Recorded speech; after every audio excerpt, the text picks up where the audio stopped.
their award-winning barbecue ribs. Mezcla takes your favorite local dishes and serves them with extra flair that you'll only find at Mezcla Chamorro Fusion Bistro. Stop by their newest location in the Grand Plaza Hotel in Tumon. For reservations, call 969-2652. Mezcla, a true taste of Guam. Coast 360 introduces our new youth banking program. Give your kids and teens a head start with Kids 360 and Teen 360, a program designed to help your child develop smart financial habits and learn about money. Introduce them to banking and get them on a path towards a thriving financial future. Plus, new youth members get a special lunch tote just in time for back to school while supplies last. Learn more at coast360fcu.com or visit your favorite member center. Coast 360 Federal Credit Union. Together, we thrive. Terms and conditions apply. Federally insured by NCUA. Elizabeth Warren, Bernie Sanders, and Pete Buttigieg campaigning in the early primary state of South Carolina today. In the nation's first primary state, New Hampshire, voters heard from Cory Booker, Amy Klobuchar, Julian Castro, and Andrew Yang. The former tech exec doing better than established politicos, already qualifying for the next presidential debate. He talked today about his plan for universal basic income. A $1,000 a month payment, he says, will stimulate the economy. If we look within our own country, Alaska's had a dividend of $1,000 to $2,000 per individual for almost 40 years. It was passed by a Republican governor. It's wildly popular. It's created thousands of jobs right there in Alaska. So you don't even need to look abroad. They call it the oil check in Alaska. We're going to call this the tech check. It's going to help rejuvenate American Main Street businesses and give us all a path forward. Yang on CBS's Face the Nation.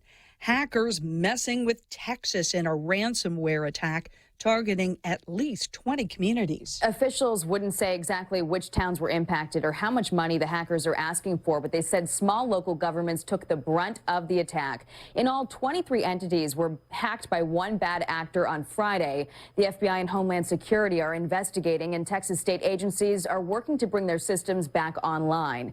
The hack is the latest in a series of attacks on local governments this year. In June, 2 cities in Florida paid more than $100,000 in untraceable Bitcoin to get their systems online. Riviera Beach signing off on an extraordinary $600,000 payment. And Baltimore officials spent $18 million on recovery after more than one group breached its computer network. Fox's Jackie Heinrich. An R-rated comedy, Good Boys, opening at #1 at the weekend box office. First time in 3 years an R-rated comedy won. I'm Jane Metzler. This is Fox News. IHOP now has buttermilk crispy chicken made with all-natural chicken breast and a signature blend of seasonings. Why am I running? Because IHOP now has buttermilk crispy chicken made with all-natural chicken breast and a signature blend of seasonings. Whoa!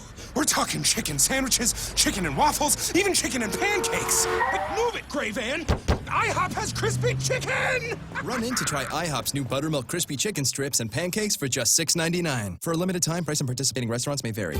Half a day. Security Title is honored to join in sponsoring Ray Gibson on The Point. I'm Jade Uggan of Umatic, and this is where I start my day. Listening to the voices of our community and sharing thoughts about issues that affect all of us. It all boils down to our people and our land. Protehi itanonmu. Protect your land. When purchasing or refinancing your home, remember to call the professionals at Security Title, just like you call Ray Gibson in the morning. This is Ronnie. Ronnie is about to break his piggy bank. Come on, piggy bank. Ronnie wants to upgrade his smartphone. And this piggy's gonna help me. If Ronnie had signed up for GTA's handset payment option, he could have selected a new smartphone with an affordable monthly plan. I could have what? Exactly. Sign up for HBO at GTA and don't break the bank. I'm sorry, piggy bank. Terms and conditions apply. GTA, we start with you.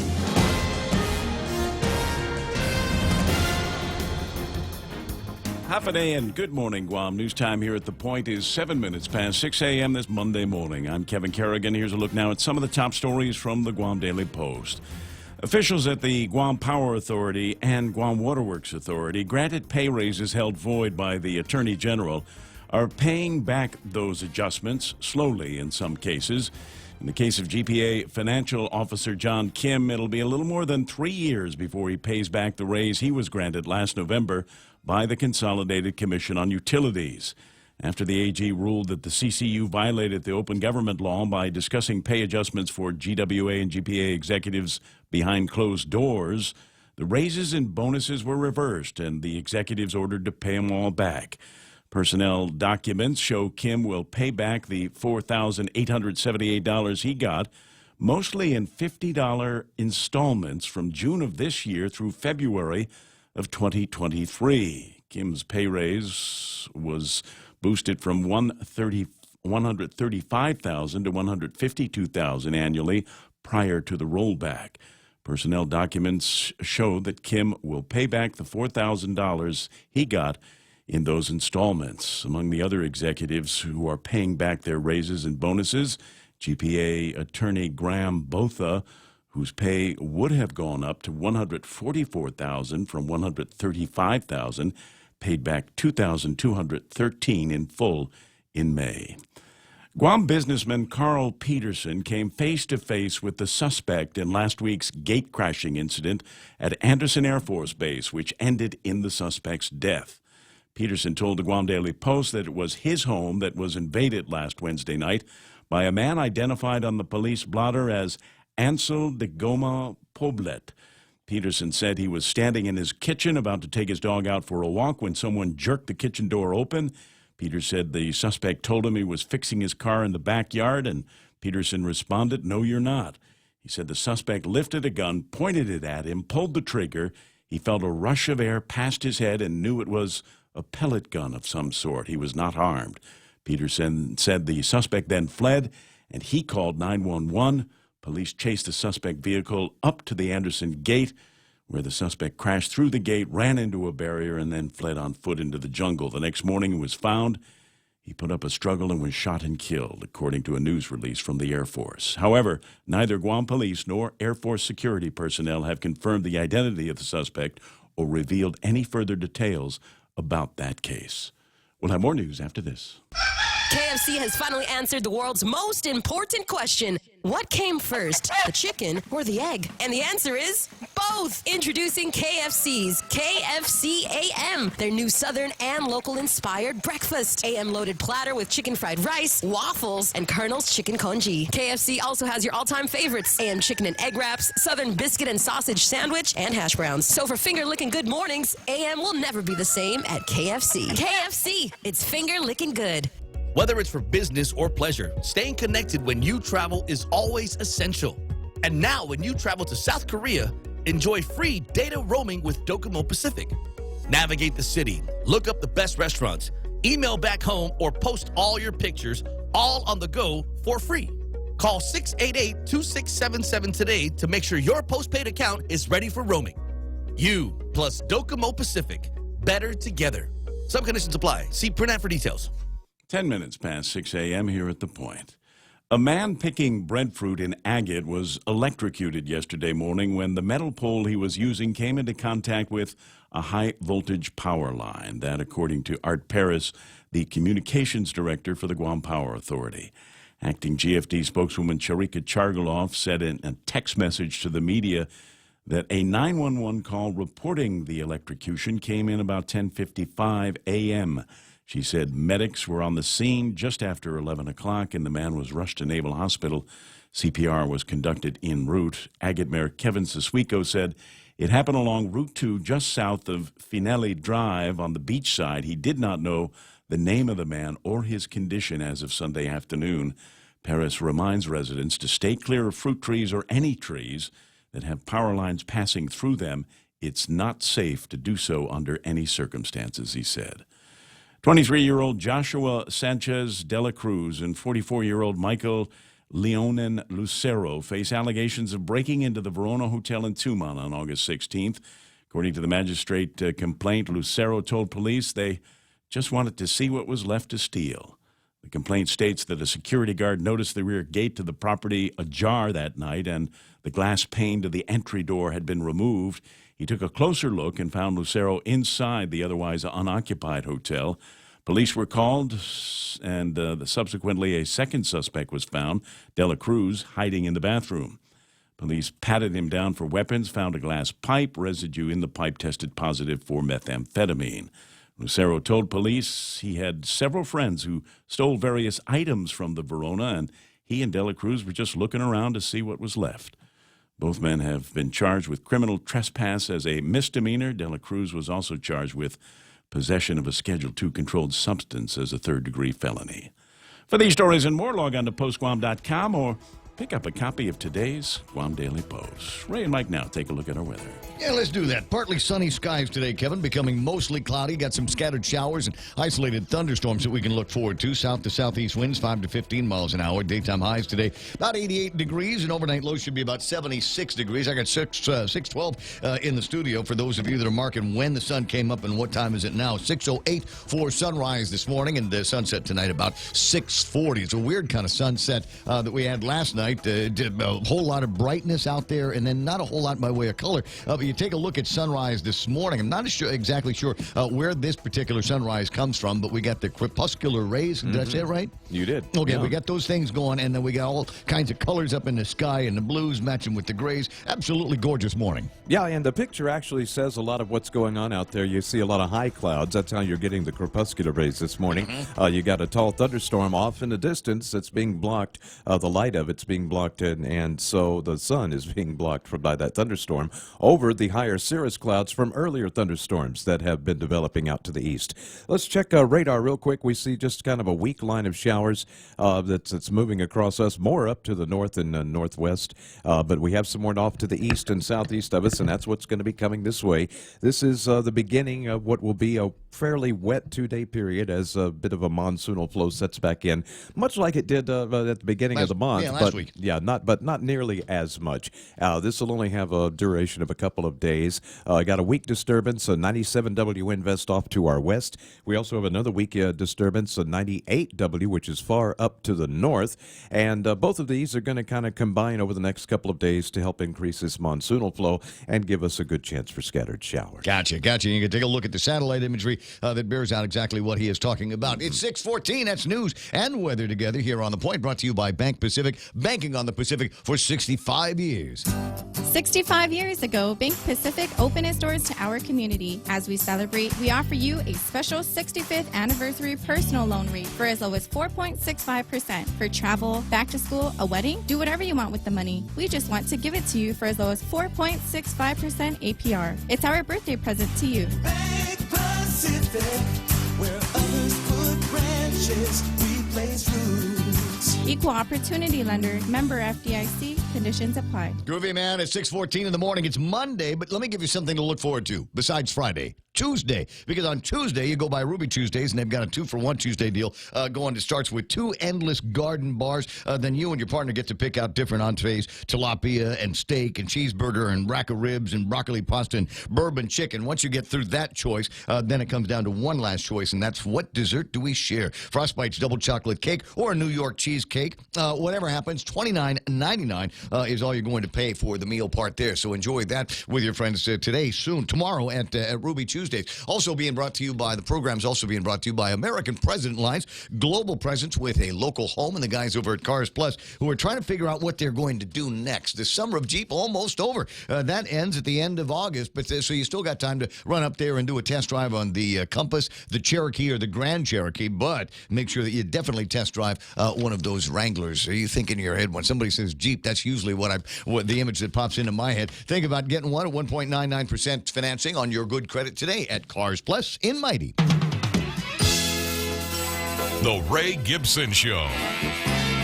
Morning talk that matters. Call now, 888-TALK. That's 888-8255.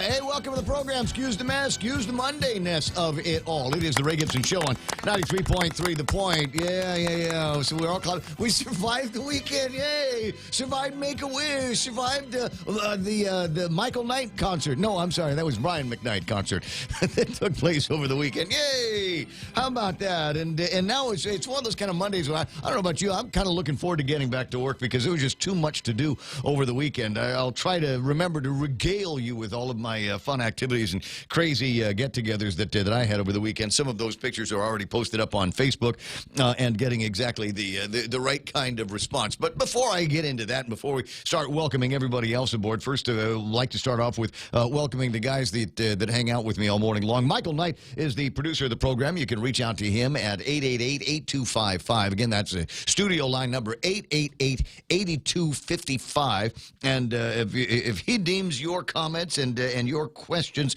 worthy, then you'll get to go on the radio. And probe those concepts with me as we Money make our way. helps, so I do accept bribes. Oh, you can grease his palms. You can grease his palms. I'll tell you what, he wants to get a new car, so definitely grease Michael's palms. He's looking for something that's got 4 wheels, steering wheel. Dude, at this point, a moped would be okay. Moped's cool. Mopeds, yeah. So if you got a spare moped, something like that, you got a couple of things you want to talk about on the radio. We'll definitely entertain that kind of payola, plugola kind of thing. And then you got Kevin Kerrigan from the Guam Daily Post, who's probably spent the weekend just in the middle of making stories and doing all that stuff. Did you get any rest over the weekend? I worry about that.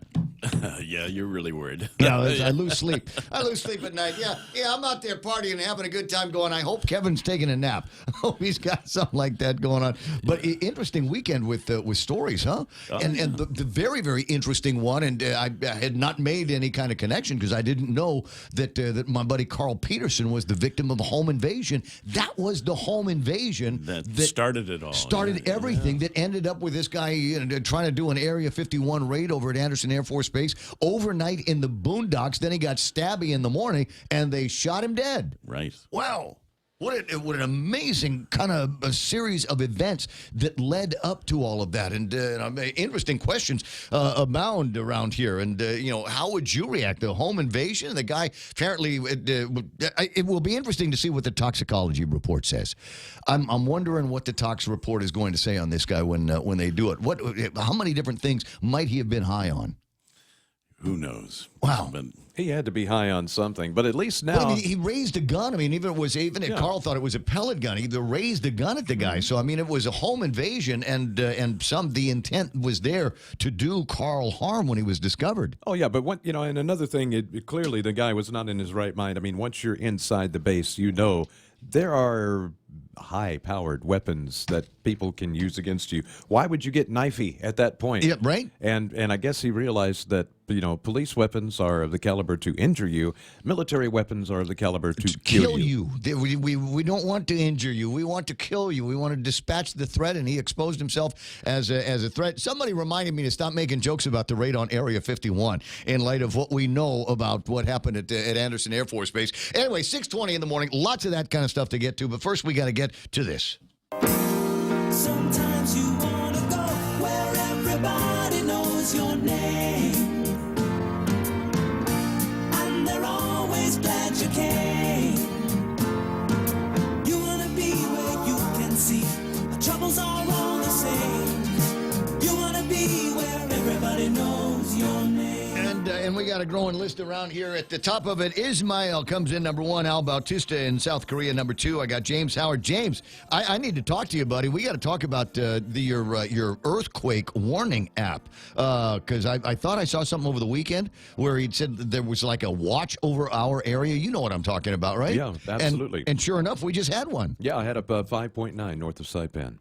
5.9 north of Saipan, about 4 this right morning. here in the area. I didn't feel anything, and the rule is if I didn't feel it, it didn't happen. But I'm just saying, I'm starting to wonder just how accurate James Howard's earthquake predicting app is. This app it actually takes into several things into account. Space weather, the sun's activity has something to do with it as well. Actually, and I've been watching it, and seems to be pretty much on the numbers. Yeah. So there's something else to download. John Ray's online. Sandra De Leon is doing her off-island listening. Nick Perlowski with the traditional Nick Hoik. Rico Blancaflor is online. I got Anita Muffness with the Valentine's Eyes. Heather Paris is there. Gwen Tatminglo is online with us this morning. Yoich Rengil saying, Ungil Tutao. I got Mingo Reed. Just like saying Mingo Reed. That's fun. Big Sister Shelley's online. And she's saying, good morning, Mong. Family nickname. Happy Monday, friends. Other buddy, motorcycle buddy Tim Lohan is there. Mark Mendiola is hanging out this morning. Mark, you and I are tagged on some of the same posts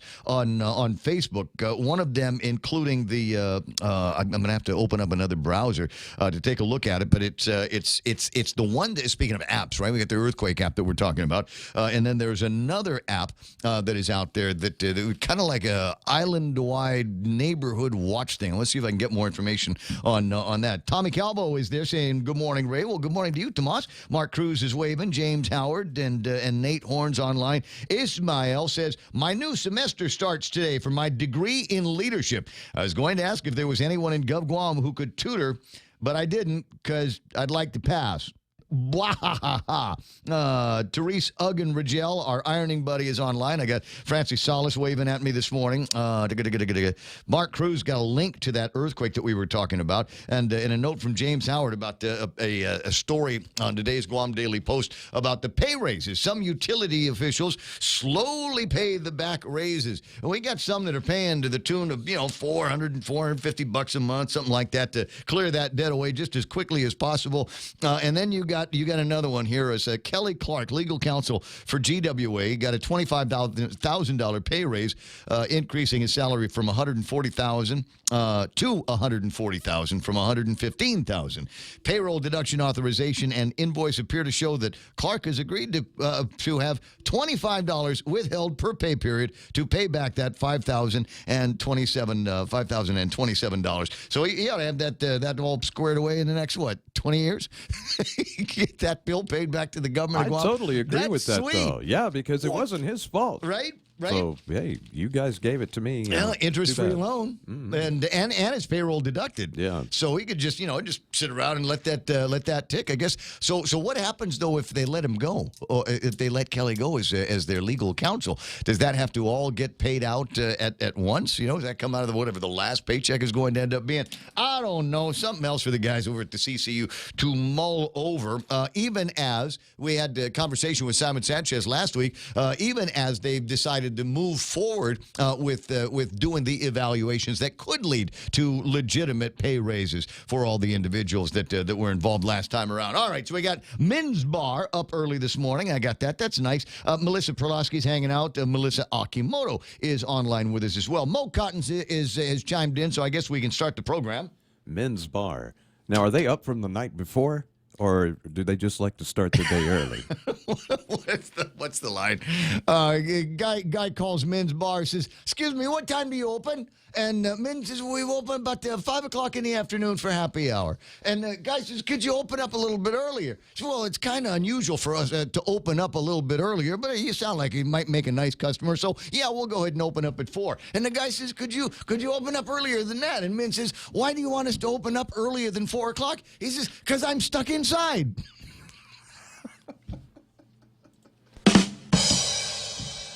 Nice. Thank you, buddy. Andy Camacho is there. Cousin Troy is online doing his morning constitutional. That's nice. Leah Beth Nahalawa is goofing off with us. And Leah Beth and Trixie were out over the weekend over at the Make-A-Wish party. That was good. Chris Schnabel, Matthew Herman is there. I got Anthony Mendiola. Anthony Mendiola, who's been going around mostly the League One area up in Dedadone, taking some pictures of just some trashed out zones. And I got to tell you, over the weekend, one of the things that I did was ran the Tumon 5.5 kilometer beach run, and it starts over at Epal Beach. And we go clear down to Beach Bar and then back. Now, those of you that are runners will recognize immediately that that's not 5.5 miles. You go, wait a second, just shave something off. Well, yeah, it used to go further towards the Hilton, but they've turned that around. So it's short by about a half mile. We still call it the 5.5 mile run, but it's only 5 miles. But it was nice as it was dark, getting into Tumon and the Governor Joseph Flores Memorial Park. I'm going to say it that way at least once, otherwise I get a nasty gram from Phil. Anyway, so coming into that park in the darkness, absolutely gorgeous. You had some lightning storms off to one side, and we got beautiful moonlit clouds on the other side. And then the disappointment of sun rising over that park area, and specifically the parking lot where people sit around and drink beer all night long and leave their aluminum cans and the bags and the boxes, the paper cardboard boxes that everything comes in, just leaves it right there.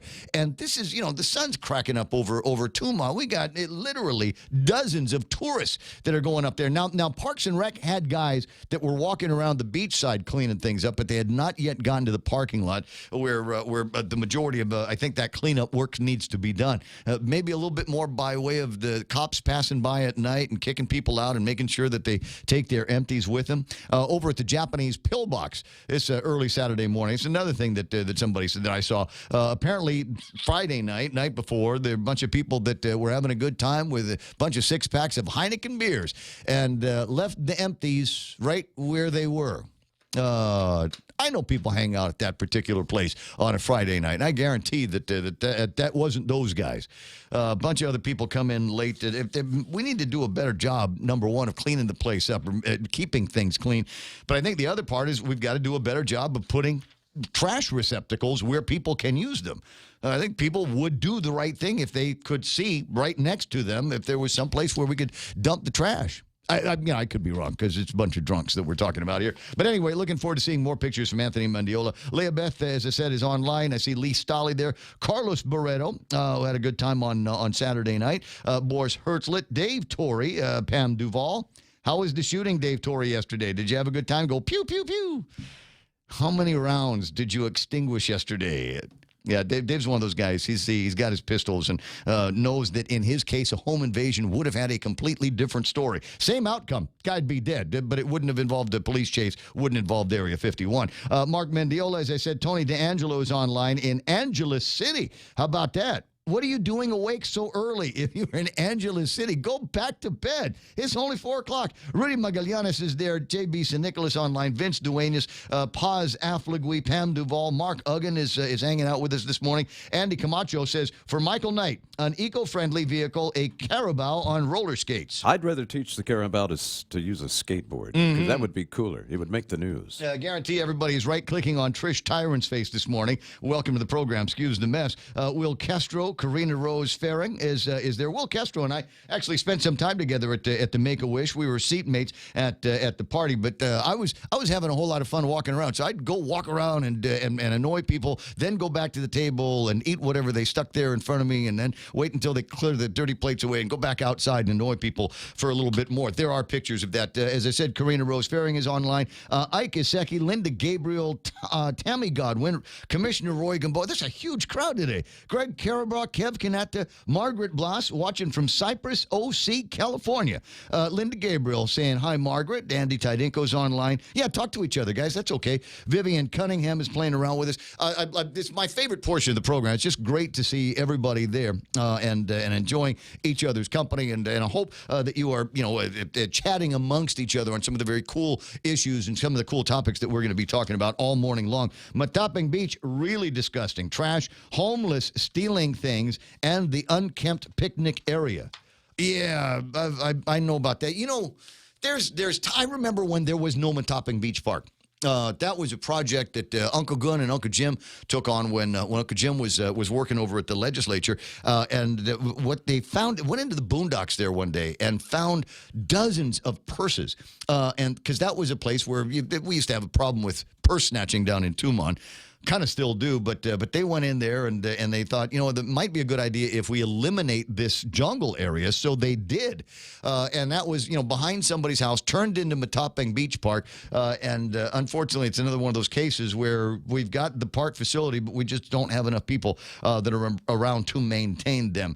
Lady D is online, and Joy Santa Marina, one of my favorite running pals, is online. Also listening, I'm assuming in the Philippines. Why are you awake so early? With Joy, I know what the answer is. 4 o'clock in the morning in the Philippines. She's getting ready to go out there and do some running. Yeah, you know, in Angeles City, got one listener there, but there's no way that they could be asleep right now. It's Angeles City, 4 o'clock. The chickens just will not allow that to happen. Really? Is that what's going on? Oh, yeah. Join Tossie Therapy with Evelyn and the Noodle Network. Oh, I know. I thought I saw some of that over the weekend with just a bunch of people with swimming pool noodles hanging out in the ocean. I thought that was about the coolest thing. Henry Gonzalez in Vegas and Kelly Rodriguez is got the radio on this morning. That's nice. 6:31. Lots to talk about today, and we'll get around to doing some of that. But I need to take another look at headlines from the Guam Daily Post and Kevin Kerrigan. Half a day and good morning, Guam. And the headlines from the Guam Daily Post this morning: the Trump administration's new rule barring immigrants from entering the U.S. if they're unable to sustain themselves financially might apply to citizens from the Federated States of Micronesia, Palau, and the Republic of the Marshall Islands. However, compact immigrants who are already in the U.S. Might not be affected, according to the Department of Homeland Security, which published the new rule for public comment on August 14th. The final rule goes into effect on October 15th. In the public comment process before the rule became final, Department of Homeland Security was asked if immigrants from the Compact of Free Association nations would be affected. And in a statement in response, the Department of Homeland Security acknowledged that COFA migrants may be affected by this rulemaking when applying for admission. Oasis Empowerment Center will close a program supporting women with children by the end of the year because a missed deadline resulted in the loss of grant funding. The Guam Housing and Urban Development Authority administers the grant from the U.S. Department of Housing and Urban Development. According to Ramona McManus, a number of circumstances prevented the organization from meeting the deadline to renew the grant. McManus is the executive director of Elim Pacific Ministries, the parent organization of Oasis. She said, however, that they have a very close relationship with GURA and will submit another application in the future. Empowered Together is an aftercare program designed to help women undergoing substance abuse recovery.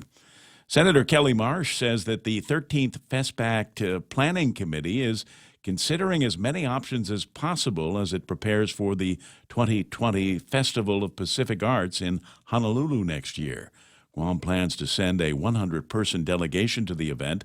A $400,000 check from Guam Regional Medical City, part of that hospital's required contribution to the arts, has been diverted from the Guam Council on the Arts and set aside to help cover the cost of the trip next year. But Senator Marsh said that is not final, and the committee is still looking for other funding sources. For these stories and more, log on to postguam.com or pick up a copy of today's Guam Daily Post. 6:34 for clarity. Joy Santa Marina says she's not running in Angeles City or Manila right now. She's actually here on Guam. Vicky Ganachis Borja's online. Lisa Sinaugusson is online as well, and that's all kinds of grooviness showing up on the Facebook Live. Portions of the program, including the time check here at 6:34. That's iConnect time. Call them up and ask them how they can save you money on mobile and internet plans. Are you ready for some football? The Ray Gibson Show has got your NFL fix every Friday on Sports with Blake. Be a part of the action by going to yahoo.com's Fantasy Sports Pro Football Pick'em. Join League 3384 with the password Ray Gibson. Choose your team name and get your game on. Winners get a chance to win some awesome prizes that get you through the NFL season. The NFL picks on the Ray Gibson Show is brought to you by Current Guam. 6:35. The first full school week for just about everybody here on Guam, and we'll take a look and see what the traffic is more saying about traffic at this early morning hour. Should be busy around John F. Kennedy High School. First bell is about 6:45 in the morning at that place, but I'm watching traffic starting to busy up at Harmon Loop Road. Intersection of 1 and 3 southbound is starting to look busy. We're watching traffic around Y Sang Song busy south of that intersection, and you'll also see a little bit of traffic headed north as well.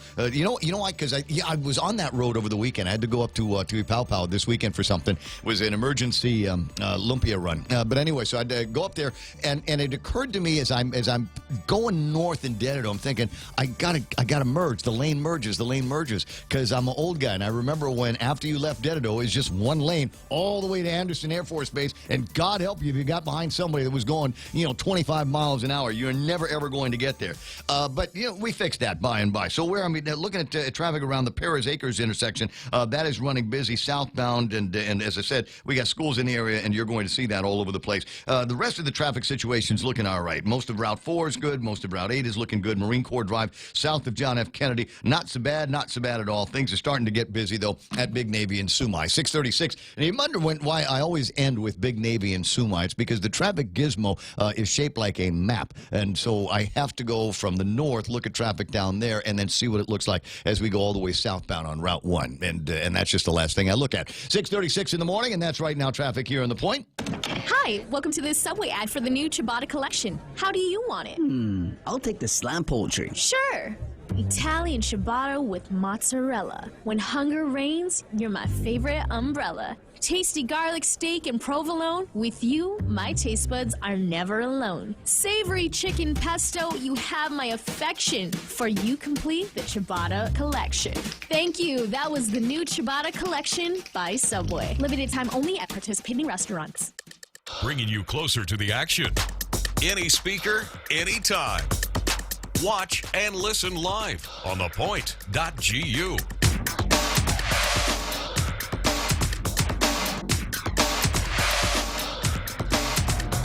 Get this thing going here. 6:37 in the morning. It is the Ray Gibson Show, 93.3. And if you're watching on Facebook Live or YouTube Live, do me a favor, click the share button.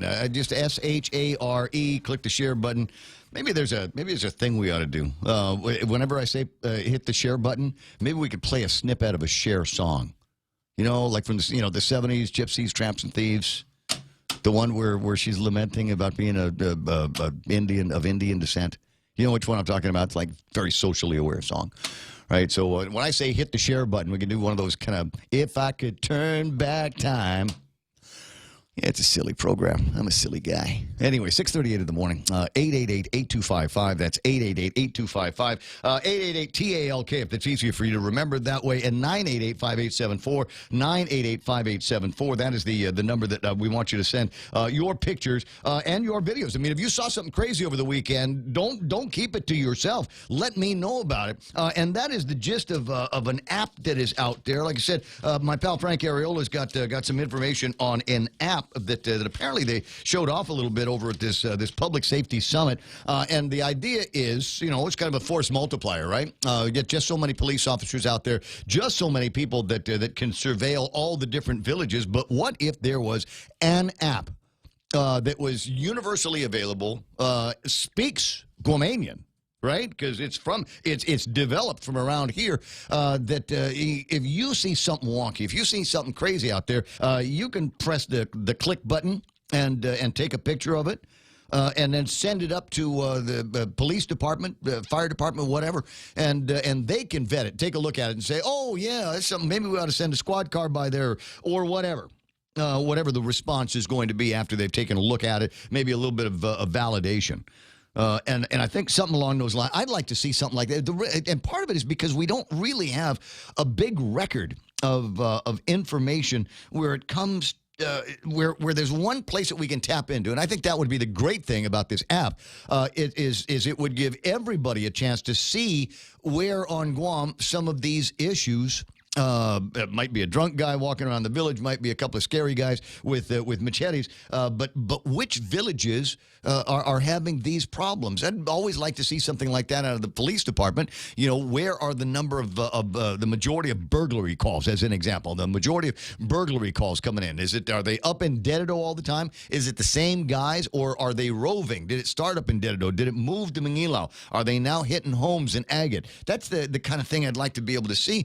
And if you've got that kind of an app that's out there where everybody is participating one way or the other, it gives, I think, a better sense of in real time where the criminal and the idiots might be.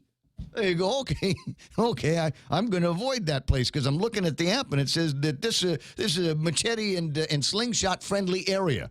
So I think maybe I'm going to go someplace else. Frank will be in the studio tomorrow about 8:30 to talk about that and a little bit more on how they're going to be rolling this thing out. And I like the idea that it's made around here. I was, as I said, doing some driving in the Wapau area, and it occurred to me as I was sent on this mission that I've been up there, up around Paca Street, maybe 0 times in my life. But thankfully, my phone has got maps on it.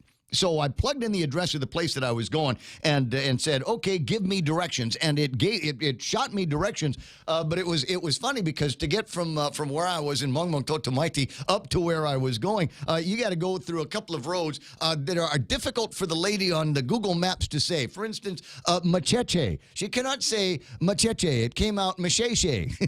You need to travel on Macheche Street for 500 meters, and then you take another turn. And it was just funny the way they butchered. It was a Pansett run, that's right. But it's just funny how the lady on Google Maps was butchering just about every name. You need to try that. Try it out today. Just for fun. Wherever you happen to live, if you've got a couple of streets around you that have got interesting names, then put your Google Maps on and set it so that it gives you a map to go to work. And see how the lady on Google Maps butchers all of the different street names. 6:42 in the morning, 888-825-5888. TALK is my telephone number around here. Dying to talk to you about a couple of things. Let me see what people are talking about online. We have a police scanner Facebook page for our county here in Western Washington, says Christina Gossett. You can check out the page for real-time police scanner updates. There was a guy, radio buff, that had for a while, he had a working... police scanner, not app. It was a website that he had. Still has it. Does he still have that? Is it still online operational? Yep. I thought that was a pretty groovy thing. You could just go to that and you could listen to what was happening on the police band. Of course, you have to learn to speak the 10 codes and things like that. But we'll see what how it plays out with this particular app and how it works how it may work in real time. Cool thing about apps in my mind is that once you get it started, it's easy to update and you get good code writers and you can add things to it as you need to. Online says app will get developed and won't get paid for or cluttered with ads. Same thing, the same as that app for land management. Done work. So annoying. BH got the best watch. The app that Shelley is talking about here is, and I had it on just about every phone that I had since it came out. It was an app that was supposed to be connected to land management. I might still have it on the phone. And last time I talked to Will Castro, was one of the guys that was instrumental in putting this thing together. But anyway, the idea behind it was you could go into it and see what was going on. You could look up the different. I don't have it. No, it's not on this phone. But the idea is you could go into it and you could plug in, a zoning map number, and it would take you to the most recent record there, and you could find out who owned it, what the value of the property might be worth, things like that. And I thought it was a really, really good utility, which naturally meant that it was doomed. Apparently, they ran out of money to be able to support, I don't know, the back end on this thing. So as far as I know, it's unavailable or it doesn't work. You might still be able to download it, but I don't know if it works. Good morning, Jess Rosario. Nice to see you out there. What's that? Dale Audit saying, like that idea, Ray. Had a jerk cuz and threatened to beat him up. Huh? I had a jerk cousin threatened to beat up my autistic son over the weekend as he was bagging his groceries at Payless. Yeah, because there's crazy people out there. There's absolute nutcases out there. There's another story that I'll see if I can get some information on. Another Areola that is worth talking to this morning about a detox unit that is supposed to be coming online before too much longer. And I wanted to get information on that because we desperately need some places where folks that have got problems with drugs and alcohol can go and get themselves detoxed. There are a couple of private solutions out there, NGO solutions out there, but my understanding is that they're full. So the more beds that we've got access to, the more therapists that we've got access to, maybe we can get a better handle on all of these cases where you got guys that have been drunk all night long and they're causing fights.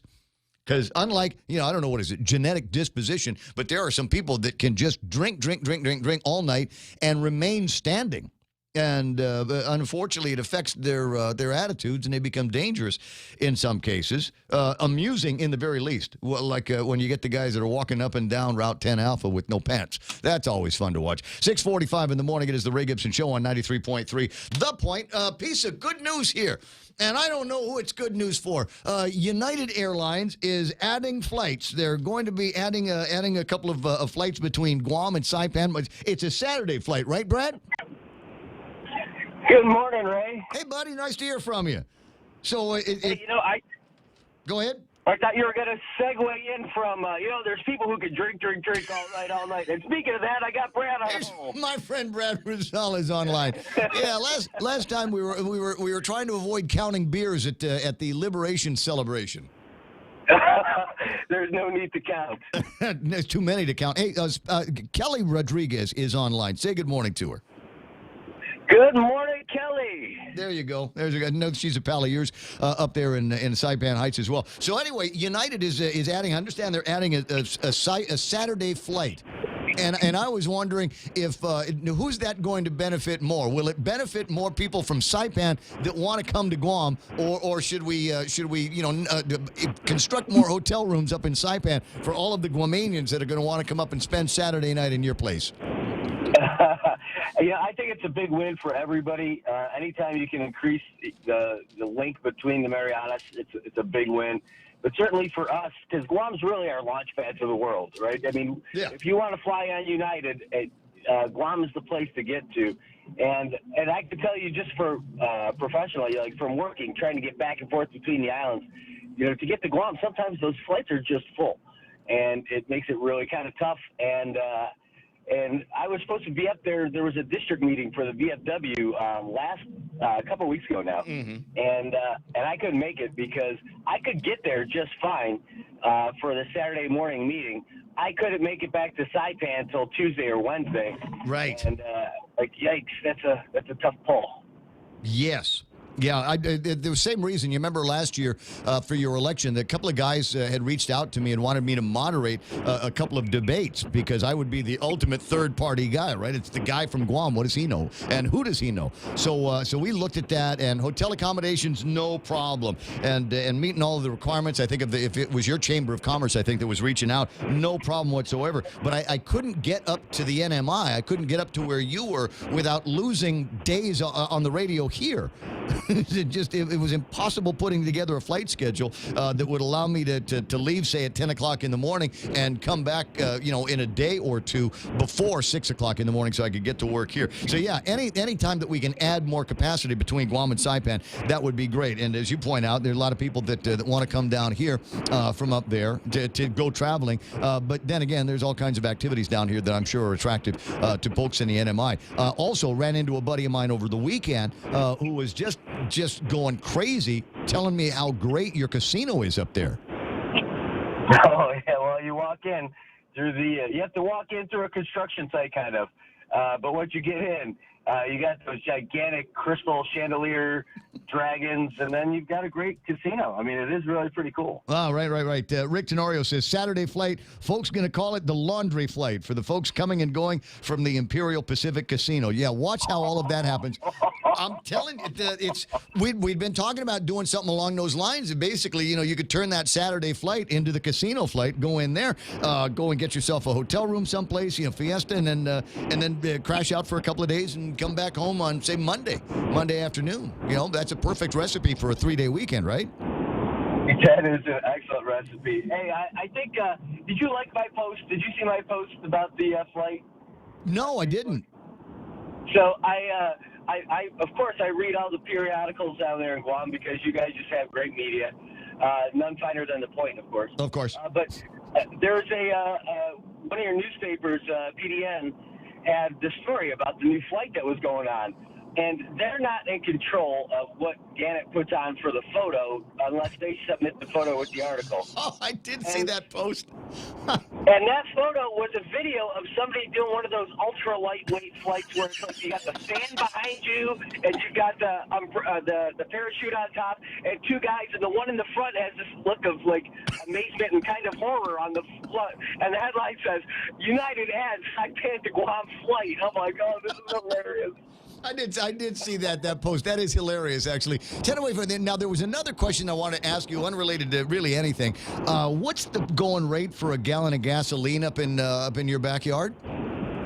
Oh, I could give you exact to the penny in about 7 seconds. Okay. But we benefit. It's actually we benefit from the typhoon somehow because we still have a price freeze on that sort of thing. So our gasoline, the last I checked, and I just filled up the other day, we're still under $4. Still under $4. Now, this is a result, as you point out, the price freeze that went into effect when the typhoon hit your place. And God bless you, and the recovery. I hope it's as where you thought it would be. You know, what is it, 8 or 9 months later? So the price has been stuck at under $3, under $4 a gallon since the typhoon. 3.939. You know how they always throw that 9/10 of a cent. All right, so $3.94 a gallon. So what are we paying here? $4.19, $4.20 a gallon up here on Guam. And there's a lot of people that are wondering why it's so much cheaper in Saipan. So what is going to happen when the price freeze is undone? I mean, aren't the gas companies going to want to catch up and recover what they have lost as a result of that price freeze? You know, my experience is that oil companies are never really in it for the money. So I think that they'll probably continue to keep giving us the free rate. I'm sorry, what did you just say? The oil companies are never really in it for the money? Hey, no, you know, I would imagine, though, the market's going to have to catch up at some point. I don't know that they'll throw it all at us like we'll wake up one day and then we'll be paying 50 cents more a gallon. I sure hope that doesn't happen. Yeah, well, I just brace yourself is a point that I'm going to make here. Maybe you could get the people over at the casino because they've been generous with the people in the NMI. Maybe the casino folks will pay for the offset. Well, maybe if they just partner up and put a one of those pull tabs on every pump, so you don't know exactly what you're going to get per gallon. You know, you can actually you might win the jackpot right there. You know, 50 cents a gallon, or you might pay $50 a gallon. Spin a wheel. I love that. Anything big going on in Saipan that is going to be in tomorrow's Guam Daily Post or the variety that I can get a scoop on today? Oh boy! Well, the only thing that popped up the last few days is that we had just a couple of earthquakes over the weekend in the Northern Islands, nothing major, and then we finally had some folks come down and come up to visit us and meet with our officials. There's some folks from Guam, like military side stuff. Yeah. So like it's exciting to see like what's happening, and you know what's exciting right now is that it's not raining for a change. You guys have been getting it a lot too, huh? Yeah, we had some good wins. As far as I know, no major damage except the one good tarp over at the outdoor patio at Jimmy D's was ripped off by the winds, and it's going to take some time to rebuild that because they're going to want to build it stronger. At any rate, hey, dude, it's always fun talking with you. Next time you're in town, we'll come by the radio station. We'll chat it up some more. Hey, that sounds like a deal. Let me know about what's going on for running events in Guam. I'm going to run in Manila this Saturday. There's still time for you to go to runwithme.ph on the World Wide Web and sign up. They've got a bunch of different races, 5K, 10K. There's a 21K and a 32K, I think, that is online for Resorts World Manila. And then there's a great rate for the Savoy. So check that out. As far as Guam races are going, you missed the big 5.5 Tumon run. That was a good time. And there's a few other things. I think you can start getting in now for the early bird on the United Guam Marathon. Yep, and we'll do. So I still got plenty of time to train to go to that race this weekend, but I might have to back in a few more days to explain to my wife how I'm going to the Philippines with you today. Tell her it's work. That's what I always say. All right, yeah. All right, bro. I'll talk to you pretty soon. Brad Rizala from up in Saipan. 6:54 in the morning, 888-825-5888-TALK is the telephone number. And as I said, we're all excited about the opportunity that there might be another flight. And I'm serious. It's a what is it? Five leaves at 5 in the afternoon, something like that on Guam, and arrives. After the time zone, the distance of the flight and the time zone, it arrived in Saipan about 6 o'clock. And that's, like I said, that's the one where you just, I mean, it's Saipan, for heaven's sakes. The airport is here, and town is literally 3 minutes that way. It's down the hill. So you throw your bags into the hotel room, and from there, depending on where you're staying, if you're up in Garapan, you just kind of walk over to the casino where that thing is, and go hang out there. And it's casino, so you don't have to sleep. You can just go in there and just gamble your heart away. There might be people listening to the broadcast saying, Ray, gambling is illegal. You can't talk about gambling on the radio. I can, because it's not in our jurisdiction. Fact of the matter is, we could take advertising from those guys, and I would put together the ad that said, hey, call United today, swing by the city office, get your tickets for a Saturday night run up to Saipan, and go goof off there. Because it's gambling. Yeah. And we don't have that here unless the casino is open over at the carnival. Almost said school. 6:56 in the morning, and it's another story that I kind of want to riff on a little bit later on, and it has to do with this story. Another front page of the Guam Daily Post story. This making headlines across the nation, and as you might imagine, has got people on either side of the fence either squealing with delight or squealing like they've been stuck pigs. There is now a new ruling on Homeland Security that says if it looks like you are going to be of a public charge, then we don't have to let you into our country. And somebody asked if that would apply to COFA migrants. And the answer is, yeah, it looks like it applies to COFA migrants.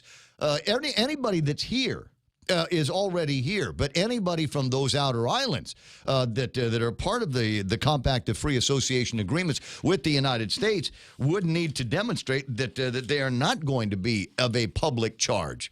Because if it looks like they're going to require some kind of assistance in a variety of forms, they're going to get denied. DHS, in the response on the public comment process, said Congress did not exempt foreign nationals entering the United States under COFA from the public charge ground of inadmissibility or otherwise modify the applicability of such ground of inadmissibility with respect to COFA migrants. Did you love the way the government writes things? Huh? What? I'll repeat it. DHS states in part, Congress did not exempt foreign nationals entering the United States under COFA from the public charge ground of inadmissibility or otherwise modify the applicability of such ground of inadmissibility with respect to COFA migrants. So, no, there is no carve-out in any of the rules so far that would allow COFA migrants to continue to come to Guam unfettered and unlimited. If it looks like they may be of a public charge, where will you stay? How will you eat? What job are you going to have that would allow you to stay in this place without going on some kind of public assistance program? DHS acknowledges that COFA migrants may be affected by this rulemaking when applying for admission at a port of entry or when applying for adjustment of status before the CIS, but respectfully submits that Congress never exempted COFA non-immigrants from the public charge ground of inadmissibility. Is the long and short on that story. So this is going to be interesting to see. What will be most interesting is pointed out in this article, the final rule goes into effect on October the 15th. So in my head, I can see people reading the Guam Daily Post online in Chuuk and Pohnpei, other islands that are affected, that are part of the Compacts of Free Association, saying, can I get on the next airplane out before October the 15th so I can get in under the application of this rule? I wonder if they're going to be doing land office business on tickets to Guam. Bet United, I thought was the guy who raised the ticket price. 7 o'clock in the morning, the time here at the radio station. And the point that I want to ask, and I guess the question that I want to ask, is if we say, oh, good, they're going to be doing something to prevent folks that are going to become public charges from coming to Guam. If you say good, does that make you a racist? Because that's the way that the left is describing the application of this on the U.S. mainland. If we said the same thing here, would that make us racist towards our brothers and sisters from the other islands? Ponder that, if you will. It's 7 o'clock in the morning. The radio station is KUSG Agana 93.3. This is The Point. The president blames the Fed. Others say his trade wars are unsettling the economy. I'm Jane Metzler, Fox News. The trade war with China in particular rattling investors. They're concerned we're headed toward recession. President Trump responding a short time ago. I don't think we're having a recession. We're doing tremendously well. Our consumers are rich. I gave a tremendous tax cut, and they're loaded up with money. Fox's Gernal Scott is live with the latest. And Jane, President Trump has said before the economy may tank if he doesn't win in 2020. But experts, as you said, say if the U.S. is showing signs with last week's market losses of heading toward a recession. On Fox News Sunday, the president's economic advisor, Larry Kudlow, says he doesn't see that based on what's been done. Big rollback of regulations, energy opening, trade reform. We're going to stay with that. A strong economy is the president's top argument for re-election. He placed a lot of blame on the Fed, which he hopes will cut interest rates further. Jane. Thanks, Gernal. The Fed concerned there's already a manufacturing slowdown in the U.S. and abroad, and they are concerned about the president's trade policies, especially that trade war with China. President Trump saying a short time ago, China is ready to make a trade deal. He is not. He made those comments and others at an airport near his golf club in New Jersey, where he spent the week. The president also talked about Afghanistan. We're talking to Afghanistan, both the government, and we're also talking to the Taliban. The president says it's time for the Afghan government to take responsibility for its own security and for U.S. troops to leave. This as ISIS claims responsibility for a suicide bombing that killed more than 60 people at a wedding today. This is Fox News. 65 years ago, Bank Pacific opened its doors to our community. As we celebrate, we offer you a special 65th anniversary personal loan rate for as low as 4.65% for travel, back to school, a wedding. Do whatever you want with the money. We just want to give it to you for as low as 4.65% APR. It's our birthday present to you. Bank Pacific, where others put branches, we place roots. Equal opportunity lender, member FDIC, conditions apply. Hi, welcome to this Subway ad for the new ciabatta collection. How do you want it? I'll take the slam poultry. Sure. Italian ciabatta with mozzarella. When hunger reigns, you're my favorite umbrella. Tasty garlic steak and provolone. With you, my taste buds are never alone. Savory chicken pesto, you have my affection. For you complete the ciabatta collection. Thank you. That was the new ciabatta collection by Subway. Limited time only at participating restaurants. We owe each other that everybody gets a turn. Elizabeth Warren speaking at a church service in South Carolina this Sunday. Bernie Sanders also campaigning in that early primary state. So is Pete Buttigieg. Cory Booker, Amy Klobuchar, Julian Castro, and Andrew Yang among the candidates in New Hampshire today. Beto O'Rourke is still stumping in Arkansas. It is not an early primary state. The former Texas congressman says he's fine with that.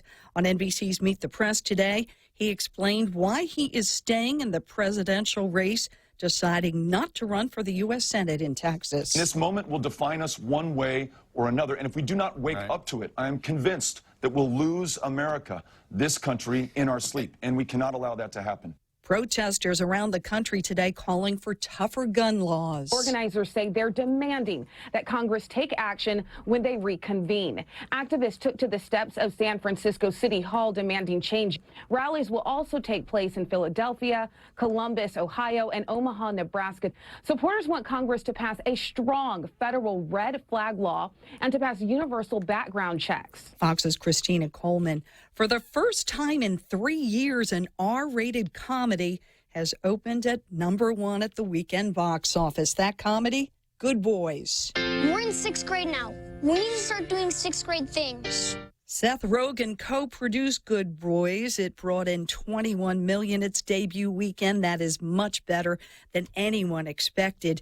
In second place, Hobbs and Shaw, and then followed in third place by The Lion King.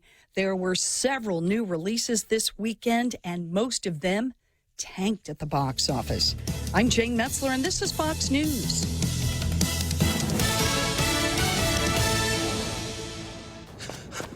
IHOP now has buttermilk crispy chicken made with all-natural chicken breast and a signature blend of seasonings. Why am I running? Because IHOP now has buttermilk crispy chicken made with all-natural chicken breast and a signature blend of seasonings. Woo!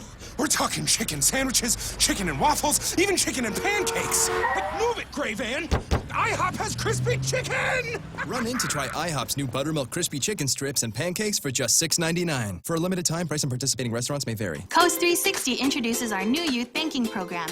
Give your kids and teens a head start with Kids 360 and Teen 360, a program designed to help your child develop smart financial habits and learn about money. Introduce them to banking and get them on a path towards a thriving financial future. Plus, new youth members get a special lunch tote just in time for back to school while supplies last. Learn more at coast360fcu.com or visit your favorite member center. Coast 360 Federal Credit Union. Together, we thrive. Terms and conditions apply. Federally insured by NCUA. Are you ready for some football? The Ray Gibson Show has got your NFL fix every Friday on Sports with Blake. Be a part of the action by going to yahoo.com's Fantasy Sports Pro Football Pick'em. Join League 3384 with the password Ray Gibson. Choose your team name and get your game on. Winners get a chance to win some awesome prizes that get you through the NFL season. The NFL Picks on the Ray Gibson Show is brought to you by Current Guam. 7 o'clock news from the Guam Daily Post is being brought to you by Proline Automotive, customizing Guam's finest rides. Located in the Harmon Industrial Park.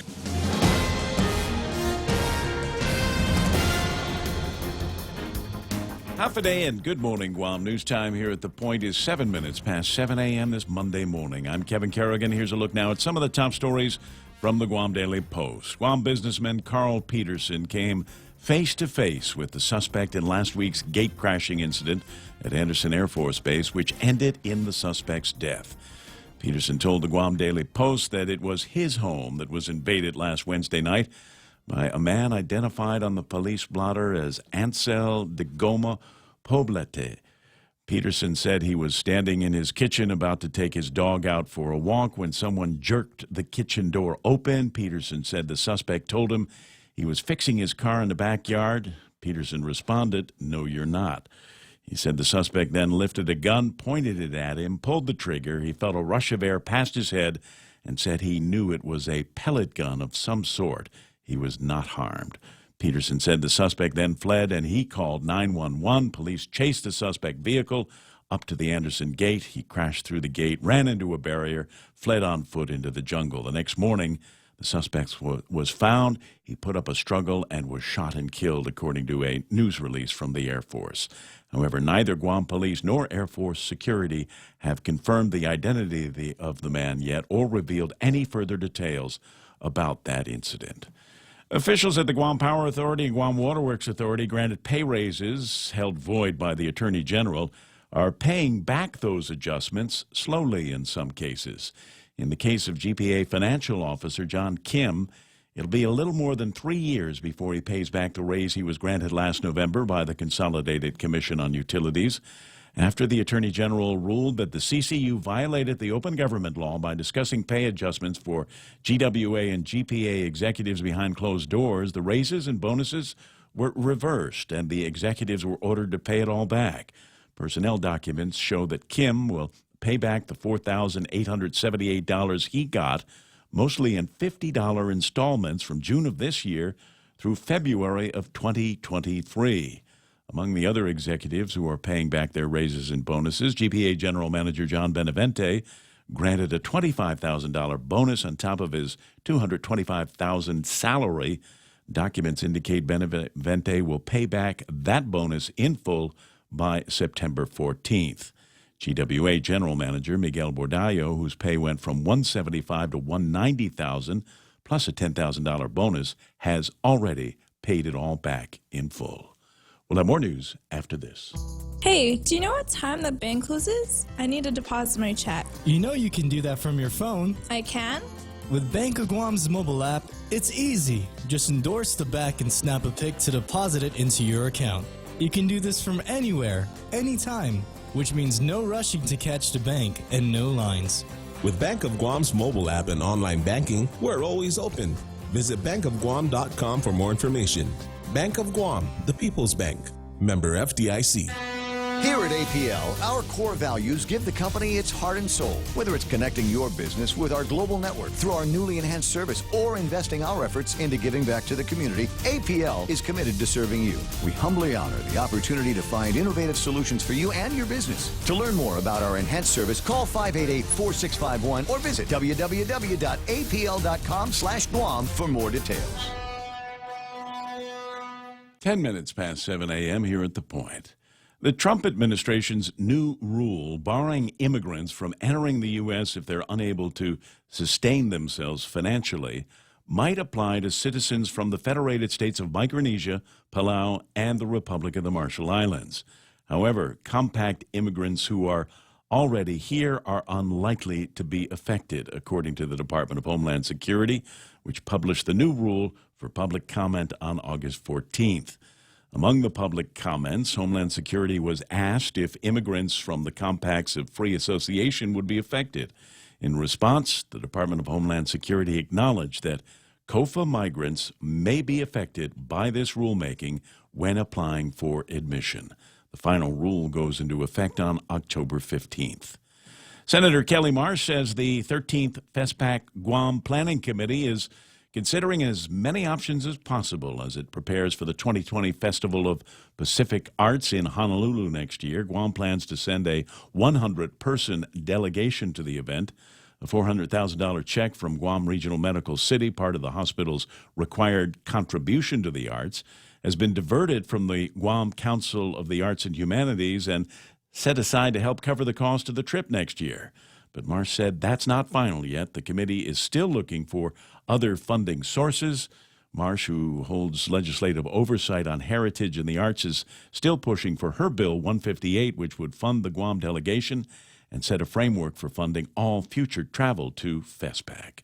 For these stories and more, log on to postguam.com or pick up a copy of today's Guam Daily Post. Ray and Mike now take a look at our weather. They're just hell-bent on spending that $400,000, aren't they? It's like we've been talking about this, and we don't want to send a delegation of 100 people out there and spend $400,000. How about the teachers get some increments out? Why don't we get some more cops and increases in salaries there instead of being dubious and sending out this delegation because to go? That makes entirely too much sense. Yeah, I get it. When I'm the Ayatollah, that's what's going to happen with the money. Partly sunny today, becoming mostly cloudy. Scattered showers and isolated thunderstorms are in the forecast. Expect winds south to southwest 5 to 15 miles an hour. Daytime highs today about 88 degrees. Overnight lows should be about 76 degrees. Sunset tonight for those that miss.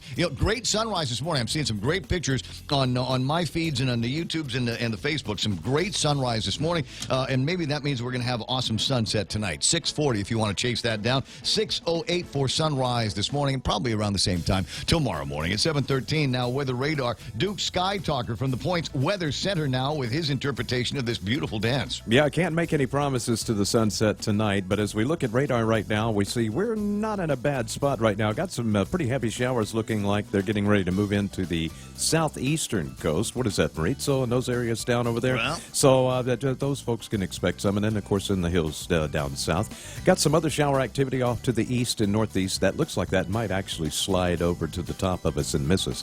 But what we're going into right now, we're going into a 2-day period where things are going to be a little bit more damp than they have been over the past 4 or 5 days. Looking at satellite here, we see 97 W Invest. That's actually to the west of us right now. A little bit of rotation into clouds there. Very weak tropical disturbance. There's an even weaker disturbance up to our north, which is 98 W Invest. That thing's going to kind of move on out of the way and move along. What's happening, though, is we're developing another monsoonal situation, much like we saw at the beginning of the month. So we're looking at an uptick in showers over the next couple of days. It won't be to the extent that the last one was, because we're only looking at about maybe 2 to 3 inches of rain by tomorrow night. Okay. But it's still going to rain pretty well, starting as the day goes on today and then into tonight and tomorrow. And then things should start to clear up by Wednesday. All right, plenty of weather there for those of you that need it. 7:14 in the morning, that's news and weather together here on The Point. This is Ronnie. Ronnie is about to break his piggy bank. Come on, piggy bank. Ronnie wants to upgrade his smartphone. And this piggy's gonna help me. If Ronnie had signed up for GTA's handset payment option, he could have selected a new smartphone with an affordable monthly plan. I could have what? Exactly. Sign up for HBO at GTA and don't break the bank. I'm sorry, Piggy Bank. Terms and conditions apply. GTA, we start with you. A quarter after 7 o'clock in the morning. This is the Ray Gibson Show being brought to you by the guys over at Wendy's. Now, just raving about their $5 Biggie Bag. It's a great back-to-school meal for kids and parents on the go. Got no money in your pocket because it costs you $150 to get uniforms. Anyway, head back to school with Biggie value for $5 a big bacon double stack, 4-piece nuggets, fries, and you get a drink. Hungry kids? Cool. Hungry mom and dad? No problem. Fill them up with a $5 Biggie Bag from Wendy's. Now, that's better. The summer of Jeep continues till the end of August. You can still swing by Cars Plus and check out the Wrangler and the Compass and the Cherokee and the Grand Cherokee. SUV of the year, that Wrangler. So find one today. Get your name on the deed to that with 1.99% APR and your good credit at Cars Plus up in Mighty. Ray Gibson Show also brought to you by American President Lines, a global presence with a local home, and it's going to be dinner time tomorrow. Let me give you something to look forward to. Tuesdays at Ruby Tuesdays. They've got 2 for $1, 2 endless garden bars, a couple of entrees, one for you, one for whoever it is that you like to watch eat, and then you get to share a dessert. I'm shotgunning right now. I'm calling it Frostbite's Double Chocolate Cake because I'm a chocolate lover. You want cheesecake? We'll get that next Tuesday. One great price, $29.99 at Ruby Tuesdays. Rediscover Talk Radio here. Your FM News Talk Superstation. This is The Point.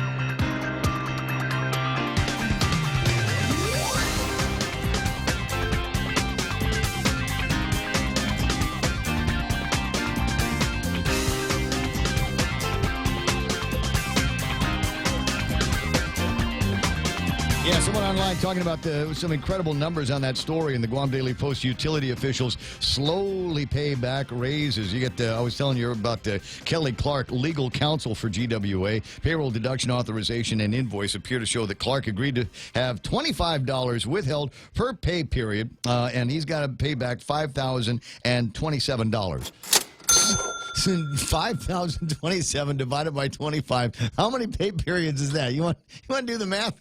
Because I didn't. I haven't done the math yet. Jerry Roberts looking at me like he's got the calculator going in his head. It's about 200. Yeah, that's a lot of pay periods, right? A little over 200. That's job security, Kelly. They can't get rid of you now. You got this obligation you got to pay back. Personnel documents show that there is somebody there. Kim, who's that? Who's the Kim there? John Kim, Chief Financial Officer at GPA. Personnel documents show that John will pay back $4,878, mostly through $50 installments. These will go out to about 2023 before his $4,000, almost $5,000 debt is cleared with the Power Authority. Well, the other one's 8 years. Mm-hmm. Eight years. Yeah. Well, there's no obligation. There's no obligation to pay the money back in over whenever. Yeah. So what the heck? Yeah, I'll stretch this thing out. So maybe he's going to retire in 8 years, and he figures we'll get it all done by then. 7/18. We'll see. We'll see how that plays out. But a very, very interesting story. There was another one I was looking at. It's in my pile of show preppy things to talk about, and something that I don't know that because they're looking at the eating habits of women. I'll have to get around to doing that in a couple of minutes. Jerry Roberts in the studio. We got. What? No, it's an interesting one. There's danger there. There's always, there's danger there. You remember that anger is just one letter away from danger. So this gotta break a mold every once in a while. Women in groups. You ready? I found it. Women in groups. There's danger there too. Eat more. That's the Jerry Roberts is dropping the bombs. Not me. I'm just reading the story. Women in groups eat more. The company you keep can influence how much you eat. A study found that women eat more when they eat with a large group of female friends.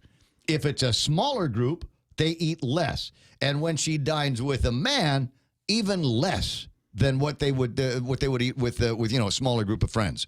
Okay. Does that make sense? Yeah. Do you suppose guys do the same thing? No, guys don't care. Guys don't care. It isn't a thing. I think when it's guys, we get into that competition about who can get more food on their plate. And that's the way we do that. But women do something else that freaks me out every once in a while. Danger here. No, well, there's always danger in that conversation. Where you know what I think of women. But anyway, so it's the one where they eat all together, and then here comes the one check. And there is mathematics and calculus that goes into how that one check is going to be divvied up by all the different girls when they reach into their purses, and they'll pull out a calculator and they'll pull out cash. You think BBMR has formulas, right? Watch this. Yeah. I mean, it is akin to trying to figure out overtime and vacation in the fire department. Just nobody really understands how that works. I talked about this the other day. I was talking about somebody said, well, you need to look into how we compensate firefighters. I said, I've done that before. No one person on Guam knows it all. They've got to get into some kind of a committee because they're on 12, off 12, and then there's a way that they calculate overtime and vacation and sick leave that goes into all of that. No one person can truly understand that or wrap their heads around the mathematics, the complex mathematics. That's true. Yeah, I mean, it's Herculean topic. Do you think that your inability to get any kind of a date is a result of you beating on women here on the show? I'm not beating on him. You see now, why you gotta frame it that way, buddy? Why you gotta go to 7:20 in the morning? Inquiring minds want to know. Inquiring mind. Yeah. The subject has come up. No, because you're Ray Gibson. That has come up in the past. All right, and just one other note here for moms and dads that have got kids in the car whining about when the next holiday is. It's actually next week, September the 2nd, Labor Day. That next week, a week after. Week after is Labor Day, right? Week after. Okay, yeah, so that's Labor Day. That is September, and it's a Monday. Are we here? Program note, we are not here. Not here. Not here. I will still be in the Philippines, and we'll be, at that time, attempting to fly in on whatever the red eye is for the next morning. So I will go from the airport to here. But I'll show up with my vodka. I was going to say, what time are you waking him up? What time are you waking me up? If you don't make it, are we here? If I don't make it, no. So just assume that I will make it. Sam Shinahar's already got instructions to make sure that the pilots bring me home in time for the show. Now, time for a program note. Program. I was talking to Rudy over at Burger King. Impossible Burger. Impossible Burger. Mm-hmm. He says it's going to happen maybe this week, maybe Friday. And he was telling me about that. And I said, that's awesome.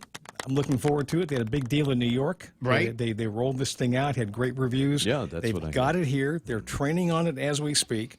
And I said, I think Ray needs to be converted. And so he says, maybe Friday, he will be right here, maybe Friday, in the Point Studio with Impossible Burgers, doing the impossible thing, which is trying to convert Ray Gibson to become a vegetarian. I've had experience with vegetarian hamburgers in the past and found that they taste just like the box that they come in. Oh, not this one. That's what I'm told. We are anticipating to launch the new Impossible Whopper on Friday, August the 23rd. As we talked about last month, I'd like your show to be the first one to try it, Rudy. 7:20 in the morning, bring one for me, bring one for Jerry Roberts, bring one for Kevin Kerrigan, and one for Michael Knight. And all of us will grab a bite of the Impossible Whopper from Burger King. Now it's time for Jerry Roberts and the Extra Point. Brought to you by Guan Insurance Services and the guys over at First Hawaiian Bank, and at least for this morning, Rudy and the team over at Burger King. Most of us dabble in procrastination. Even if we are get-things-done machines, there are still things we tend to put off. The question is, what kind of procrastinator are you? In the next few days, we're going to find out. That's on the Extra Point. When's the last time you looked at your homeowner's insurance? A homeowner's policy protects much more than just your house. It also protects you against claims from someone being hurt on your property. If a visitor is injured at your place, how much are you covered for? The smart thing to do is get the answer today. That's the Insurance Extra Point. Get out there and make something good happen today by calling Guahan Insurance Services at 475-1162 or visit us at the Camacho Landmark Center in Tamuning. So what are you putting off that you know you need to do? Come on, admit it. Hey, I do it too. I teach how to be more productive, and once in a while, I still find myself pushing a task or two into tomorrow or next week or whatever. Procrastination can bite all of us. And did you know that it comes in different flavors? Dr. Linda Sapadin, a licensed psychologist and author of It's About Time, The 6 Styles of Procrastination and How to Overcome Them. And the other book is How to Beat Procrastination in the Digital Age, a title that should make you want to go buy it. Now, let's see if we can find you in the mix and offer ideas on how to solve the issue. She says there are 6 kinds of procrastinators. Number 1, the perfectionist. This person pays too much attention to details, so much so that they can't bring themselves to start a particular task or finish it because they worry it won't be good enough. Perfectionists tell themselves that whatever they're doing can always be done just a little bit better. If they're a true perfectionist, you can't just tell them to stop. This is a compulsive trait and will often cause a physical reaction if you try to restrain it. I've seen people look like they were ready to have a nervous breakdown when I told them they should move on to the next thing. If you work with a perfectionist, one way to help is to have them agree to a hard deadline to deliver on a project or task. Hey, George, I know you'll do your best and with your usual high quality, but Friday at 5 p.m., we need it, and we can't not extend the deadline. Another way to work with a perfectionist is to have someone else determine when the work is good enough to deliver. Good enough to deliver. And they have the authority to say the job is done. Sometimes people just can't stop from tinkering around a little more, and they'll actually be relieved if somebody else makes that call. Number 2, the dreamer. This is the person who would like to do a job and complete it, but they never make solid plans to do so. They like the big picture, but never drill down to the details that are needed to make things happen. Sapinen says dreamers like to tell themselves and others that they'll get the work done soon, but timelines and deadlines are difficult for them to deal with. What they lack is the will to make a commitment, and that is the key to their success. Help the dreamer by having them sketch out a plan for the work, even a rough one. Then set a definite start date. If materials are needed, have a check-in meeting with them a couple of days beforehand and make sure everything is ready. Ask them to break goals into smaller chunks if that will help keep them on track. So, did you see yourself in any of this? We've got more on procrastination coming tomorrow. That's the Extra Point. Get out there and make something good happen today. For 93.3, the Ray Gibson Show, Guahan Insurance Services, and First Hawaiian Bank. I'm Jerry Roberts. How long did you put off doing that one? Well, how long did you procrastinate doing that particular riff there, Jerry Roberts? Let me say this. Let me say this for you. Go ahead. That and someone said I threw you under the bus. Maybe one of the reasons. See, and I've heard this said before, that Ray Gibson takes selfies with beautiful women, and that's one of his main claims to fame. I'm wondering if... You think that might have a detrimental impact? Certainly for the girls. Well, I'm just thinking, that like, oh my God, a lot of women picture with him. A lot of women who probably would want to bang down the door here and get at you. Just take a look and say, look at who he's taking. Couldn't possibly compete with that. It's amazing. Try, ladies, try. Is the thing. Average adult spends 3+ hours on their phone every day. It's another survey that has been conducted. The average adult will spend 3 hours and 25 minutes on their phone, 52 minutes of which will be on social media, looking at my pictures. Yep. 52 minutes of that spent on social media, which I didn't do the mathematics on this one either, but it sure sounds like that's a lot of phone time. I don't know that I spend that much time on the phone at all. I think, phone conversation with me might last. I think the longest one that I've had in the last week or so might be 5 minutes, 3 of which were when I was on hold waiting for somebody to get to the phone. Phone conversations are short. Yeah. But time with this in our hand is not. Yeah. This goes on and on and on. So I'm saying 52 minutes. That doesn't sound like enough for social media. It seems. I'll bet you I'm on social media more than that, and part of it has to do with I'm interested in what everybody else is doing, but primarily because that's where I get a lot of ideas for news and discussions and topics. Plus, people will tag me in their stories, so I've always got this back and forth going on. So for me, this is an extension of the microphone. It's research. It's also a lot of things. They say, and I've seen research on this. They say people pick this thing up. The phone thing up to 75 times a day. Oh, that's old research. That's old research. Yeah. New research. I know I was involved with a company before I went back on the radio. I was involved in a company that was selling advertising time on the front of the phone, and so when you hit the unlock button, it would go to an ad. It was Google AdWords or something like that was supported. You didn't have to look at the ad, but in order to find the thing to click to close the ad and go to the home screen, you had to look at the ad. Right. And we figured that, and we actually had the metrics to support this. We figured that some of our users were looking at their phones between 150 and 200 times a day. Really? I mean, that's just constant. That's down and then open it up, down, open it up, down, open it up. And we were serving a lot of ads. The only problem is we didn't have enough phones out there to really make a dent in the ad market. Okay, now think of this: 175 to 200 times a day. Can you imagine? How long does it take you to pick it up and take a look? Now, if it's only a minute or 30 seconds each time, do the math. Yeah. That's a lot of productivity that's going the other direction. Unless you're Ray, and that's where you're getting your ideas and your topics and your inspiration from, sure. But everybody else. Smug Wimp saying most of my being on the phone is playing Free Cell while in line.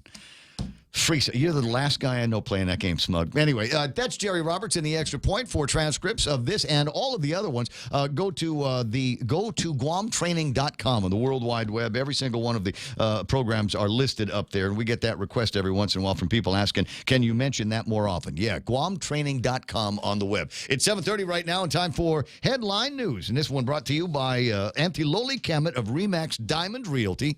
See, there's another person. You can find her on Facebook, and it's worth looking because she makes 60 look great. Anyway, call Auntie Loli at 688-6743, 688-6743. 7:30 News also brought to you by GPSI Guam, a professional services company, registered contractor with the federal government. If you want to know about partnering up with them or things that they know that they can tell you that'll make it easier for you to partner with the federal government, call them at 477-3058. Ask for Al. And now I'm going to ask for Kevin from the Guam Daily Post. Here's news. Half a day and good morning, Guam. In the headlines from the Guam Daily Post this morning, a man picking breadfruit in Agate was electrocuted yesterday morning when the metal pole he was using came into contact with a high-voltage power line. That, according to Art Paris, the communications director for the Guam Power Authority. Acting GFD spokeswoman Cherika Chargaloff said in a text message to the media that a 911 call reporting the electrocution came in at about 10:55 yesterday morning. She said medics were on the scene shortly after 11 a.m. The man was rushed to Naval Hospital. CPR was conducted en route. Agate Mayor Kevin Siswico said it happened along Route 2 just south of Finilly Drive on the beach side. He did not know the name of the man or his condition as of yesterday afternoon. Perez reminded residents to stay clear of fruit trees or any trees that have power lines passing through them. It's not safe to do so under any circumstances, he said. The Trump administration's new rule barring immigrants from entering the U.S. if they're unable to sustain themselves financially might apply to citizens from the Federated States of Micronesia, Palau, and the Republic of the Marshall Islands. However, compact immigrants who are unlikely to be affected, according to the Department of Homeland Security, which published the new rule for public comment on August 14th. Among the public comments, Homeland Security was asked if immigrants from the compacts of free association would be affected. In response, Homeland Security acknowledged that COFA migrants may be affected by this rulemaking when applying for admission. The final rule goes into effect October 15th. 23-year-old Joshua Sanchez de la Cruz and 44-year-old Michael Leonen Lucero face allegations of breaking into the Verona Hotel in Tuman on August 16th. According to the magistrate report, Lucero told police they just wanted to see what was left to steal. The complaint states that a security guard noticed the rear gate to the property ajar. The glass pane to the entry door was removed. He took a closer look, found Lucero inside the otherwise unoccupied hotel. Police were called. Subsequently, the second suspect was found, De La Cruz, hiding in the bathroom. Police patted him down for a weapon. Instead, they found a glass pipe. Residue in the pipe tested positive for methamphetamine. Lucero telling police he had several friends who stole various items from the Verona, and he and De La Cruz were just looking around to see what was still left. Both men have been charged with criminal trespass as a misdemeanor. De La Cruz was also charged with possession of a Schedule II controlled substance as a third-degree felony. For these stories and more, log on to postguam.com or pick up a copy of today's Guam Daily Post. I wonder what else they might be able to pin on these guys here. I wonder if there was a couple of the Yahoos, the Jugheads, that tried to break into the we had the grand opening, but we haven't actually moved into police department up in the Sinahanya area. I'd start check the fingerprint records on these guys, officer, and see what else we might be able to pin on them. It's 7:34, and that's iConnect time. Call iConnect at 888-8888 and say, hey, save me some money on my mobile and internet plans. Lolita Cabot from RE/MAX Diamond Realty, a friendly, hardworking, and passionate RE/MAX professional, is committed to helping you make a difference in your life and to helping you achieve the American dream of home ownership. She also specializes in commercial leasing, land sales, local residential sales leasing, and military and corporate relocation. So for all your real estate needs, call Lolita Cabot from RE/MAX Diamond Realty at 688-6743. That's 688-6743.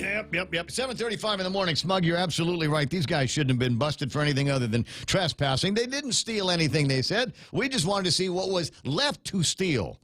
Is their response. That's going to go over great in court. 7:35, and IHOP's new buttermilk chicken has arrived. All-natural chicken breast, signature seasoning blend. Order that up with pancakes, waffles, or breakfast combo. And you might be going, pancakes and fried chicken, waffles and fried chicken? Are you sure? Yes, we're sure. You have to try it. It'll change your life. Available for a limited time at IHOP in Tamuning and the one they've got in Tumon. GPSI Guam is a professional services company that is a registered contractor for the federal government. They're an SBA, 8A, and Hub Zone certified SDVOSB, providing program/project management, administration, technical support, logistics, and commodities. Find out more about GPSI and how they can help you today. For large prime companies, contact GPSI if you need assistance in meeting your small business subcontracting goals at 477-3058. They'll be happy to assist.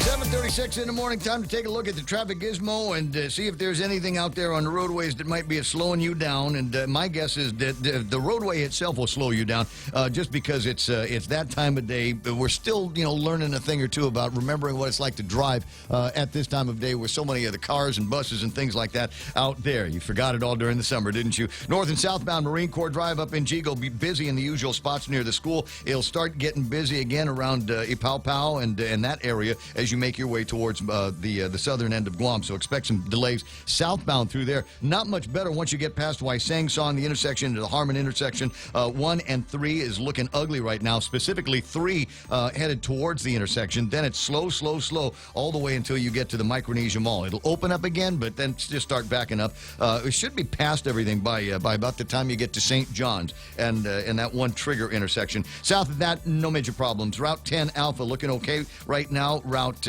16 clear right up until you get to 8, 10, and 16, and then it's mostly southbound traffic waiting for the light over at the the Happy Mart intersection. And then even if that light goes green, there's still a lot of traffic waiting to make that turn onto Route 10. So watch out for that. Of course, traffic slow until you get past the Golden Sea restaurant. 10 and 15 very, very busy right now up around the schools, the areas that take you into the University of Guam. 10 and 4 busy in both directions as you're making your way through there. Expect some delays at the intersection of 4 and 15. Does this get any better? No, it's starting to build up in the downtown Agutnia area, right around the Agutnia Shopping Center and the court. So if you're in traffic right now, you might make it by 8 o'clock. If you're thinking about getting into traffic now, guess what? You probably won't be in the office until 8:30. It's that bad. 7:38 right now. Traffic here on The Point.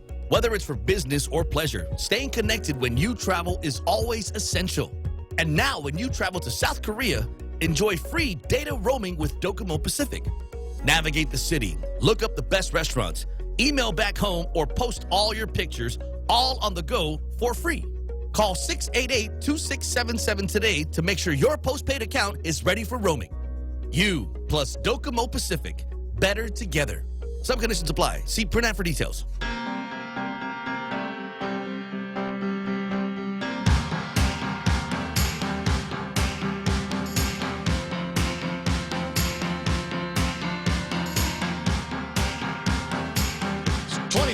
right, from 8 o'clock in the morning, it's the Ray Gibson Show on 93.3 The Point. Hope you had a great weekend. Mine was off. I'm totally off the chain here. Saturday with the Make-A-Wish Foundation and the party that they threw over at the Hyatt. The food was excellent. The company was great. There's some incredible pictures. The entertainment was superb. Had Eric Tadinko in the studio, and I got to tell you, between you and Kamiya and everybody that helped organize that event, it just came off perfectly. And for the first time in a long time, I didn't have to work it. I wasn't the actual MC. Kyle got that gig, and it was great because I got to kick back and not have to worry about anything. Just walking around the Hyatt, generally annoying people for most of the night. That was a good time. Then I went to Kento's, and Saturday night over at Kento's, they do this Latin thing, right? Have you ever been there for that? And they get all these people out there on the dance floor, and they get Kano and his band, and they're really, really great. And a woman comes up, she says, "Let's go dance." I said, "I don't know how to do that dance." You know, it's one of these sophisticated, south of the border kind of Latin dance. I don't know how to do that. And she actually gets me up on the dance floor. This is the crazy thing. She actually gets me up on the dance floor and starts doing this kind of wiggly thing. And she says, "You have to count. It's 1, 2, 3, 4, and then 5, 6, 7, 8. 1, 2, 3, 4, 5, 6, 7, 8. And she's trying to show me how to do this stuff. And I'm going, and she says, 1, 2, 3, 4, 5, 6, 7, 8. How come you're not getting this? I said, "Lady, you can give me these numbers all night long. It won't make any difference. My feet don't know what 1, 2, 3, 4, 5, 6, 7, 8 means. Can I just go back and sit down and drink my beer?" And luckily, somebody came up and relieved me from my dancing responsibilities on the floor. But it was a fun Saturday night, and a crazy end to a crazy way to spend my day. I spent my day. Mayor Savares can get into this. Mayor Melissa Savares online. Mayor, I spent my Saturday watching Filipino rom-coms. Have you ever been to you ever been to one of those romantic comedies? No, I haven't. They're great. Oh my God, they're so dramatic. What tearjerkers there, but they're funny. And anything with what's his name, Daniel Padilla and Catherine Bernardo. I think they're the it couple, I guess, for rom-coms in the Philippines. They're really, really good movies, and I encourage you to watch them. Put a smile on your face for sure. How is it now? The reason why we're calling because I wanted to know what your takeaways are from that public safety summit that they had over the weekend that I didn't go to. Okay, well, Ray, the good thing is that some people, even who were not part of a neighborhood watch team, did come out and expressed interest in how they can help their neighborhoods with creating a neighborhood watch team, and then of course we got the names were collected in their areas of interest, of their neighborhoods. Mm-hmm. And then another thing is that current neighborhood watch groups came out to share some of their successes, some of the things that they developed to help, identify crime or even fight crime, how they watch out for each other in their particular neighborhoods. That is such a great force multiplier, WhatsApp, and the idea that there are these groups of neighbors that have put together these little neighborhood watches, and I recommend it completely. And even though I don't live in Barrigada anymore, I'm still a part of a Barrigada WhatsApp group, and I like that because then it gives me things that I can look out for. If there are people that are running around Barrigada, that's not too far away from MTM, and if these crooks strike out in Barrigada, maybe they're going to be in my neighborhood next. So it's nice to know kind of what to look out for, suspicious vehicles, suspicious MOs that are out there. So I recommend, if you haven't yet, if everybody knows your neighbor, so go walk next door to your neighbor and say, "Hey, Teddy, give me your number. I'm going to put a neighborhood watch group together." And it starts just like that. So you get Teddy's number, Teddy gets that neighbor's number, gets the guy across the way's neighbor, and then pretty soon you've got this, quarter mile worth of WhatsApp, and everybody looking out, and everybody, not everybody has the same schedule. So I'm home in the afternoon, right? So I can keep track of my set of streets in the afternoon, and if I see something weird, with WhatsApp, and one of the cool things, and we use it here at the radio station, one of the cool things about WhatsApp is you can transmit pictures and video. So if I've got a video of somebody that's driving slow, staring at my house to see if there's anything they can steal, then I can take that video off of my security system and then load it up on the WhatsApp so that everybody else can see that here's this guy that thinks he's going to steal my barbecue grill. Yeah, so that's what it was. Yeah, that's what it was actually shared. Is that sometimes an incident happens and we don't have evidence, but with neighbors having video cameras in their homes, and sometimes, most of the time, if they're part of a neighborhood watch, their cameras actually face, one or two cameras face towards the road. Sure. And so those are how the GPD has been able to catch, with license plate numbers, descriptions of vehicles. So that kind of helps apprehend those that have shopped. Oh, I've turned in a lot of evidence to the police department and to friends that have said, "Hey, Ray, you've got video cameras facing the street. Do you have footage?" And sure enough, I'd come up with the footage, and if the lighting was good enough, be able to get make, model, even pictures of the drivers in these cars. Yeah, I've got to know. I cannot tell you. Security procedures prohibit me from identifying how many cameras I have facing the street. But trust me, if you pass by my house, I've got a record of it. It's in there somewhere. 7:44 in the morning. Now, there's Frank Ariola, I guess, was down there showing off an app. Yes.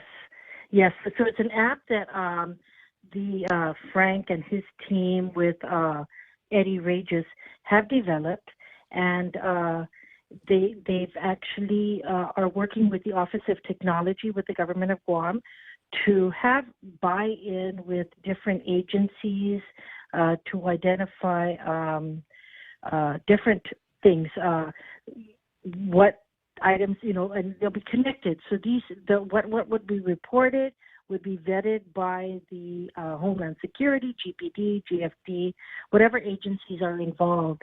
And then from that, they can assist the residents or even the mayor's council in identifying certain incidences in the different villages and municipalities. Yeah. Well, I can see there would be a lot of application for something like this, just in the reporting of something suspicious in the neighborhood, or the reporting of an actual crime. I actually saw this guy strike that guy, and we need the police. Call 911, but then also make the report on the hands-on. It's called the Hands-On Information Mobile Application, and I've got Frank coming into the studio at 8:30 tomorrow to talk to me about what's in it so far and some of the things that they might be able to use this with, and maybe different way. I want to say that didn't Senator Tina Rose Munya Barnes have a similar app that they were trying to get on Guam, so that if you saw something, wasn't necessarily crime, but if you saw something out of place, a guardrail that was all mashed in, or bus shelter that was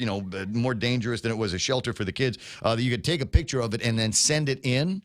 But the problem was, I don't know if anybody ever actually looked into some of those things, because I'd identified a couple, but nobody ever followed up. And as far as I know, those hazards that I saw are actually still there. So I think that's the deal with this. It's nice that there's an app that, we can take a picture of something and it'll go to Homeland Security and the police and the mayor's office. But who's going to be in charge of looking at it to make sure that it's responded to? Yeah. And one of the things with this app is also to vet it, to make sure that it's not an incident that was posted that happened actually a year ago, last month, and is actually legitimate. So that's it'll be vetted by the proper authorities before it's actually sent out. Did they mention at all, Mayor, whether they were going to hire any more police officers? Because it's nice that there's all of this community stuff that's taking place, but we already pay taxes and stuff to actually have police in uniform and in cars that are out patrolling the neighborhood and looking for trouble. Are they actually going to hire any new cops? Yes. The governor was there, and they actually talked about how they had. She's in town. Well, yeah, she was at the event. She actually did opening remarks. Oh, okay. And welcomed. Yeah. That's nice. So it was nice that she participated. She even shared, with how her son was also part of Neighborhood Watch in the Pago Bay area when he connected with the mayor's office. So. That's, so she shared that. But yes, of course, the partnership, it was also partnered with the Criminal Justice College at the GCC. So that's where we all come together. And of course, there has been recruitment. There is a group of police recruits in training right now. So we do have guys coming in.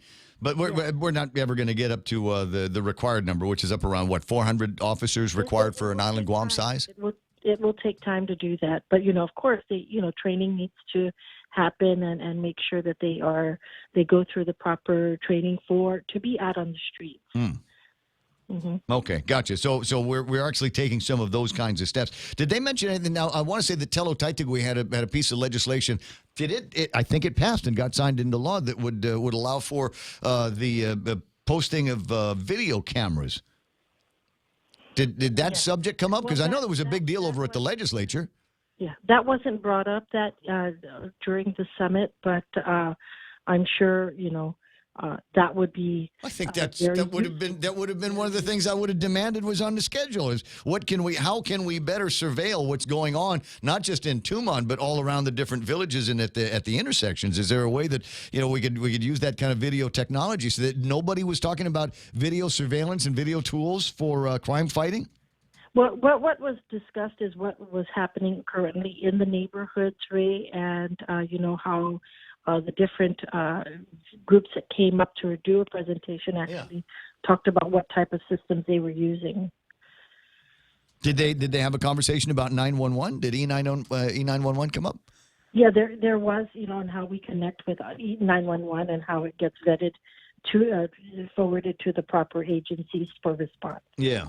Okay. Well, all right. And the question from a listener wants to know if you issued any citations. Not at this time, Ray. Are you going to go out and find somebody to cite today? We're working on something. Go get that guy. Go get the tire guy, because I passed by his place. At least it looked organized when I passed by his place yesterday. Up on my way to Ipaupau, my Pantsit run.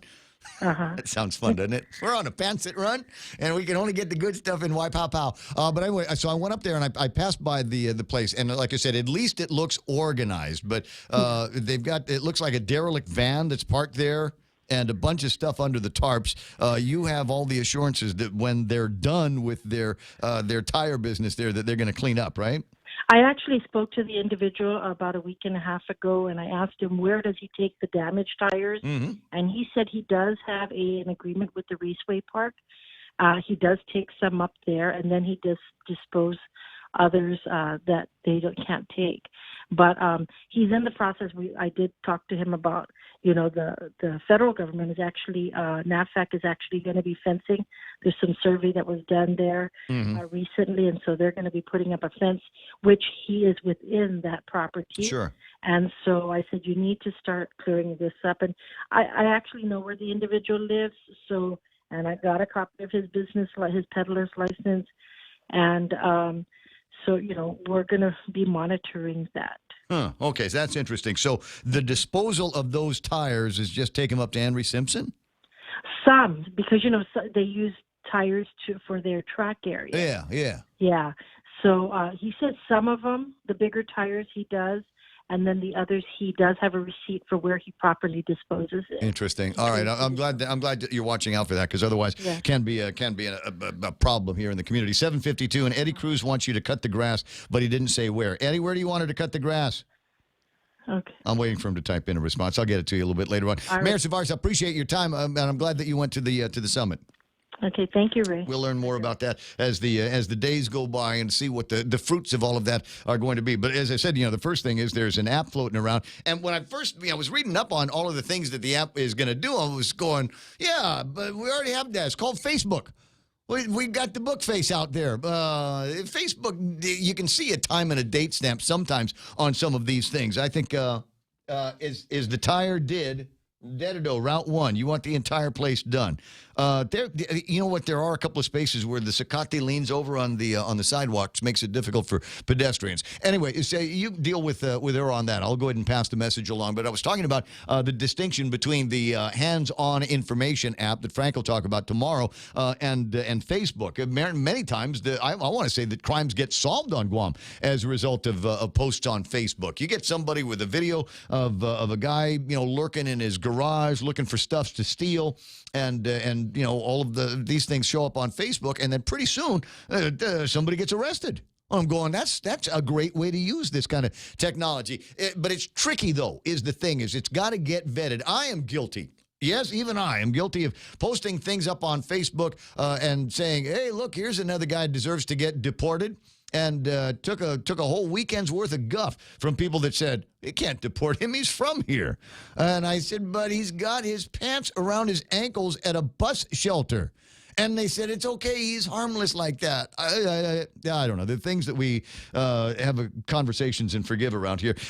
Speaking of, I've got an opportunity. Speaking of bus shelters at 7:53, I was asked to share this online. I got a couple of pictures of some folks that were cleaning up a bunch of these bus shelters over the weekend. Pinoy Guam bikers got together and painted some adopted bus shelters along NCS Road.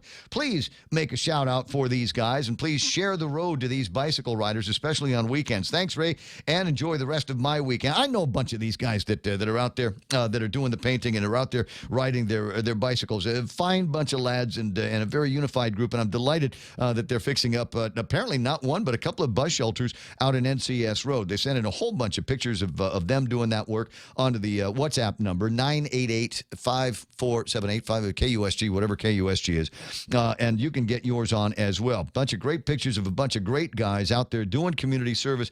Guaranteed that they are not doing this so I would talk about them on the radio as much as they're doing it because they see a need and have decided that they were going to fill that need. And you can do the same thing. You know, that just because school has already started doesn't necessarily mean that you don't have to go out there and paint bus shelters. If you've got one near your house, you've got one by an office, you don't have to paint your logo on it. Just go in there with, what's that going to be, $20 worth of paint?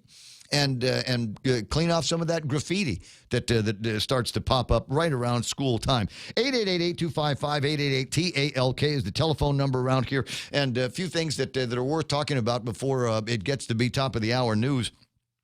Some of the stories that I think are interesting is the amount of money that has already come out of the Department of Revenue and Taxation and the Department of Administration in tax refunds. I don't have the total since they've started issuing checks for the 2018 return period. Do you have It's about $85 million. About $85 million. Byrne, yeah.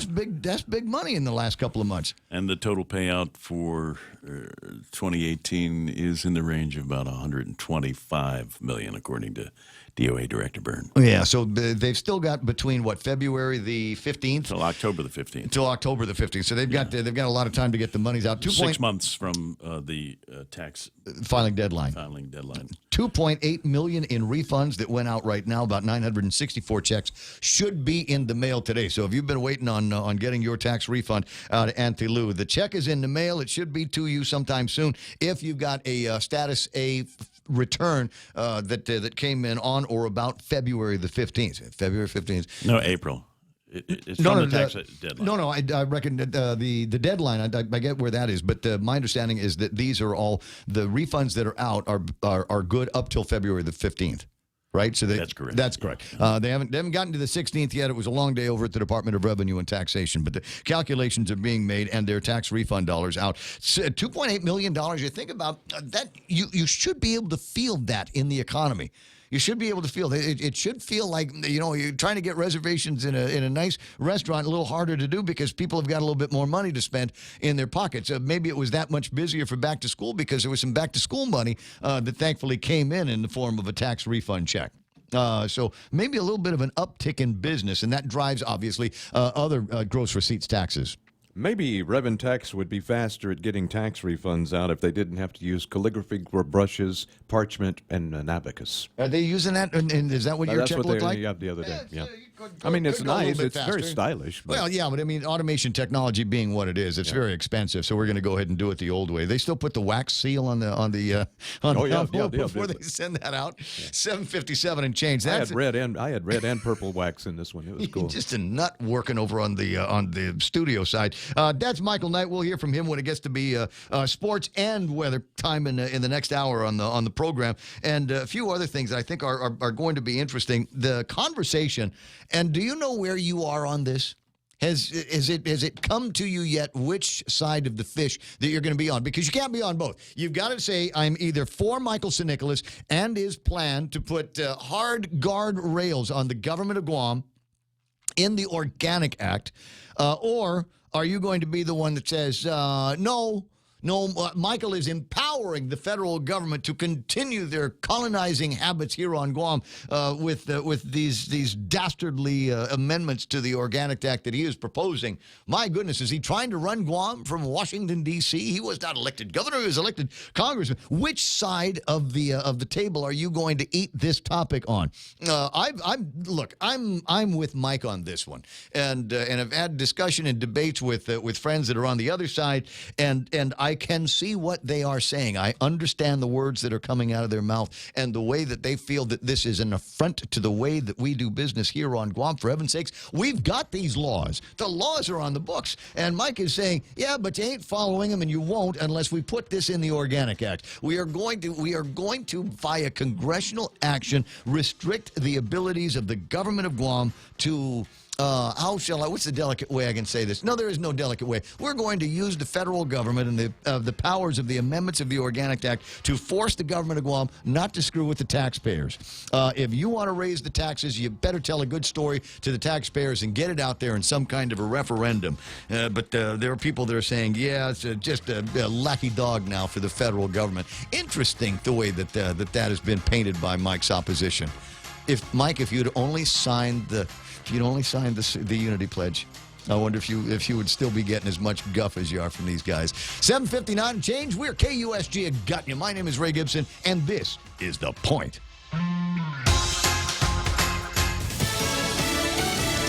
ISIS claiming responsibility for a deadly bombing in Afghanistan. I'm Jay Metzler, Fox News. It happened at a wedding reception in Kabul. The suicide bomber danced, laughed, and clapped his hands along with the other guests. Then he blew himself up. This guest speaking through a translator. The explosion happened near the stage where the musicians were. All of the youths, the children, and all the people who were there were killed. Some were wounded, and now they're in the hospital, and others are dead. Many women and children among the 63 killed. 182 others were wounded. President Trump wants to pull U.S. troops out of Afghanistan. We've been there for 19 years. We're like a police force. And that's about it, frankly. I think it's very important that we continue intelligence there in all cases, because it is somewhat of a nest. The president says U.S. negotiators are talking with the Afghan government and the Taliban on an agreement that would allow U.S. troops to leave. Senator Lindsey Graham not on the same page. We cannot have any deal that denies the American military the right to stay in Afghanistan to protect us against ISIS and al-Qaeda. You might get the Taliban at the peace table. You're never going to get al-Qaeda and ISIS at the peace table. Senator Graham on Fox's Sunday Morning Futures. When asked about the senator's comments, President Trump called Graham a tough guy. The president made those comments at a New Jersey airport before he headed back to the White House after a week at his golf club. He was asked about concerns his trade policies, especially the trade war with China, is sending the U.S. toward recession. We have the strongest economy by far in the world. The tariffs have cost nothing. He says China wants to make a deal with the U.S. At this point, he does not. This is Fox News. Parents, start your child's school year right with healthiness and fun. Complete your child's immunizations, annual physical, dental, or eye exam at FHP and receive a free gift for each exam visit. Perfect for back to school. Valid from July 15 to August 31st or while supplies last. Visit their website or Facebook page for more details. Call 646-5825 and press 2 to schedule an appointment today. Most private insurance accepted. FHP Health Center, our island, your clinic. Coast 360 introduces our new youth banking program.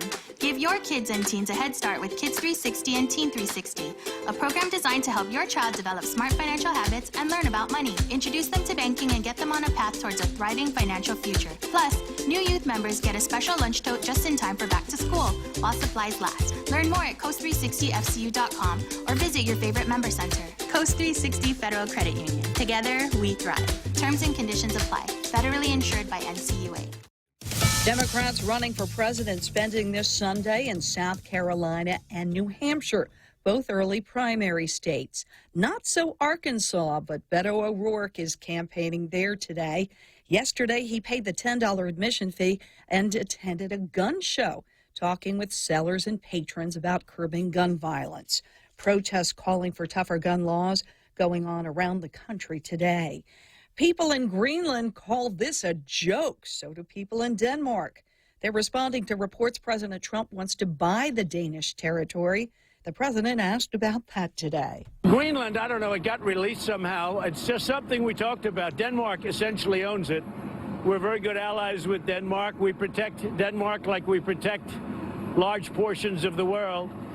So the concept came up, and I said certainly I'd be strategically, it's interesting, and we'd be interested, but we'll talk to them a little bit. It's not number one on the burner, I can tell you that. The first R-rated comedy to top the box office in 3 years. The tale about a trio of 12-year-olds, Good Boys, is the first R-rated comedy in the last 3 years to open at #1. You can spy on my neighbor. She's a total nymphomaniac. She starts fires? No, she's a nymphomaniac. Someone who has sex on land and sea. Good Boys surpasses expectations to debut with $21 million. Hobbs and Shaw moved to #2. Other new films struggled. The Angry Birds Movie 2 and the Shark Attack sequel, 47 Meters Down, Uncaged. The movie Blinded by the Light was warmly received. It's about a British-Pakistani teen whose life is transformed after he discovers Springsteen.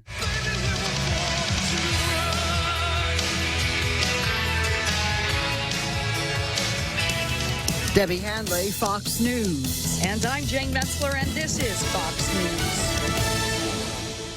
News. This is Ronnie. Ronnie is about to break his piggy bank. Come on, piggy bank.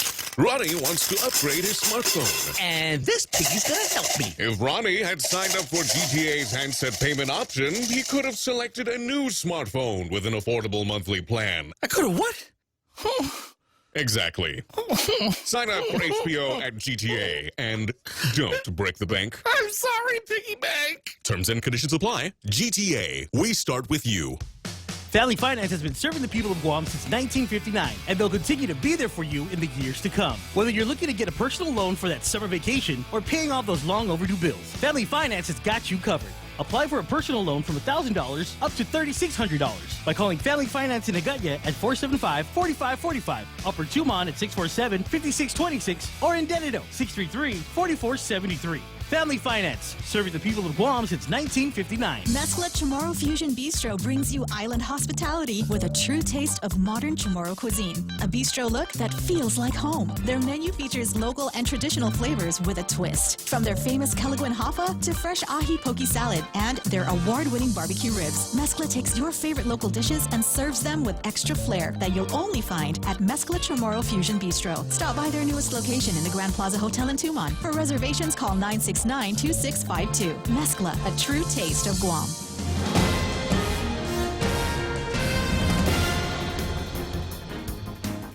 Half a day and good morning, Guam. News time here at The Point is 7 minutes past 8 a.m. this Monday morning. I'm Kevin Kerrigan. Here's a look now at some of the top stories from the Guam Daily Post. Guam businessman Carl Peterson came face-to-face with the suspect in last week's gate-crashing incident at Andersen Air Force Base, which ended in the suspect's death. Peterson telling the Guam Daily Post that it was his home that was invaded last Wednesday night by a man identified on the police blotter as Ansel de Goma Poblete. Peterson said he was standing in his kitchen about to take his dog out for a walk when someone jerked the kitchen door open. Peterson said the suspect told him he was fixing his car in the backyard. Peterson responded, "No, you're not." He said the suspect lifted the gun, pointed it at him, pulled the trigger. He felt a rush of air past his head and knew it was a pellet gun of some sort. He was not harmed. Peterson said the suspect then fled, and Peterson called 911. Police chased the suspect vehicle up to the Andersen gate. The suspect crashed through the gate, ran into a barrier, fled on foot into the jungle. The next morning he was found.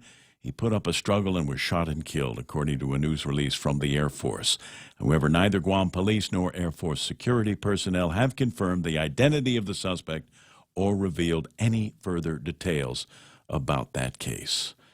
The Trump administration's new rule barring immigrants from entering the U.S. if they're unable to sustain themselves financially might apply to citizens from the Federated States of Micronesia, Palau, and the Republic of the Marshall Islands. However, compact immigrants who are already in the U.S. are unlikely to be affected, according to the Department of Homeland Security, which published the new rule for public comment on August 14th. Among the public comments, Homeland Security was asked if immigrants from the compacts would be affected. In response, Homeland Security acknowledged that COFA migrants may be affected by this rulemaking when applying for admission to the U.S. The final rule goes into effect on October 15th. We'll have more news after this. Hey, do you know what time the bank closes? I need to deposit my check. You know you can do that from your phone. I can?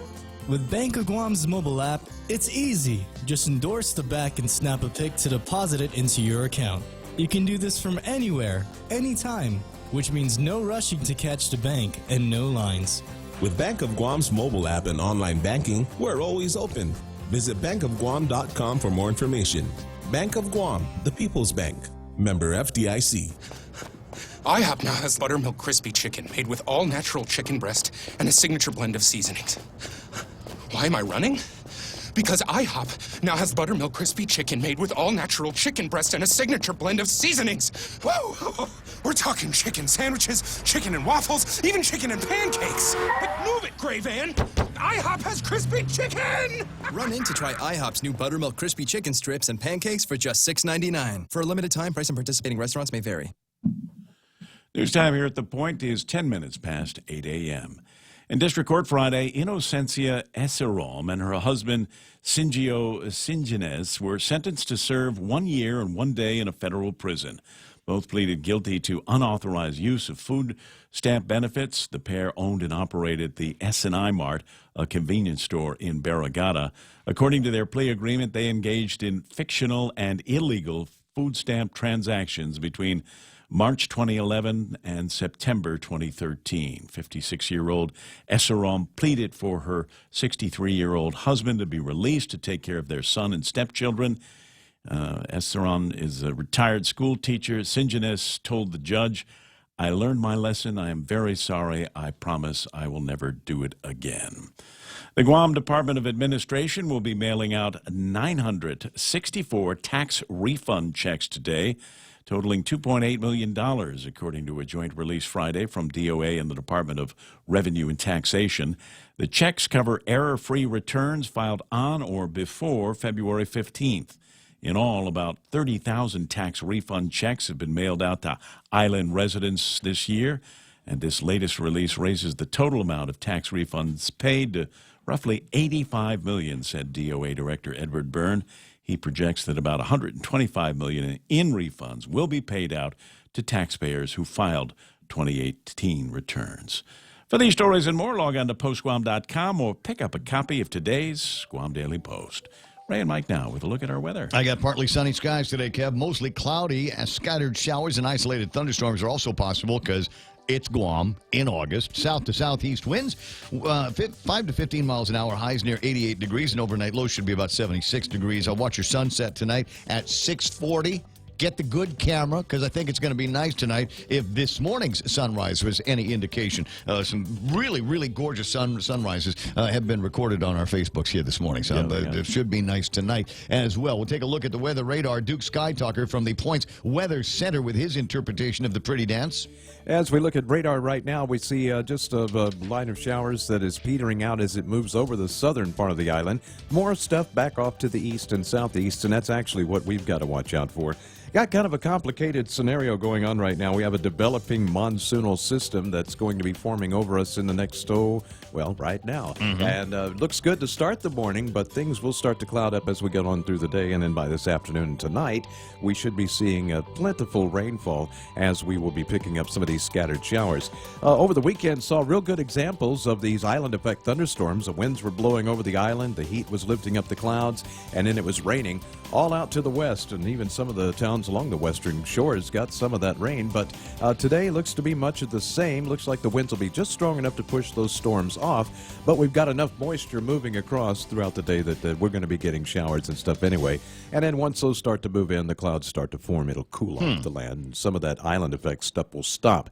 Looking like for the next couple of days, we're going to see plentiful rainfall, maybe up to 3 inches by tomorrow night. Wow. And so that's slightly less than what we had to start the month off off with, but it's still rain nonetheless. Air conditioning bill should be cheaper then. That's good news. 8:13. That's the silver lining behind that particular cloud. 8:13 in the morning. Before we get into the other part of the program where I tell you about news and weather together, I do want to say a couple of birthdays. A buddy of mine, Jeff Evans, is celebrating a birthday. Some of you that will remember the early days of Hit Radio 100 will remember the Hutch and Jeff Coast to Coast show. Well, he is celebrating a birthday, turning 69 this year. My friend Desi Kelly, who you don't know, is a broadcast expert out in the Philippines. Handful of people know her and her broadcast accomplishments. Mirko Agostini, you know him as the chef over at the Hyatt, celebrating a birthday today. Happy 46 to you, buddy, and there are a whole bunch of other people that got birthdays. If you know one or two, it might be fun to put those on the radio or find them on Facebook and wish them a happy birthday. Andy Tidwell celebrating a birthday out in Hong Kong today. 8:14, that's news and weather and birthdays together here on The Point. 65 years ago, Bank Pacific opened its doors to our community. As we celebrate, we offer you a special 65th anniversary personal loan rate for as low as 4.65%. For travel, back to school, a wedding, do whatever you want with the money. We just want to give it to you for as low as 4.65% APR. It's our birthday present to you. Bank Pacific, where others put branches, we place roots. Equal opportunity lender, member FDIC, conditions apply. I got just a note before I do anything else. I just got word that there are police taking pictures. What are that? Kojaks with a Kodak over by the airport. So watch out for those guys doing their job and trying to make the roads. Run, Forrest, run! That much safer. All right, yes. Get off the road there. The police officer wants to pull you. Just says along Airport Road ongoing right now. Don't know if that's actual cops or whether that's the airport police. Just know that they're doing some radar testing out in that area. 8:15 in the morning, portions of the program brought to you by Ruby Tuesdays, where they will be tomorrow celebrating Tuesday with a special 2-for-1 deal. You go in there, it's 2 endless garden bars. Then you and whoever it is that you like to watch, eat, you get to, what's the word I'm looking for? You get to choose which entrees. You can split up the entrees if you like, or maybe you're going out with your soulmate and you learn that they're your soulmate because you're both eating ribs, right? I'll take the ribs. I'm taking ribs. Right, and then it's love, American style, all over again, right? And then you get to determine, and then there's the friction opportunity. What do we want for dessert? Because that's the one that you got to share. Is it going to be the cheesecake or is it going to be the chocolate? Cheesecake or chocolate? And that could be the determination of whether or not you are actually with your soulmate. Go find out tomorrow night over at Ruby Tuesdays. Also brought to you by American President Lines, APL, global presence with a local home and security title, where their job is to make things easy for you and the purchases or sales of property. You don't know what they do over at Security Title? Give Ron and Kim a call, and they'll tell you. We understand what matters to you because at Docomo Pacific, we're a family too.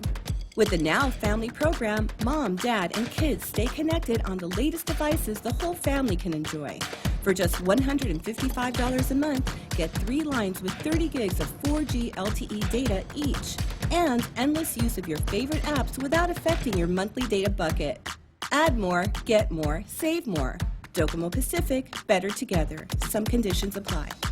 I don't know. Everybody was taking fashion risks on Saturday. You think Brian McKnight was taking a fashion risk wearing this sleeveless outfit? No, because he's a famous person. He can wear whatever. Meaning it's not like he walked out there in leopard print or anything. He could have, though, is what you're saying. And he could have, yeah. But what I'm saying is, I think a sleeveless hoodie for a guy like Brian McKnight isn't anything. All right, so I wouldn't have done it. So I did the, what do you call it, the Make-A-Wish Foundation. I did that gala on Saturday. Oh, yeah? Yep. And so it's, I got a new suit, right? It's a nice, tight suit.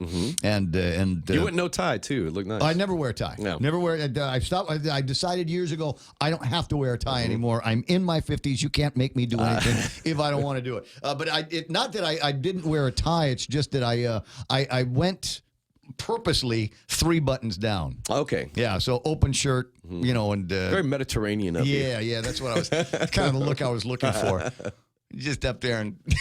I can see some people going, don't ever do that again. Shut up, you don't pay my bills. 8:17 in the morning, Blake Watson's voice is there. And I'm supposed to do some more commercials, right? Okay, the Ray Gibson Show brought to you by Take Care Insurance, insuring you against 3 buttons down. Cars Plus, where they've extended the summer of the Jeep until the end of August. So you still got some time, not a lot of time, to make that decision on what color Wrangler you're going to buy from Jen and Joey and Dunge over at Cars Plus and Mighty. Go test drive and find out how they can do that and get you 1.99% on the purchase. And the guys over at Mescla Bistro, as far as I know, I still get to talk about, even, you know what, I'm dying to find out. I don't think they've done it yet. But Chef Peter came in, third or something like that at that massive get-together in Louisiana, the seafood wrestling competition that they had. Anyway, so he comes in third, and so he's supposed to do a thing where he takes that award-winning recipe that they did there and let us try it here. I don't think it's happened yet, but it could any minute. Now, if you want to practice eating Chef Peter's food, then go over to Mescla today and try the garlic Dungeness crab. A couple of pounds worth of Dungeness crab, and it sounds like a lot, but you realize once you're eating it, you could literally eat Dungeness crab for the rest of the day. It's that, just sit there and just, get slobbery on it. Anyway, so we got a couple of pounds of that, and it comes on a chow mein noodle bed, and just great flavors that you're going to enjoy. They got burgers and stuff like that. Ooh, parrotfish. Lots of stuff to try at the nearest Mescla. One in Agana, and then the other one at the Grand Plaza that my friend Valerie runs in Tumon. The Coconut Wireless is back. The Ray Gibson Show. Who's that guy? Call now, 888-TALK. That's 888-8255. So what's up? What's up? A good weekend for everybody? Yeah. I'm crazy time all weekend long. I did the 5.5, which is actually only 5 mile, Tumon Bay race on Saturday morning, and that was fun. We were actually kind of concerned that we might have to postpone it for a while because there was lightning coming down that morning. Saturday morning? Saturday morning, yeah. We got thunder bumpers and lightning off in the distance. But we decided, screw it, we're runners. We're going to take a chance. We're not going to be out there all day long, for heaven's sakes. So I came in 6th. I've been running slower, but I managed to come in 6th. You're on the comeback trail, too, right? The injury comeback trail. Yeah, but it was still kind of, I was still running on sand with a weak ankle. And so there were a couple of points where I thought, I'm going to turn it again. And fortunately, I finished up when it was done. Congratulations to everybody that came out, braved the possibility of rain and lightning, but a good time had by all, literally. And a bunch. I want to say, Naomi Santos, our friend. Yes. Yeah, the bodybuilder athlete. First time I ever met her. You know how I met her? First time years ago, back when Skinner Plaza was still like a plaza and not a museum. And we hosted a Junk and Poe contest together. Neat. So that's just fun to say. So she was out there with. She's got a crew that follows her around, the fitness club, and so they came out on Saturday morning, and virtually all of them placed in their division.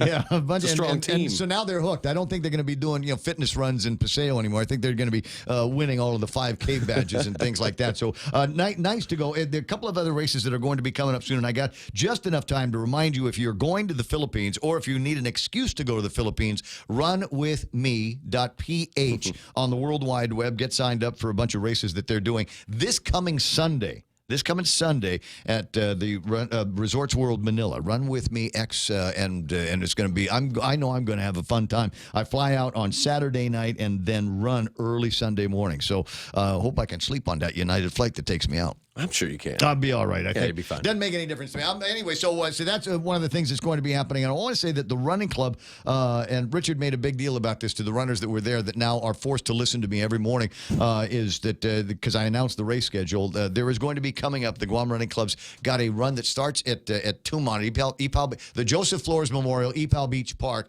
goes up to Two Lovers Point and back. I want to say it's 8.6 or something like that. It is a good time and a great way to learn to stretch your legs running up Santos Hill, because that's about the only incline that you're going to get. That's it. That's not too bad, right? And then making your way towards Two Lovers Point. But once you get in there, it's nice because they got there's fried rice and pancakes and coffee, and so you'll be you able can to sit smell out there. it once you get up the hill. Two Lovers Point, then you come back.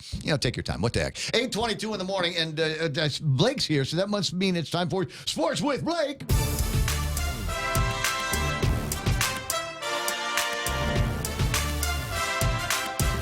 So the other thing I did all weekend long, and I don't know if you're going to be able to appreciate this, but I fell in love.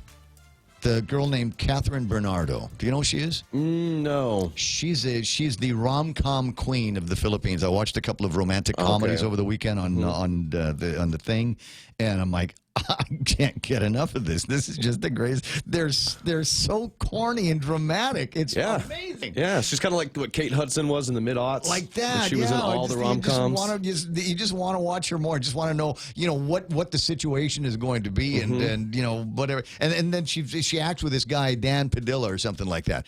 And so that I thought that was about the coolest thing. The coolest way to kill a couple hours on the weekend was watching those on Netflix. Netflix? Yeah. Mara. Barcelona. Look out for a show called Barcelona. She plays Mara in the hit TV series Mara Clara. Oh, must be, yes. Huh. Yeah, I'm going to have to get a subscription now. Yeah. 8:23 now in the you morning. have the TFC. I guess. But portions of the 9 program. million followers on Instagram. Huge, yes. Wow. I'm 9,000,001. Thank you very much. 8:23 in the morning. And when we start talking about the football pick'ems, that's all brought to you by Current Guam. And I want to say thanks very much to my friends over at GTA, because they've made it so that we can give away something really expensive at the end of the football season. Your choice, whatever the latest and greatest is from Samsung and iPhones, or maybe the Pixel 4 or 5 if it's out by then. We'll see what happens. Yeah, I got a lot of people vying for the prize. It's grown? 24 can actually win the prize. There are 27 in the Pick'em group. Hey. And Nice. actually 23 can vie for the prize. There's 4 of us that have actually signed up for it as well. From here? But yeah, Was it 1, 2, we've got 3? a Who's the fourth. fourth? Cause is in there. We've got all 4 of us. Kevin signed up. Yeah. You signed. I don't even know you're here when we do sports. So you signed up for the Pick'ems? I did, yes. So what's your groovy Pick'em's name? I don't know. Kev's to Picks. research that. Kev's Picks. Yeah, Kev's Yeah, Picks. Kev's I have to Picks. change that. So I just named mine Michael's Picks, right. since Friday, and I'm sure it's happened over the weekend, but since Friday, insert catchy name here was the last name. Yeah. So since then, we've added Captain Jack 671, which if I'm correct, because I follow him on Twitter, that's Cause. Yeah, because that's also his Twitter handle. If you want to follow him on Twitter, Captain Jack 67 at Captain Jack 671 on Twitter. That's how they work over there. We got Big D, Downset, What the What, and Obese Mode. Cool. So New friends. And listen, you can sign up anytime. As we're talking about this, you can go to yahoo.com, log in. You'll have to go through that process because everybody had a yahoo.com account and gave it up about the same time we gave up MySpace. So you're going to have to do this thing where you get your a password and stuff like that. Then you go to the football pick'ems, fantasy football, and then you can go to the pick'ems. Our number is 3384. 3384. That's right. And it'll ask you for a password, and that is Ray Gibson, all in lowercase. All one word, too, right? Yeah, all one word. Yeah, no and space. once you pop it in there, you're ready to go. Just find a catchy name for your team. And at this point, you cannot use the name insert catchy name here. Somebody has obviously already got that. So that's the way to sign up. And as far as we know, there are no limits on this, and we'd like to get as much participation as possible. So tell everybody, tell your office mates, the people that you are going to be, because you're going to be doing this at the office and stuff anyway. So drag them into the contest. Who knows, you might win something. Also, I'd like to ask everyone who's participating to check the page, the Points Pick'em page, because I've put a message there where I've asked everyone to actually identify themselves according to their name.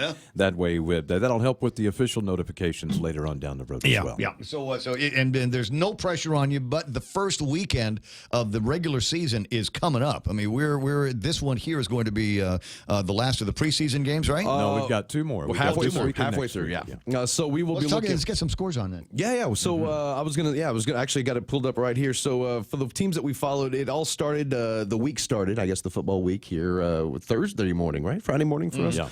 Oakland and Arizona. That was a big game because a lot of people wanted to see what Arizona was going to do with their new first-round draft pick.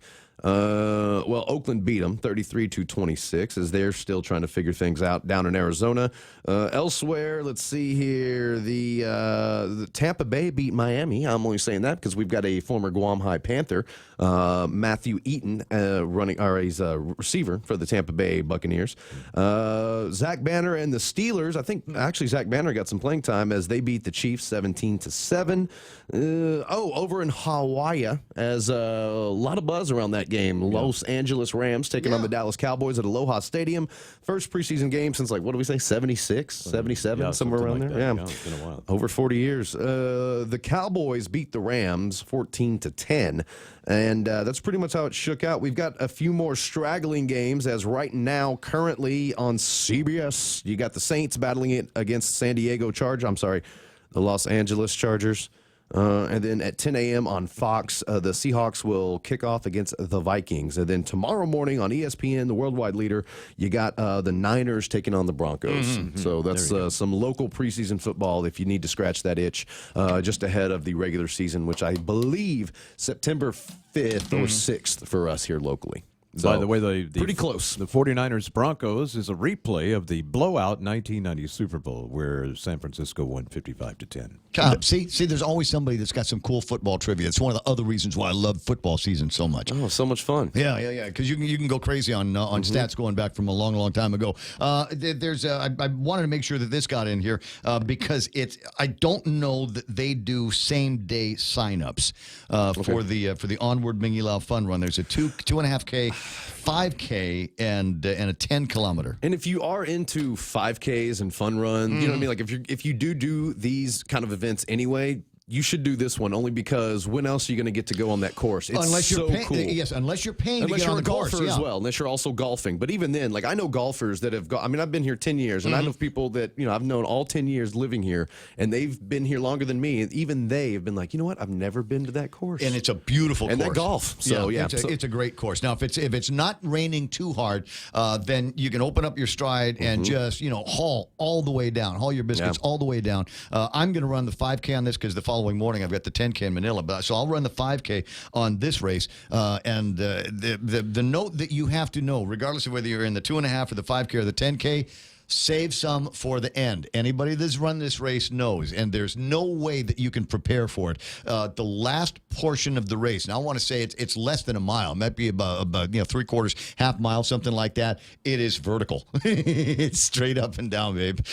So you trust me, you're going to walk. And they've got a couple of water stops up there, but it is a solid trudge up there. So the trick is, and I've tried everything. One year I said, here's what I'm going to do. I'm just going to go fast. And knowing that I'm going to lose time on the back half, and finished it, I don't know, like 33 minutes, right? Or the one year I said, no, I'm going to go slow on the way out. I'm going to take my time. I'm going to do what's a negative split. I'm going to go slow on the way out. That way I've got some gas in my tank on the way up, and finished at 33 minutes. So it doesn't matter. It doesn't matter how you do it. You're going to get the same time, but just know that there's going to be that uphill at the end, and that's the course, and there's not much that you can do about it. So just hills make the man.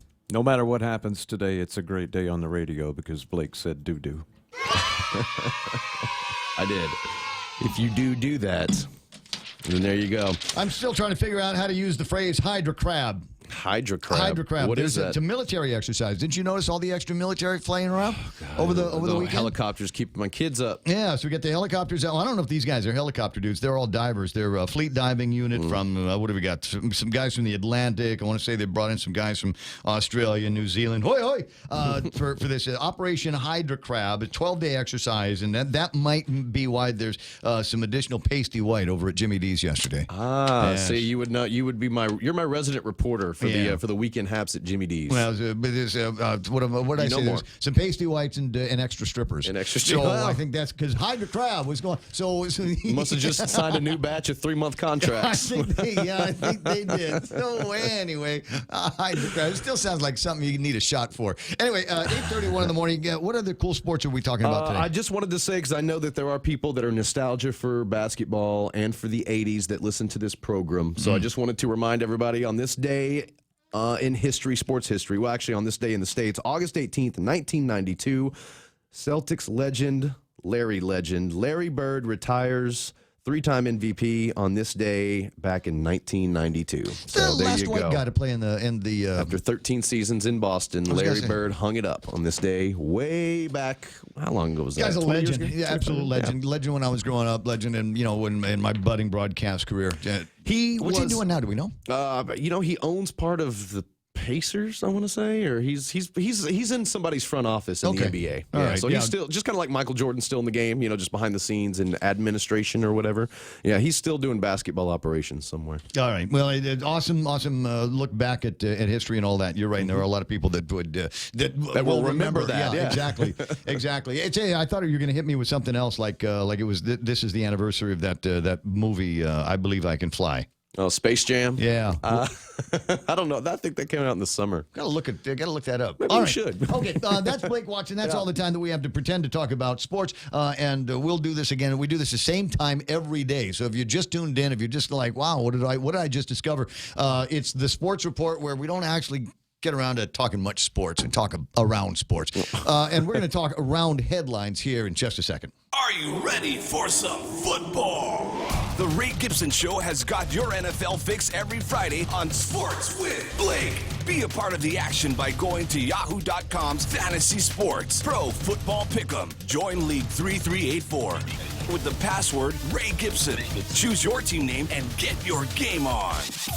Winners get a chance to win some awesome prizes that get you through the NFL season. The NFL Picks on the Ray Gibson Show is brought to you by Current Guam. Oh, right there. If you're going to sign up, Hydra Crab. Something Hydra Crab or Hydra Crab something would make a great name. I mean, look, this is a military operation, Operation Hydra Crab, happening on Guam. And this is going to be over. And if it's not over already, it will be over soon. And there'll never be another use for the word Hydra Crab. Steal it. I'm thinking about going back and changing my name to a variation of that. Which would be? Hide the Crab. Hide the Crab? Yeah. You are Cutsino. It's 8:34 and time for headlines from the Guam Daily Post. Here's Kevin Kerrigan. Half a day and good morning, Guam. In the headlines from the Guam Daily Post this morning, Gus Chaco Santos was pronounced dead at Naval Hospital Sunday after he was apparently electrocuted while picking breadfruit in agate yesterday morning. GPA Communications Director Art Perez said the metal pole that the victim was using came into contact with a high-voltage power line that ran through the breadfruit tree. It happened just before 11 a.m. Sunday, according to acting Guam Fire spokeswoman Cherika Chargalov. GFD medics rushed him to Naval Hospital, performing CPR en route. In a text message to the Guam Daily Post this morning, Naval Hospital spokeswoman Jacine Montanani confirmed that Santos was the victim and he is deceased. Paris reminded residents to stay clear of fruit trees or any trees that have power lines running through them. It's not safe to do so under any circumstances, he said. The Trump administration's new rule barring immigrants from entering the U.S. if they're unable to sustain themselves financially might apply to citizens from the Federated States of Micronesia, Palau, and the Republic of the Marshall Islands. However, compact immigrants who are unlikely to be affected, who are already here are unlikely to be affected, according to the Department of Homeland Security, which published the new rule for public comment on August 14th. Among the public comments, Homeland Security was asked if immigrants from the compacts would be affected. In response, Homeland Security acknowledged that COFA migrants may be affected by this rulemaking when they apply for admission to the U.S. The final rule goes into effect on October 15th. The Guam Department of Administration will be mailing out 964 tax refund checks today, totaling $2.8 million, according to a joint release from DOA and the Department of Rev and Tax. The checks cover error-free returns filed on or before February 15th. In all, about 30,000 tax refund checks have been mailed out to island residents since February of this year, and this latest release raises the total amount of tax refunds paid to roughly $85 million, according to DOA Director Edward Byrne. He projects about $125 million in refunds will be paid out to taxpayers who filed 2018 returns. For these stories and more, log on to postguam.com or pick up a copy of today's Guam Daily Post. That's my plan. It's 8:36, and that is iConnect time. Go to the nearest iConnect and ask them how they intend to save you all kinds of big bucks on your mobile and internet plans. The Extra Point with Jerry Roberts of Guam Training. Hi, I'm Jerry Roberts, and every day on The Ray Gibson Show, I get to comment on the incredibly diverse, fun, challenging, sometimes frustrating, often exciting, but always interesting world of work. I hope you'll be there with us. You can find daily transcripts of The Extra Point at guamtraining.com. Tune in every weekday morning at 7:20 for The Extra Point with Jerry Roberts, brought to you by Guahan Insurance Services and First Hawaiian Bank on 93.3 The Point. 8:37. Question from Mr. Kerrigan there, Mike, about when Kevin, because he's a busy guy. So what's the deadline on putting in your pick'em votes? So you ought to be able to pick right up to the coin toss, right? You can pick all the way up to like 10 minutes before the game starts. So there you go. Yeah, so you see, you've got all kinds of time to do the research on whatever teams it is that you're loving. 8:37 in the morning. At Traffic Gizmo time, let me take a look at this. It was looking pretty ruddy over at Big Navy. Still a little bit slowing down over at the gate, but it's not as bad as I've seen it before. It looks like the biggest chunk of traffic that I'm looking at right now, it looks like it's on the way into Harvest Christian Academy in that section of Mongmongtotomaiti. Watch out for traffic around there. Around PC Lujan, 8, 10, and 16, a little bit busy in that intersection as well. 10 and 15 looking a little rugged. So is 15 and 4 on the way into the downtown Agutnia area. Downtown, not so bad right now. We are seeing, for some reason, it looks like there's a little bit of a slowdown on O'Brien Drive. And you're going, why would there be a slowdown on O'Brien Drive? And I honestly don't know. Right behind District Court and around where ANZ is, looks like there's something slowing people down. Maybe it's on a breakfast over at Moses. Somebody tell me what's going on out there. And a little bit of traffic on the way into Navy Hospital. It's 8:38. That's right now traffic. This is The Point. KFC has finally answered the world's most important question. What came first, the chicken or the egg? And the answer is both. Introducing KFC's KFC AM, their new Southern and local-inspired breakfast. AM-loaded platter with chicken fried rice, waffles, and Colonel's chicken congee. KFC also has your all-time favorites, AM chicken and egg wraps, Southern biscuit and sausage sandwich, and hash browns. So for finger-licking good mornings, AM will never be the same at KFC. KFC, it's finger-licking good. Oh, yeah, it's something, isn't it? Every once in a while, I'll utter something that causes you to react in a certain way. A while ago, I made a reference to Love American Style. Smug says, when you said Love American Style, my mind flew around for a second and landed on Karen Valentine. Thanks for that. You're welcome. That was a great show, wasn't it? I don't know. It's been a while since I've caught up on any. I want to say that once upon a time, a long time, this back in the DVD days, I want to say that I got from Netflix. I got it because they'd send you a new DVD they send you a DVD, you send it, you watch the show, you send it back. And I want to say that Netflix had on DVD the entire series of Love American Style. I remember binging on that back when that was how you binged. You binged on DVDs as opposed to the way we do it kind of online right now. 888-825-5888-TALK is my telephone number around here. If you want to talk about something, if you just want to hear me riff, we can do that. We can do that as well. I'm perfectly capable. And a buddy of mine was asking me about that yesterday. He says, what is your process? What happens at the radio show? How does that work? That you always have something to talk about. Well, first of all, I live on Guam, and there's all kinds of stuff to talk about. All you got to do is just keep your ear open, and you will hear things and go, yeah, it might be worth talking about on the radio one of these days. Yeah, keep your eye on the newspapers. My particular favorite is the Guam Daily Post, where the majority of my stories and riffs come from.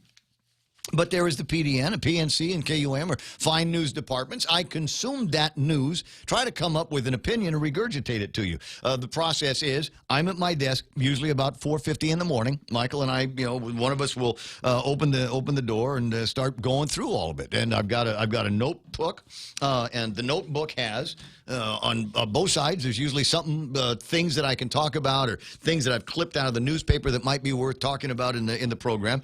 And this is about par for the course. Sometimes a little bit more, sometimes a little bit less. Usually on Mondays there's more.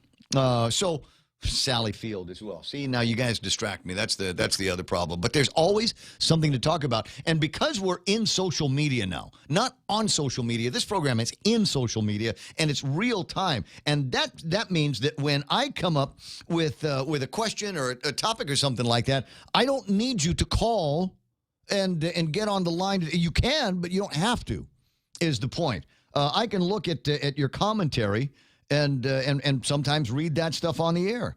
My question that I asked last hour is, whose side are you on? Because I'm curious.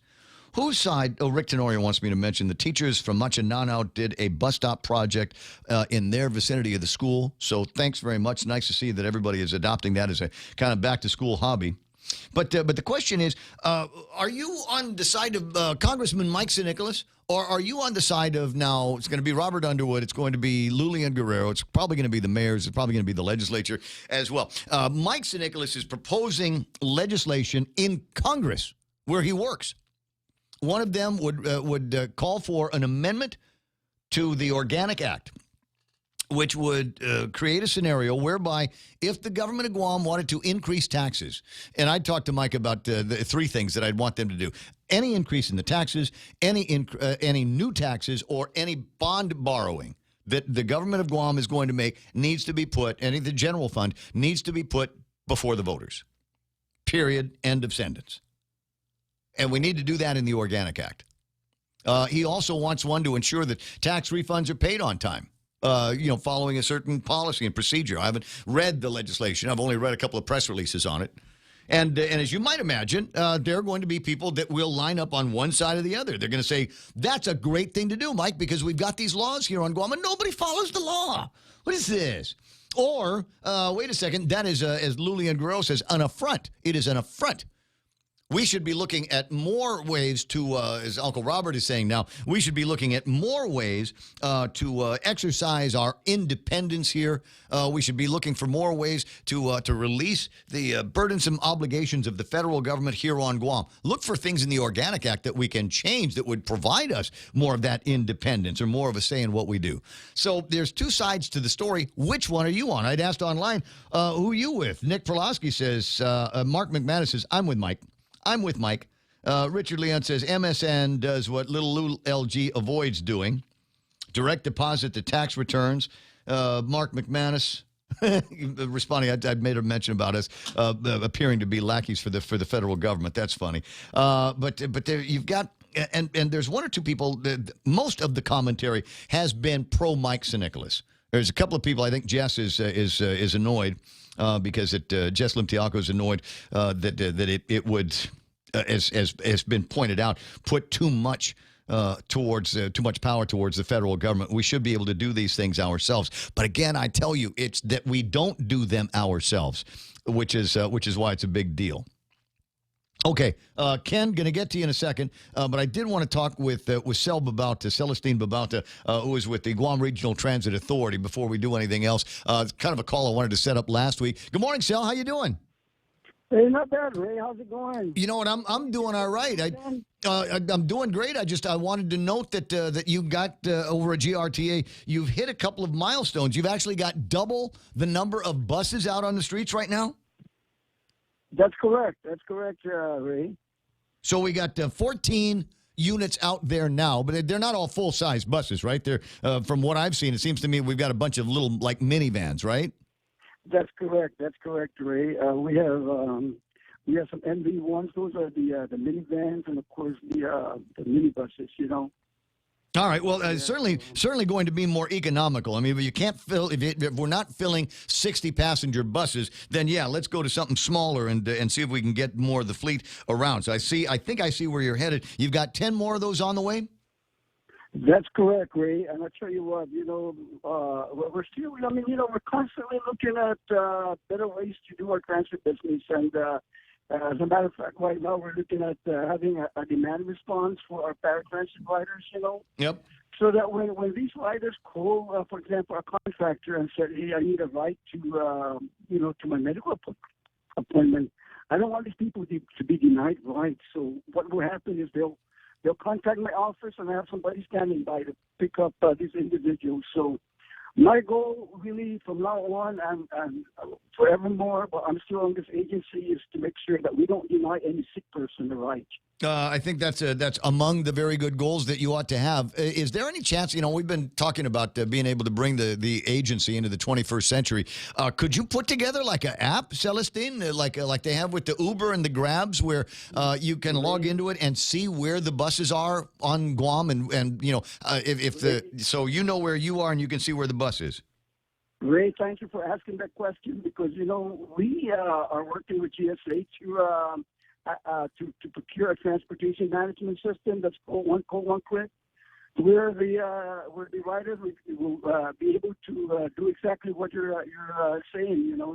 We want them to be able to get online, download that mobile app, and find out where the buses are at. What time's a good time for them to make their reservations, And the other thing is that system will allow us to effectively manage and oversee the bus operations. And finally, with any federal government grant, we have to do reporting. So that system will allow us to gather data that will enable us to provide accurate information to the federal government. Noted. So you're right. We are on our way to doing that, Ray. And now I'll tell you, with the little staff that I have, we're moving in that direction. I'm delighted to hear that because you know what, as you know, and in fact, I think I interviewed you on the topic when we were at when you were still a candidate for senator. Mass transit on Guam has been a basket case, and for I don't know the last 30 years that it's existed, almost 40 years, it's been just a complete and total waste of money. But I'm glad that we've got somebody like you in there that are looking at things like demand response, like apps for your users, and then maybe we can get a more efficient mass transit system working here on Guam, and that will relieve the traffic situation. The more people we have riding your buses, the less cars we have on the road. Yeah, that's right, Ray, and that's why really when I came on board, man, I'm not sure if I mentioned this to you. When I came on board, the agency had 23 buses and only 7 were operating. Now we have 14, and our goal is to have at least 15 operational all the time, so that we'll have spares to back up what's on the road. So we're not renting anymore, and you've got maintenance agreements in place, right? Oh yeah, absolutely, Ray. And the other thing is this agency has been in existence for 10 years, Ray. And what did I have when I came on board, man? A temporary facility, 7 buses operating. Now we have 14. We're on the way to. I'm actually working on an A&E design to build that facility. And that's for the request for proposal. Once that request for proposal is finalized, we're going to bid that out, do a design, and my goal is really by January, February timeframe, we're going to do groundbreaking for our facility.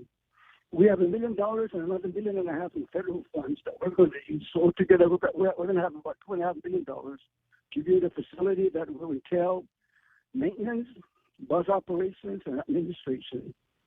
Sel, you're on your way. And as long as you're there, I will be a fan of GRTA. So put me on your WhatsApp. Put me on. Make sure we're friends on Facebook, and keep me up to date. And anytime, because you're right across the street. So anytime you want to come on and talk about it, then we're groovy. Here, Ray, if you have any questions that you want answered with regards to transit, man, give me a call anytime. You got it, Sel. I'll be more than happy to share information with you. GRTA boss Celestine Babalta, appreciate your time and appreciate what you're doing for that agency. It's needed some common sense management for a long, long time. I'm glad you're there. All right, sure. Thank you. But since you're there, you're not in the legislature, man. Next time, run harder so you can win, bro.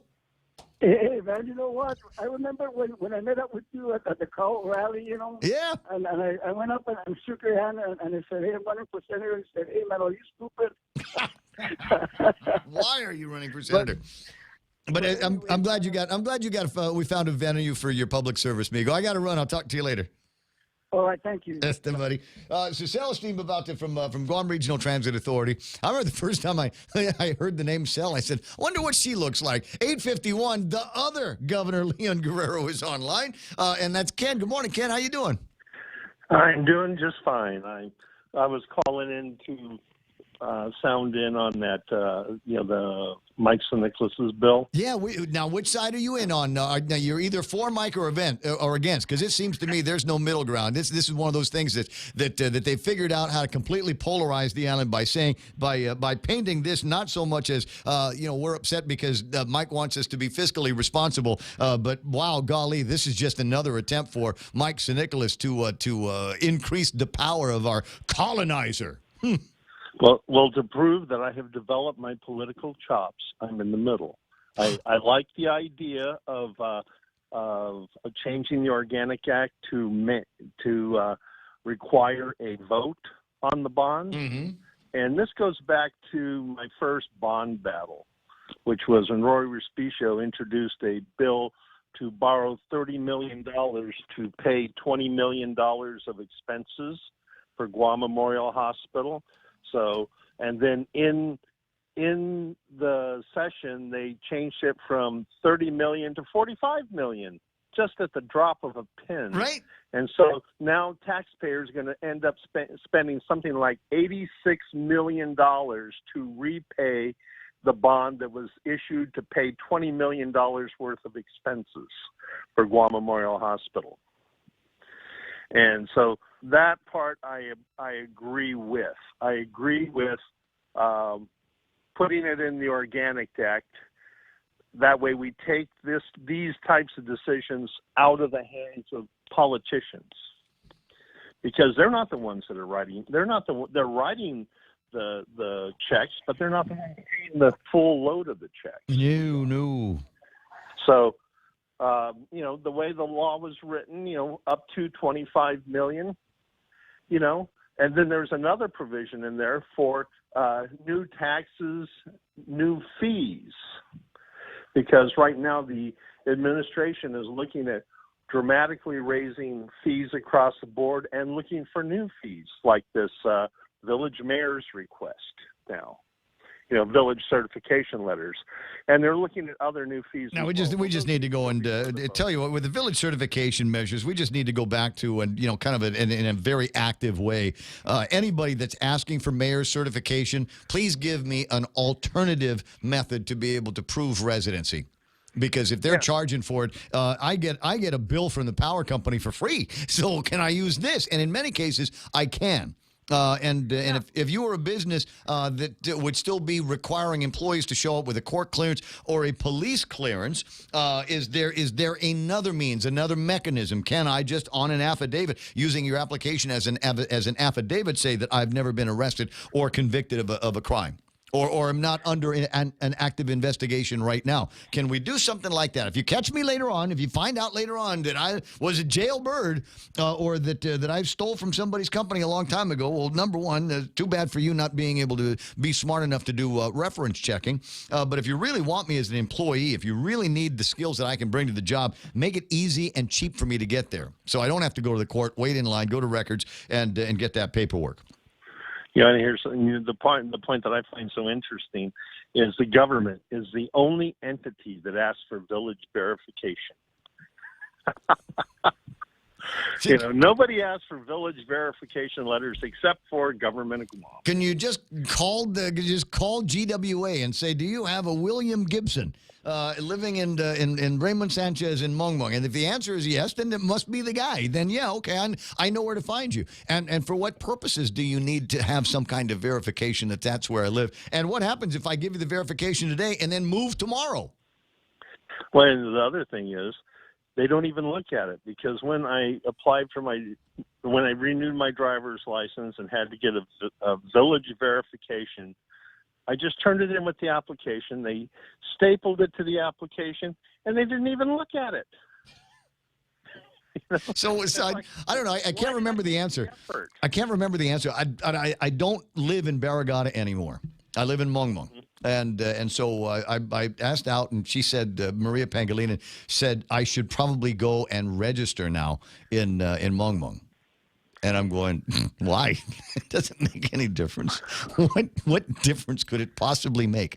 I'd get different mayor candidates to vote for, but it's the same people that are running for governor. I get to vote for the same people running for the senator. I would get to vote for any other referendums and things like that if, for God's sakes, one of them made it to a measure.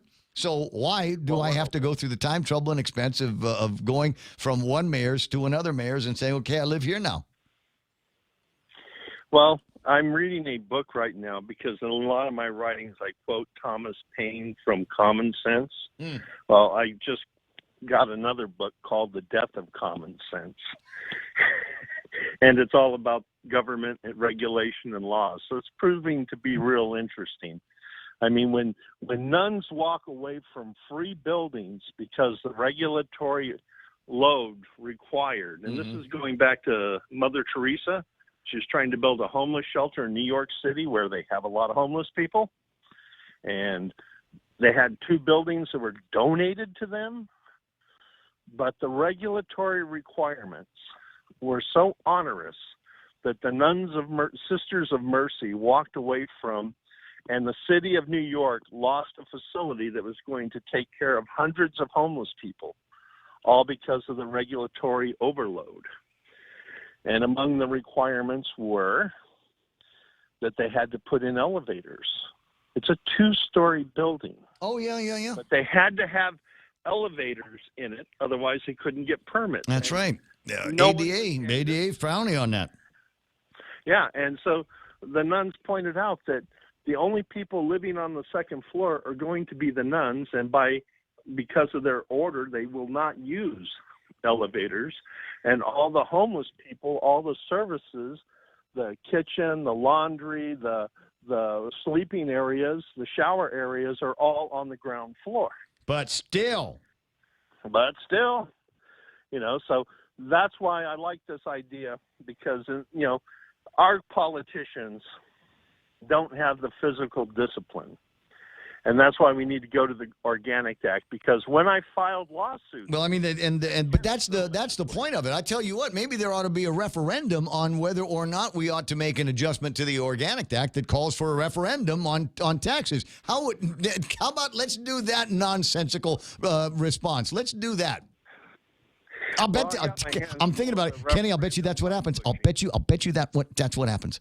I'll bet you that's what was going to happen, because there's not going to be one politician. They'll make their demands. They'll put out their press releases, but nobody is going to do anything. They're going to hope that it goes away. But Mike's not like that. I would propose here, because I can be the king of nonsense when I want to be, that there be a referendum in the upcoming general election to determine whether or not the people of Guam desire Mike St. Nicholas to make an Organic Act change to allow for a referendum for tax increases and tax payments.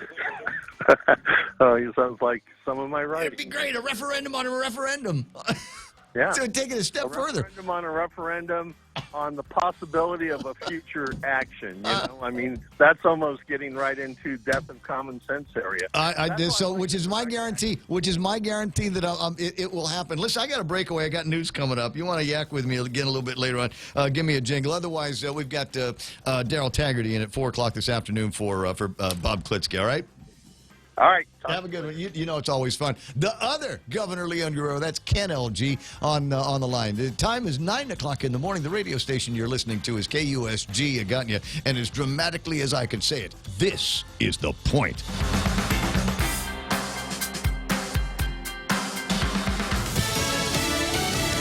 Blaming the president's trade wars for upsetting the economy. I'm Jane Metzler, Fox News. The trade war with China in particular rattling investors. They're concerned we're heading toward recession. President Trump has said the economy may tank if he doesn't win in 2020, but some experts say the U.S. is showing signs, with last week's market losses, of heading towards a recession. On Fox News Sunday, the president's economic advisor, Larry Kudlow, says he doesn't see that based on what's been done. Big rollback of regulations, energy opening, trade reform. We're going to stay with that. The president has made a strong economy his top argument for 4 more years. He places a lot of the blame for the uncertainty on the Federal Reserve, which he hopes will cut interest rates even further. Fox's Gernal Scott. President Trump saying a short time ago, I don't think we're having a recession. We're doing tremendously well. Our consumers are rich. I gave a tremendous tax cut, and they're loaded up with money. He made those comments at an airport near his golf club in New Jersey, where he spent the week. The president also talked about Afghanistan. We're talking to Afghanistan, both the government, and we're also talking to the Taliban. He says it's time for the Afghan government to take responsibility for its own security and for U.S. troops to leave. We've been there for 19 years. We're like a police force, and that's about it. Frankly, I think it's very important that we continue intelligence there in all cases, because it is somewhat of a nest. ISIS claiming responsibility for a deadly Sunday suicide bombing that killed more than 60 people at a wedding reception in Kabul. Gun control protests going on around this country again today. Demonstrators calling for universal background checks. This is Fox News. Hi, welcome to this Subway ad for the new ciabatta collection. How do you want it? I'll take the slam poultry. Sure.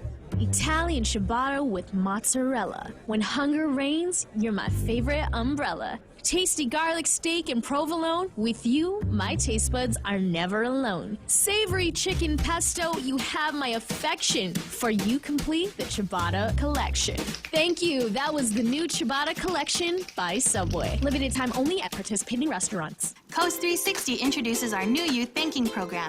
Give your kids and teens a head start with Kids 360 and Teen 360, a program designed to help your child develop smart financial habits and learn about money. Introduce them to banking and get them on a path towards a thriving financial future. Plus, new youth members get a special lunch tote just in time for back to school while supplies last. Learn more at coast360fcu.com or visit your favorite member center. Coast 360 Federal Credit Union. Together, we thrive. Terms and conditions apply. Federally insured by NCUA. The first woman to be elected governor of Louisiana has died. Kathleen Babineau Blanco was 76. Her political career was derailed by Hurricane Katrina and her government's response to that storm. She struggled with cancer for years, died in hospice care in Lafayette, Louisiana. Former tech exec Andrew Yang campaigning in New Hampshire today. He is doing better in the polls than established politicians that are running for president, qualifying for the next debate. He talked about his plan for a universal basic income check. $1,000 a month payment, he says, will stimulate the economy. If we look within our own country, Alaska's had a dividend of $1,000 to $2,000 per individual for almost 40 years. It was passed by a Republican governor. It's wildly popular. It's created thousands of jobs. Yang on CBS's Face the Nation. President Trump says he's urged China's president to show restraint. With pro-democracy demonstrators on the streets of Hong Kong for an 11th straight weekend, organizers put the size of that crowd at 2 million despite pouring rain. Willpower, clearly he has that, winning at Pocono today. The IndyCar race shortened because of lightning and severe weather. It was called with 72 laps left. Lightning strikes claiming the life of a fan during a NASCAR race back in 2012. It was the guitar he used to back up Eric Clapton on this song.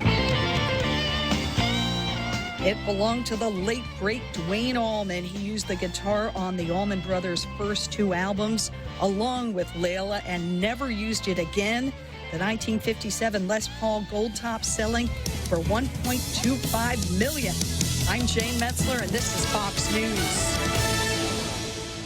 This is Ronnie. Ronnie is about to break his piggy bank. Come on, piggy bank. Ronnie wants to upgrade his smartphone. And this piggy's gonna help me. If Ronnie had signed up for GTA's handset payment option, he could have selected a new smartphone with an affordable monthly plan. I could have what? Exactly. Sign up for HBO at GTA and don't break the bank. I'm sorry, piggy bank. Terms and conditions apply. GTA, we start with you. My turn? Speak Now, Gibson, portions of the Ray Gibson Show being brought to you by guys over at Wendy's. Why? Because it's back to school and nobody has any money, so you gotta economize on what it is that you're going to be eating and drinking. Go to Wendy's. They've got the $5 biggie bag. Inside, there's a sandwich. It's a bacon double-stack sandwich. We'll throw in some nuggets. How about some fries and a drink for $5? Find that at the nearest Wendy's. Also being brought to you by the guys over at Ruby Tuesdays. 2 endless garden bars, 2 tasty entrees, and a dessert to share for one terrific price. Ruby Tuesdays, 2-for-1 Tuesdays, 2 complete meals, a terrific value, $29.99, available all day, every Tuesday for a limited time at Ruby Tuesdays Guam. Also being brought to you by American President Lines. APL's, shut up, stop laughing at me, I know what I did. Portions of the American President Lines. I can't go on. I can't look at you. Sorry, my producer's giggling. But American President Lines, it's global presence with a local home, right? Because you can take advantage of the fact that APL is all around the world and they can move anything from about anywhere to our backyard here on Guam, and that's cool. And you know what? There's less than a couple of weeks left for you to go and take advantage of the Summer of the Jeep. Should have ended at the end of July, but they've still got it going on over at Cars Plus out in Mighty. 1.99% could get you a brand new Wrangler in your favorite color. So check them out today. Did anybody go by there last week and try to convince them to let you test drive the vehicle for the weekend? Oh, no, they won't let me drive one. No. You won't let me drive yours either, so now you know why. Because I know where you've been all day. So what you been up to, Moses? It just sounds so the right thing to do, right? Let's go and do happy hour and then go up to Cars Plus. And I want to test drive that car. When? Now. That's a pretty one. That's nice. Getting on the passenger side. Real Talk Radio is back. Welcome to The Point, Guam's FM News Talk Superstation. Jump back on the bumper. Oh, this is so bouncy. It's so bouncy. Mary Parka with a K is online. I got Jess Limtialco fighting with Rick Tenorio and Nick Perlosky, which is always fun. You know what? It's not a fight. I'm sorry. I shouldn't say it's a fight, but it's an interesting debate that they got. So far, there's no name calling. Nobody's called Jess or Rick duty heads just yet. But you know, stay close because you never know when it's going to happen. Celine Blas is online. I saw former Governor Carl T.C. Gutierrez is there. Auntie Loli Kamet is hanging out with me this morning. Joey Tovas. And there's Director Cho. That's nice to see you online this morning. And happy Monday to you. A. Camacho, Debbie Canata. Yes, that Debbie's on, and so is Neats. Did Deb chime in on something? Let me see if she. Debbie Canata says I like Mike. So sometimes, sometimes it's like this with, I know sometimes it's like it with me. I'm not going to say it's like it with Debbie in particular, but I will say that it is possible that that Debbie is on Mike's side because she's not on the other guy's side, right? Yeah, I know those people. I don't like them. I don't like any of those people. So if they don't like Mike, that's more than enough reason for me to like Mike. You know, you get that feeling. You just go, you know, the other people, they're just a bunch of bullies, and I don't like them. So I like Mike. I like anybody that they're against is going to be, I will be on their side. I'm not saying that that's where Deb is on the subject, and it might be, and it would be totally legitimate if you were. Deanna Palmer, among my favorite real estate folks, is online. How's Deanna? Just real quick, how's the industry these days? I mean, it's the middle of the year. Do we have anything worth looking forward to in the latter part of 2019? What's the consensus, the conventional wisdom on what the real estate biz is going to be in 2020? So Auntie Loli's online. I know Lola Calvo, another realtor, is online here this morning. And I'm just kind of curious, what do you guys think? I mean, is 2020 going to be another kind of flat year for real estate in this town? Is it going to get better in 2020 for, let's say, there's two classes of people that I'm generally always concerned about. Class number one, the poor. And the poor have got to figure out how they can lay down in a room that is mostly elephants and tigers. There's not a whole lot of space in between the two big animals where you can eke out your spot in the market. And I think less and less of those anymore. I mean, there used to be these just real ramshackle-looking apartments, and in a lot of cases, in many cases that I've seen, we got guys that are letting their tenants go. A lot of Section 8 guys. And as soon as the place is all empty, 4-plex, 6-plex, 10-plex, whatever, then they go in and they start refurbing, change out the kitchen, change out the bathrooms, change out the tiles, just modernize the facilities, and then rent it out to a military guy at $1,200 a month, $2,400 a month, right? And so you got poor people that are really, I think, having a hard time competing with where that market is going to be going. So what is being done for them? Can anything be done for them? Is there anybody that is out there that can help in the creation of these low-cost, no-cost, not no-cost, but I mean lower-cost construction, lower-cost materials so that folks that can only afford $600 or $700 a month will be able to go and maybe not, take advantage of the Section 8 service. I can pay the rent at this, but I need help if it's at this. So where do things need to break and bend for them? Then there's the other population of people, and unfortunately we're seeing a lot more of these folks in 2019 in the current years where we've got mom working, dad working, and between them probably making some decent money, right? Maybe somebody doing $15, $20 an hour. Maybe you got a couple of people, and they've got financial resources, got a couple of kids, got a couple of dependents, but cannot between the two of them put enough money together and get enough credit so that the bank will loan them the money for the $300,000 house that is the only thing that is in there that they might be able to afford. Might be the lowest price that they can get. And it might even be a fixer-upper. You see some of that, right? $300,000, and I'll sell you this house. Right now, it might only be worth $150,000, but given the current market conditions and the idea that you might be able to refurb it and flip it into military or sell it to somebody else, it's hard for these guys to be able to make that 80% of what the bank's willing to loan them. So I worry about those guys. I'm wondering if, in the next bunch of years, maybe in the next 6 or 7 months, we might be able to see something like that. What do we got? Phil Schraggy's online. Ken St. Augustine, one of my favorite DJs of all time. Ken St. Augustine is online.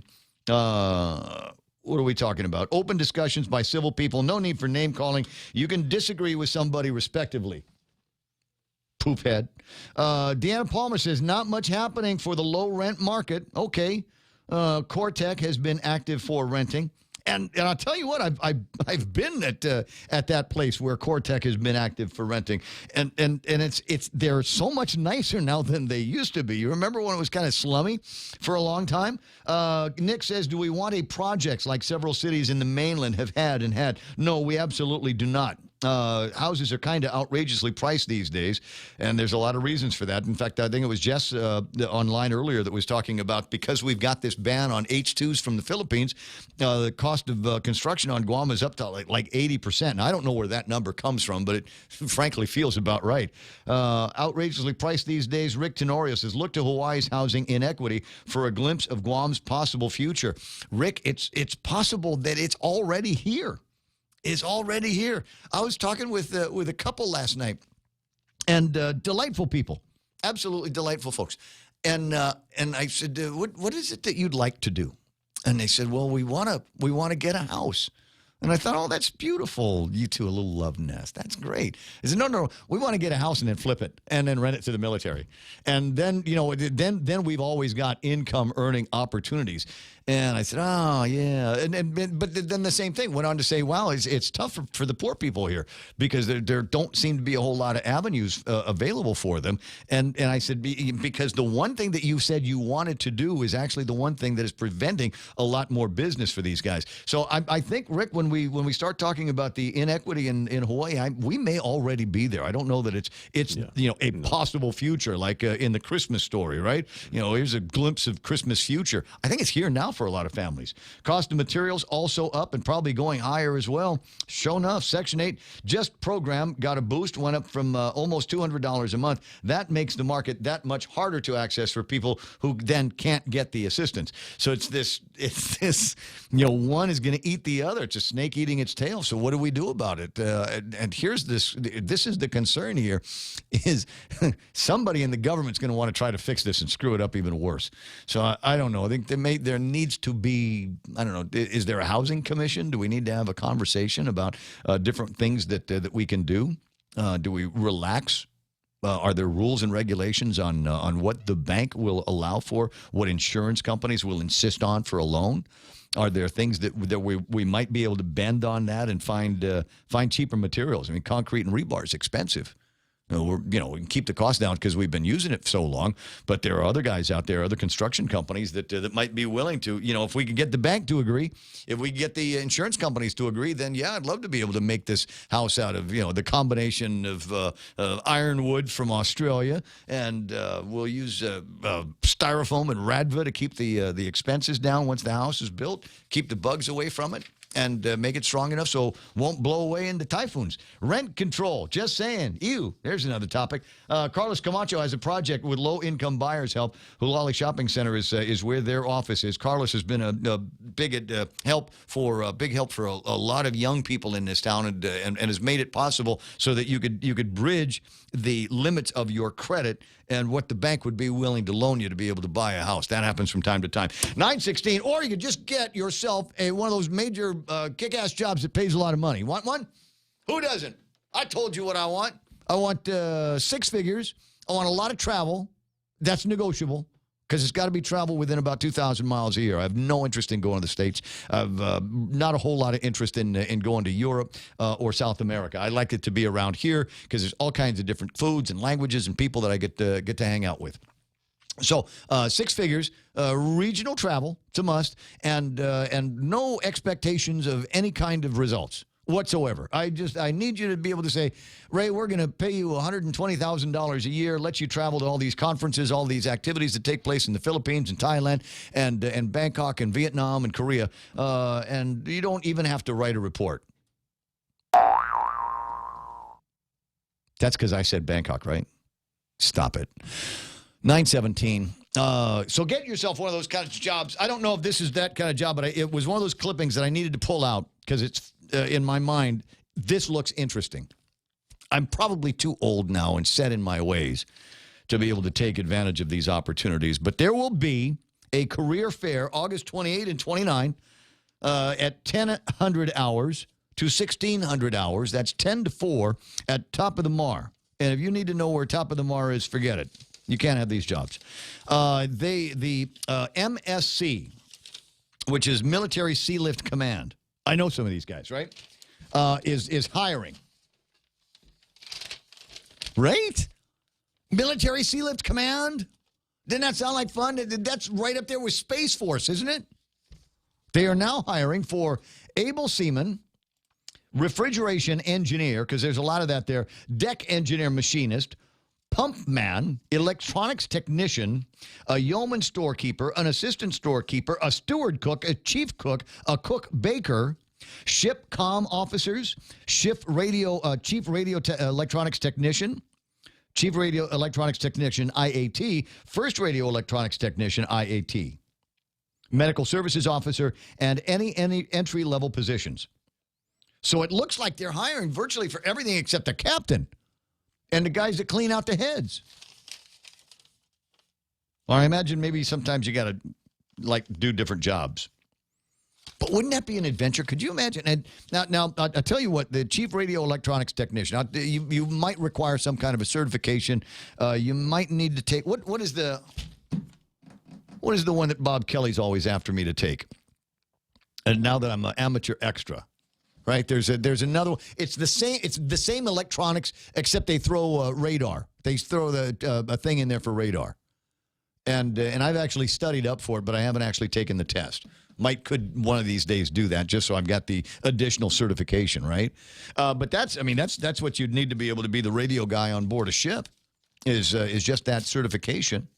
And look, if I can get to the amateur extra part of it, then you can and study up on the radar stuff. It'd be fun. 888-825-888-TALK. If you want information, 800-793-4628, or just show up at the job fair at Top of the Mar next, 28th and the 29th. My pal Carl's on the line. These might be the jobs, right? Yeah, you got to live on a boat for like 8 months of the year, but I'm sure that the money is decent, for some of these chief positions, and help pay some of the bills on shore. Morning, buddy. Hey, good morning, Ray. What doing? I was just listening to your thoughts, your conversation regarding the ongoing situation about the wage crunch on Guam, and my son joined the Air Force February of last year. Not primarily because of loyalty to the country or something like patriotism. Yeah. There just wasn't a lot of opportunity here, and I think the vast majority of people that join the military, that's the reason.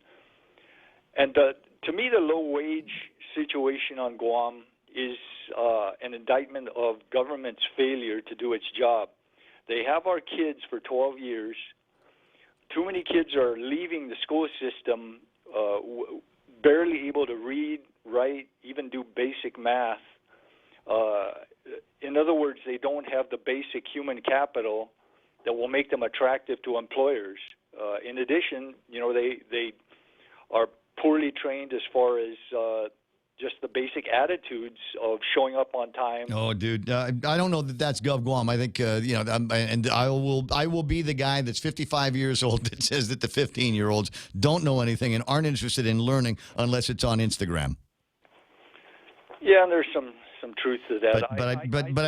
I agree with you because it's 2019, and it was, 2005 when we found out the military was going to be doing this massive buildup, and everybody said, this is great. We've got kids in middle school right now that by the time all of this starts, we ought to have these guys the absolute best and the brightest, and they ought to be all in STEM programs. And if they're not learning about STEM stuff, then we need to teach them about construction stuff. And if they're not doing that stuff, then we need to figure out, what else we're going to be able to train these kids to do so that they can take advantage of high-paying wages once all of the work starts on Guam. And how many of these kids that were in middle school in 2005 did we identify and fast-track into IT programs? How many did we fast-track into construction? It's like they just perpetually kick that can down the road. Well, GCC is doing it right, and unfortunately they're not looking at that model and how successful it's been in increasing human capital among our young people and copying that and spreading it out more. They've done some of it, but not nearly enough. I've cited before, you saw in my the opinion piece I wrote a few weeks back about Hong Kong. One of the big projects that government should be doing and is just totally ignored, and the situation, the economic situation, the wage situation on Guam is a result of that, is the ignoring of delinking from our present tax code and creating a better, more competitive tax code. Now, one small former colony that did it right and is incredibly prosperous is Hong Kong. They don't have any natural resources.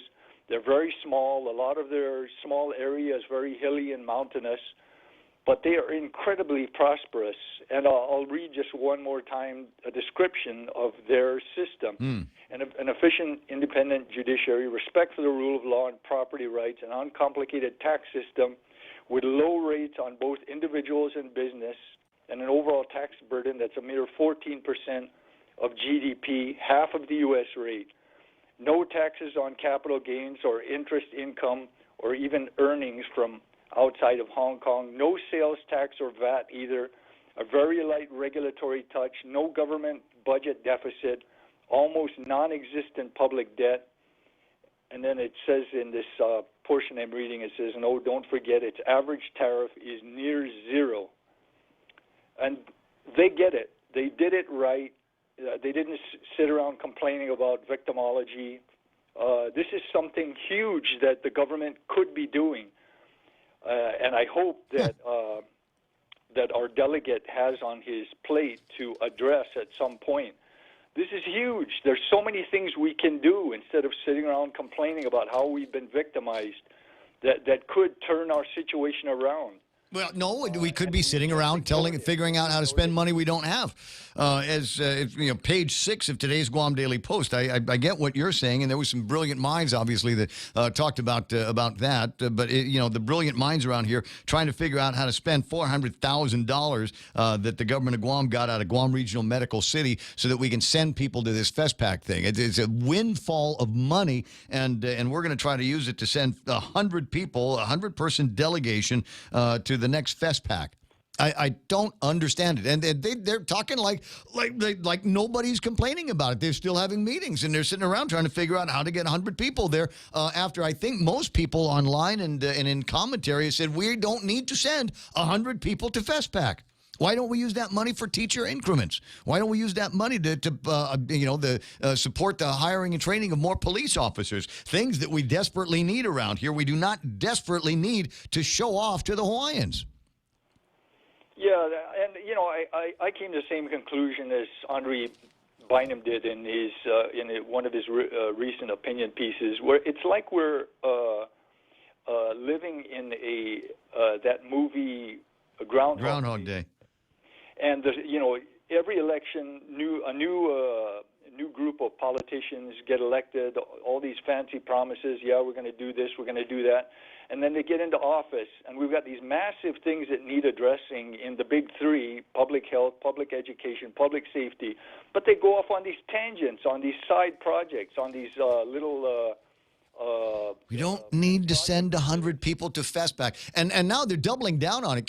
Senator Kelly Marr says, we gotta do something about it. We can't be scrambling for money every 4 years that there's a Festback. We got to find a dedicated funding source for this. I have a dedicated funding source. If you want to go to Festback, wash my car. How's that? Come, we'll wash the cars all weekend long over at Parks and Rec or the governor's office. We can have the car wash over at the governor's office. You want to go to Festback, then you ought to do what everybody else has to do when they want to go off island. And they're going to say, yeah, but we got this money here. It came from the qualifying certificates for Guam Regional Medical City. We've got to use that for the arts. First of all, I've never been behind that crazy idea that we got to take a percentage of whatever the value of whatever this construction is going to be or whoever's tied to some kind of qualifying certificate and demand that a percentage of that goes to the arts. Don't get me wrong. I love the arts. Support yourself. If it's good art, then somebody will buy it. Go to Proa and find out who's going to buy all the art that's still on the walls up at Proa. Somebody's going to get that stuff. But I bristle when the businesses are forced to have to spend that kind of money. The senator's comments just illustrate the real core of the problem we have. There's this push to increase the number of senators we have. I'm not for it. That's not our problem. Our problem is we need to widen the field and get more competition of people who have been accomplished and gotten things done in the business community, in government, and get them to run and get them to go in a part-time legislature. We need a higher quality of legislators. We don't need more legislators. We've got enough as it is. Yeah, that's the core. Yeah, no, I hear you. But we're going to fight about that for years because number one, it's not going to happen. I don't see a catalyst for it happening unless Ken LG is successful in what he's doing. But the other part of it is there's no will over at the legislature to increase or decrease the numbers or to go to full time or part time. It's an interesting discussion, if academic. 9:28, dude. I'm going to let you run. Okay, thanks a lot, Rick. All right, be listening for you on the Tall Tales program a little bit later on. Ken Gumatauta, St. Augustine. What's more surprising is GDOE is looking at a program to include real vocational training in schools soon. That's the exact description of the model that used to exist on the GCC campus when I was in high school. I always wanted to see that pushed out to the schools, though. Ken, when I was a kid, there were, you send your kid to Father Dueñas JFK Academy, wherever, and the idea was that they were either going to be going to the military or they were going to be heading into a college situation, some kind of other training that they were going to get at the end of it. The guys that went to GCC, I know in some cases, some of the dudes that I knew that went to GCC went there because they couldn't get into any other school on Guam, and they were kind of almost forced into it. Look, you're an academic and or disciplinary problem. GCC was the school of last resort for you. And these guys went in and they did heavy equipment operations, and they learned how to do electricity, and they learned how to do plumbing, and they make twice as much as me, right? Troublemakers, hellraisers to be sure, but that gave them the opportunity to knuckle down and learn themselves a trade that gave them a whole lot of money. I'd like to see more of that happening. Back in I want to say the late 70s, early 80s, there were programs that you could take at GCC at, say, John F. Kennedy High School. They had kind of an itinerant teacher program, so when the teachers were done with their kids at GCC, you could go and take like adult education for, say, electronics. And take some of those labs existed back then. So everything old is new again. We just try to do it differently. Made up culture. Spend all this money to perpetuate a mostly made up culture. Ken, you cannot say that. Oh wait, you can because you're brown. It's okay to say that if you're brown. If I say that, even though I'm only half brown, I'd get all kinds of trouble for that. 100-plus delegation. If there are students, they should use the traveling mileage under subsection 23111 D4 related to cultural activities. Who's that? Kenny Williams, who points this out, the territorial band, who went and performed in Australia. At the Symphony Hall, in the big one, from the movie that you can see. I forget the name of it. But these guys, our kids went down there, or adult musicians went down, and they won virtually all of the awards that there were to win at this thing. You know how much government of Guam money was spent to get them down there? Far as I know, zero. They self-funded for that trip down to Australia. So who are these 100 people that are going on this delegation that don't have to self-fund, that don't have to do a raffle or wash cars or do, get together over at venue 2 or 3 times like everybody else has to do? That's the deal. Nick says, just goes to show you those people have lost touch with reality. They need to come down from their stupid ivory towers and take a look around. Senators that support this stupidity will need to look for a job in a year. God bless you. God bless you. Kevin, can't say that last. I don't know what that last name, but I got another viewer on the Facebook Live. That's going to be fun, huh? 9:32 in the morning. Where am I supposed to go now? Yeah, let's call that Eye Connect time. We'll take the bottom of the hour break here and figure out how I'm going to kill the 100 privileged. Nick, I'm sorry. I'll do the break in a second. I'm distracted again. Nick says the 100 privileged. You know what I'm going to do? I saved it.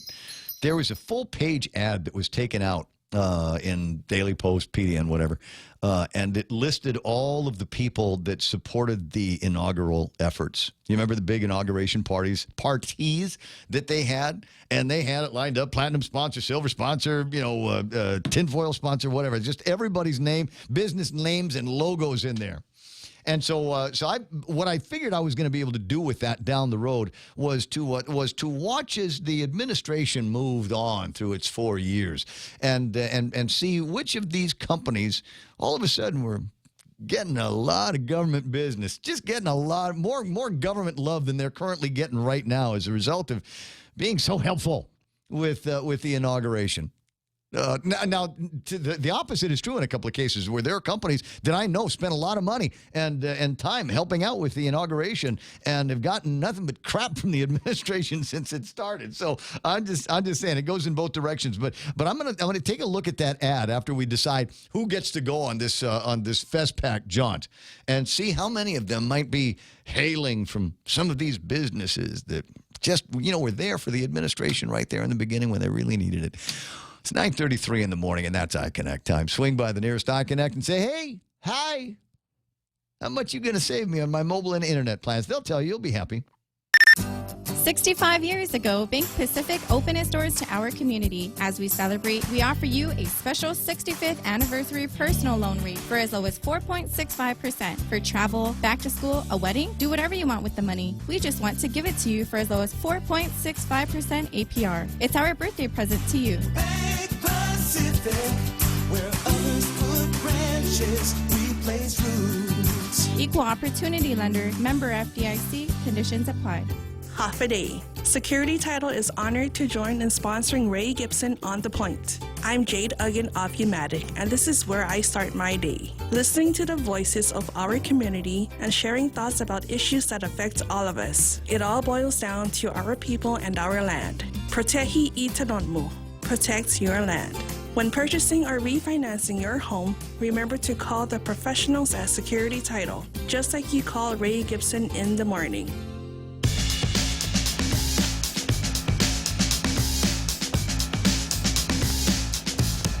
I'm sorry. I was telling you earlier about my friends asking me yesterday, just how do you do that? How do you do that radio show thing? Is it scripted?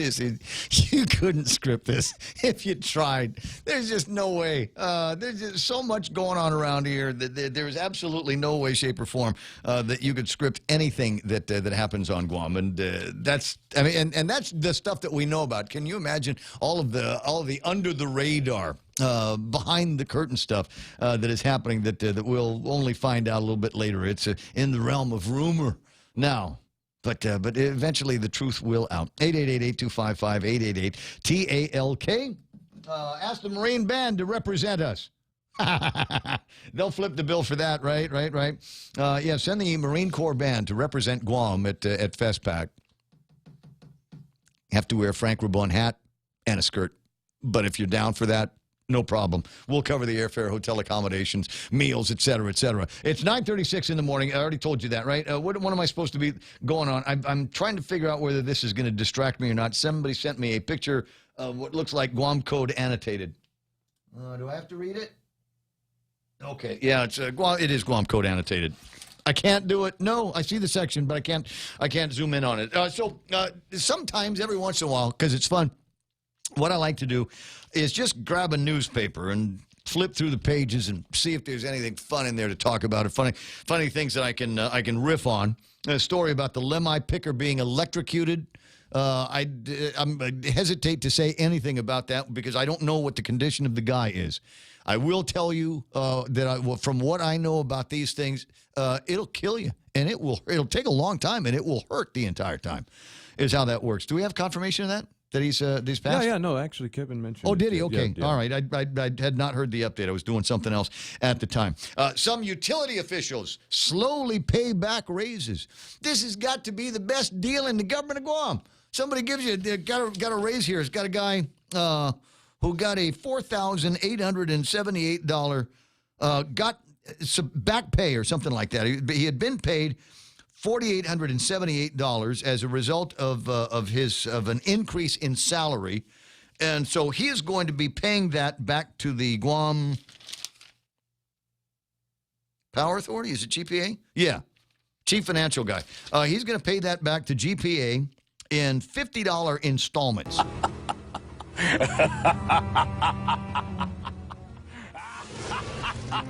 If you got a $5,000 loan from the bank, let's presume that he's going to be doing about $100 a month, right? If that's $50 a pay period, right? What would $50 a pay period, $100 a month, round out, right? So trying to figure what would the mathematics be? What kind of interest-free loan did this guy get? Because that's what it is. It paid him out an extra $4,800. And they said, well, it didn't work out like this. So we're going to make you pay that back. Okay, no problem. I'll pay you back $50 at a time. What do you say? And he's chief financial officer of the Guam Power Authority. So my guess is that he probably approved himself. Good. He asked himself, can I pay myself back $50 at a time? And he said, yes, that's a good thing. You can do that. I can afford that. Yes, I can afford that. And I will allow that here as the chief financial planner of the Guam Power Authority. So basically got an interest-free loan on this $4,800. Maybe I should be more ticked off about that than I am. It's more amusing than it is. But wait a second. So essentially here, should not the power, that's ratepayer, though, that we're talking about. He essentially got a $4,800 loan from the ratepayers of the Power Authority and is paying it back to the ratepayers at $50 a piece. So I'm trying to figure out, somebody do that. Go find online, guys. If you're watching on Facebook Live, click on open up another window and go to one of those online, loan calculators, and see what that would be. $4,800 at $100 a month. See what that amortizes out. How long is it going to take to, number one, to pay that back? And just because I'm curious, plug in a couple of common loan numbers. 3%, 5% interest, or something like that. I don't mind giving the guy a loan. I think it's the interest-free part that makes me crazy. I think there ought to be some kind of interest due the people of Guam. Otherwise, pay it back, in one lump sum, like it came in. Just saying.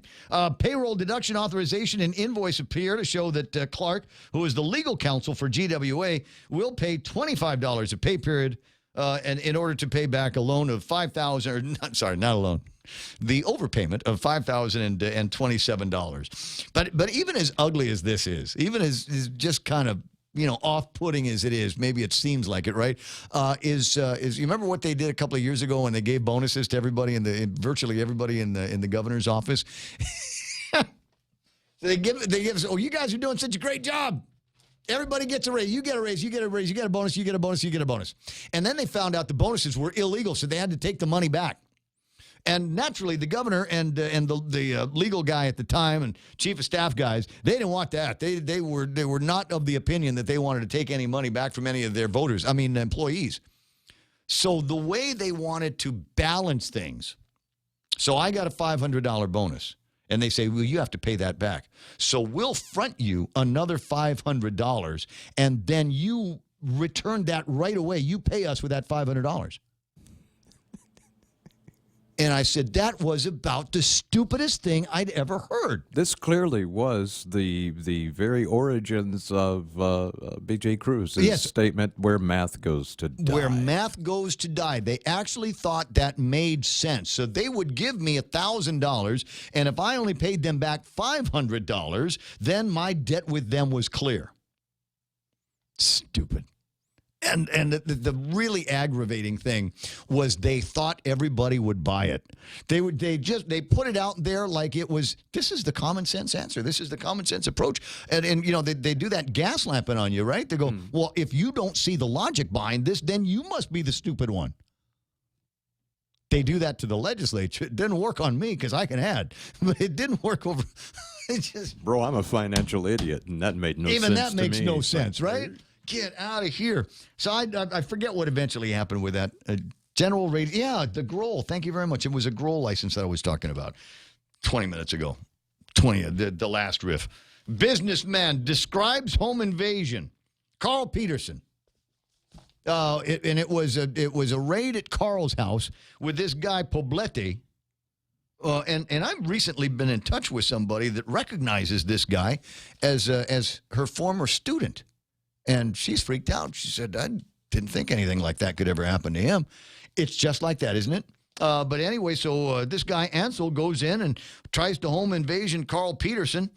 Carl was able to secure himself and his wife, thank God. Yeah, Carl and his wife been through something like this already. And so Ansel goes on the run. Cops effect a chase. Now, I know where this guy lives. I know where the house is.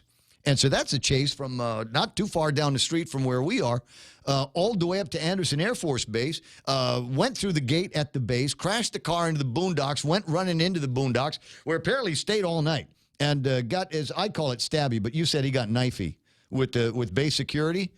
So either way, you don't get knifey, you don't get stabby with base security. You don't even look threatening to base security.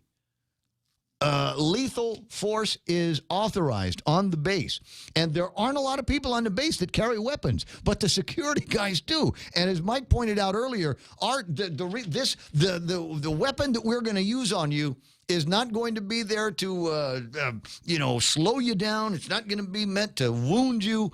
We're shooting for significant. We're shooting to kill you. Center mass killage is what's going to be happening here. We're going to be using weapons that you can't buy at the store here. You can only get it if you are in the military. Yeah, usually when you get hit by military caliber weapons, things explode. You know, parts of your body go in other directions. Yeah. Well, and then you get the bullets are flipping around and stuff like that. Yeah, no, they are totally designed to mess you up. You are going to die. It will take a long time and it will hurt the entire time. I think is the way that some of those weapons are designed. I'd like to shoot one once or twice. Yeah. Yeah. So I went to a place a couple of weeks ago. They had a 50 cal. Oh, that's real power right there, God, dude. Yeah, that'd take you apart. Mm-hmm. They can't find all the body parts with that. So so I'm there, and you could tell. And I've got hearing protection. I've got sweet hearing protection because I'm in radio. I need these, right? So I've got this solid hearing protection in my ears, and you could tell that a 50 went off beside you. You don't hear a 50. You felt it. Feel it. Yeah, it takes your breath. It literally sucked the air out of my chest. And I'm like, so cool. My turn. Shotgun, raise next on the 50. 945-888-8255-888-TALK. What do we got? Miss Teen Guam and the mayor collects supplies. Oh, that's nice. There's an ad here for Korean hot wings, and let me just say yes on that. Docomo Pacific officially launches new voice service. We were talking about that last time, right? Not a word. Michael Knight. Zip it. Zip it. Gora gets okay on an increase for rent assistance. And school's still out in the Facebook Livers whether that's going to end up being a good thing or not. Don't bring a knife to a gunfight, says Chris Chip. Chris Chip says the Marine bands are also coming. They were just here. We already had them for Liberation. Did I ever tell you? Did I ever tell you that when I was 18, we were talking about Carl was talking about kids on Guam, and they get to be 17, 18 years old, and they don't know what to do with their lives. They don't see any opportunities here. He says that's the number one reason why kids join the military. I wanted to debate him on that point. I think there maybe needs to be a little bit more of a survey done on this. I don't agree. I think among the number one reasons why people join the military is for an education.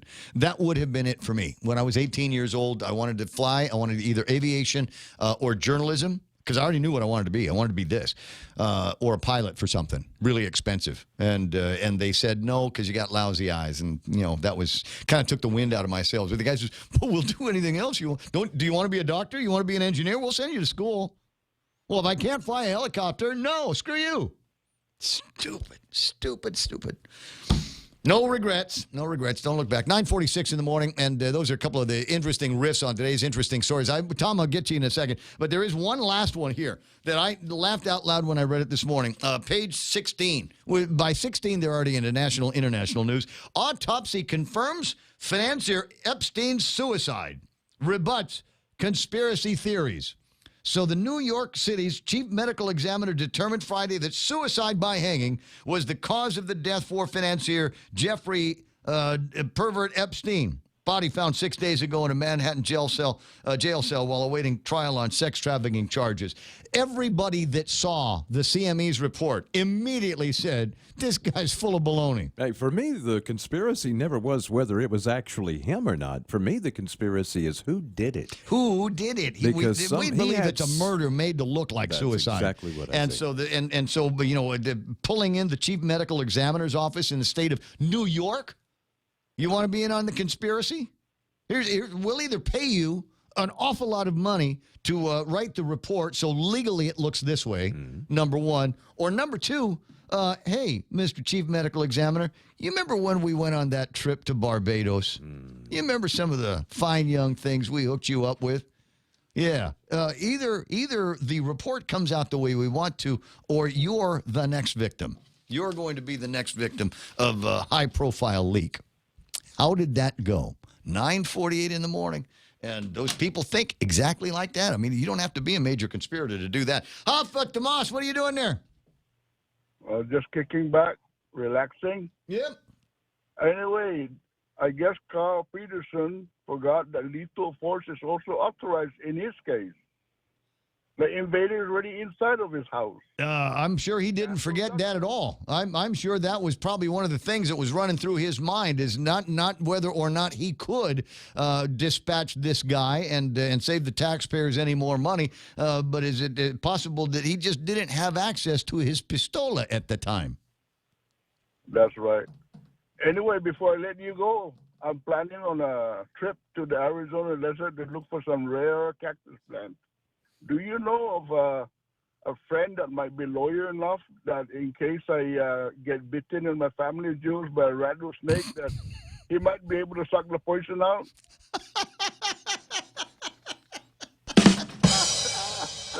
I'll talk to you later, buddy. Thanks, Mio. Appreciate that. Yeah, we'll try to keep it light here in the program, and I'll point out that I did not send him a script for that joke whatsoever. That's from his own mouth. You saw where that was going, didn't you? Look, the station time here is 10 away from the top of the hour. A lot of business to take care of. There's a couple more items in the table of contents that I have not yet gone around to, but I will. I promise I will do that for you in just a couple of seconds. Right now, take this last break, and I'll kill another 10 minutes. Mescla Chamorro Fusion Bistro brings you island hospitality with a true taste of modern Chamorro cuisine. A bistro look that feels like home. Their menu features local and traditional flavors with a twist. From their famous Calaguan Hapa to fresh ahi poke salad and their award-winning barbecue ribs. Mescla takes your favorite local dishes and serves them with extra flair that you'll only find at Mescla Chamorro Fusion Bistro. Stop by their newest location in the Grand Plaza Hotel in Tumon. For reservations, call 969-2652. Mescla, a true taste of Guam. Whether it's for business or pleasure, staying connected when you travel is always essential. And now when you travel to South Korea, enjoy free data roaming with Docomo Pacific. Navigate the city, look up the best restaurants, email back home, or post all your pictures, all on the go for free. Call 688-2677 today to make sure your postpaid account is ready for roaming. You plus Docomo Pacific. Better together. Some conditions apply. See print ad for details. 10 away from 10 o'clock in the morning. Enjoy on-demand, anywhere, anytime access to thousands of TV shows, movies, and award-winning originals on Hulu. Stream your favorite ABC, CBS, Fox, and NBC current seasons. Binge watch every episode of This Is Us, Grey's Anatomy, Law & Order, SVU, and thousands more from a long lineup of cable and broadcast channels. Premium Hulu viewing is brought to you by Goody's Sporting Center and Ordot Dental Clinic. To advertise on Hulu, to advertise on Hulu, call Choice Digital at 989-0042. 989-0042. 10 away from the top of the hour, 888-825-5888-TALK. Chris Chip talking about the meth and, or MAW has one. And I'm going, I know a guy, he smokes meth, and he has no teeth now. Because that's what happens when you get into that.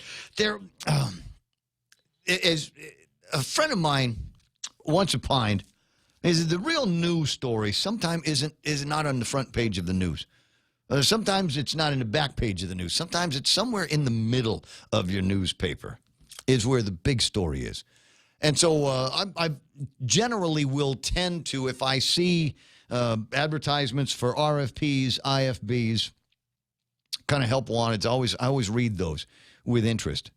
Because that's, the government of Guam wants to do business with somebody, so they put out these advertisements that say, we'd like to do business with you. Come by and pick up a packet. Come by, fill out an application. Come by and give us a brief on what it is that your company would like to do with us, for our money.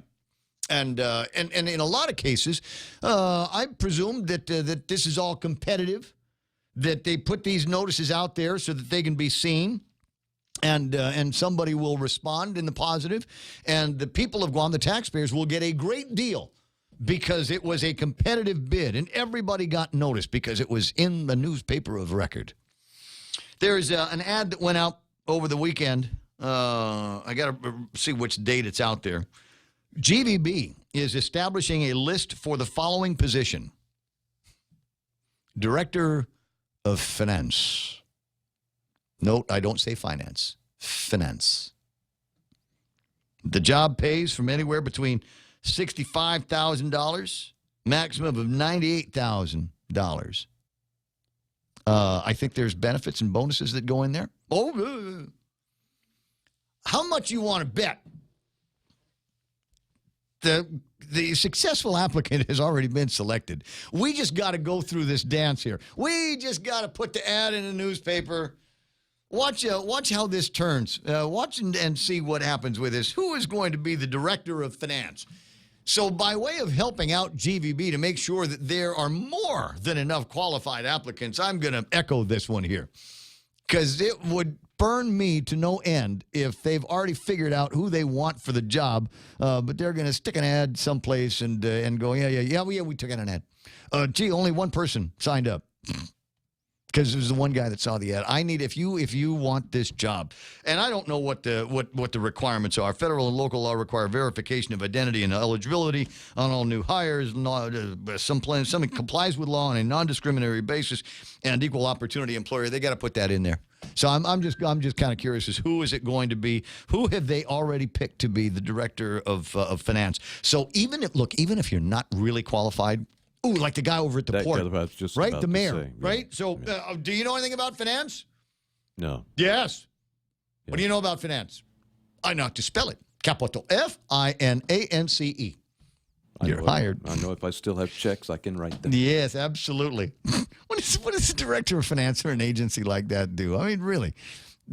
I'm sure that there are some, operational requirements. Got to be able to balance a checkbook or, read an Excel spreadsheet or something like that, or make sure that all the bills get paid on a timely basis. Still, it's Gov Guam. But what is it that the director of finance at GVB does that somebody at Department of Administration isn't already doing? So, is there going to be a lackey in there? Is this one of those golden parachute or golden ticket for a golden nose picker somewhere in somebody's administration? Just watch out and see what happens and who ends up getting this job for director of finance. And in the back of your head, try to remember who is the who was the best chair folder or carry it down from the pickup truck guy there ever was? Who brought the best food to all of the fundraisers? Who showed up to all of the fundraisers that doesn't already have a position? Right? Just saying. I had to wait till something came open, and a couple of gigs that are open. There's a couple of others, and I'm not going to make the same aspersions as I would anywhere else, because these guys are so new. But it's interesting. Guam Solid Waste Authority is looking for an RFP for legal services. They want to bring in a legal guy. And while I'm sure there's a legitimate reason for it, I'm also kind of wary because it is the government of Guam and it is GSWA, and this is their first time at bat with the new and improved by the receiver Guam Solid Waste Authority. So I'm kind of curious as to why do we need a lawyer? What are we going to be getting ourselves into that are going to require some kind of legal expertise? Did the receiver have a lawyer that we had to pay for? Why do we need a lawyer at GSWA? Daphne Shimizu doesn't need a lawyer. She's sending all of her collection stuff to the Attorney General's office. So why cannot GWA or GSWA, why would they need to have legal services provided by anybody? Is this going to be like the port or the airport where you say, well, we got to have significant kind of legal services available to us because of the unique nature of our business. We're dealing with the airline business. We're dealing with transportation. We're dealing with the shipping industry. We need to have experts on that kind of thing. You guys are in the trash game. What do you need a lawyer for the trash game? Just kind of curious because I pay for that. It's $31 a month. You guys told me that we were going to try to hold down the cost as much as possible. I've only got this side of the story, and the rest of it kind of make up for my rant. I do have these questions, and I would hope that somebody in a newsroom that's listening to the broadcast, hey, attention Guam broadcasters, attention Guam broadcasters. Yeah, I got your attention, don't I? Thanks for listening. But that's the deal in my head. What do we do? We're in the trash game. What do we need a lawyer for that we can't either get on a one-off basis? We have one question. Do we need to actually have somebody on staff? But it is interesting to note, while that advertisement has gone out, the news story that Julian Uggan is stepping down as lawyer of the legislature. They get legal counsel there to make sure that we go through laws and things that come in and out that they are proved as to form, as to the letter of the law and intent and that kind of thing. So it's good to have somebody in the legal game with a legal mind over at the legislature where these laws actually come from. But it ain't going to be Julian anymore. Apparently he's stepping down. Got an opportunity to find some greener pastures out there. Heck, I heard they were looking over at GSWA. Can I hear it? 6-figure salary, regional travel, and no expectations for any kind of results. That's the job I'm looking for. Sorry, I forgot to go to law school. Maybe the next life, huh? So, hear the music playing in the background. I think that means it's time for me to go. All right. Chris says, I see your career in the Navy wasn't wasted. My career in the Navy was about 6 months in JROTC when I was a freshman at Father Duenas. And I only got it because I liked the belt. The time is 10 o'clock in the morning. The radio station, KUSG, I got you, 93.3. I'll be back with you tomorrow morning, I don't know, around 6 or something like that. For Michael Knight, Kevin Kerrigan, Blake Watson, everybody that likes to have fun with me in the morning, this is Ray Gibson saying thanks very much for watching or listening to the program, and we'll talk again soon. 93.3. This is The Point.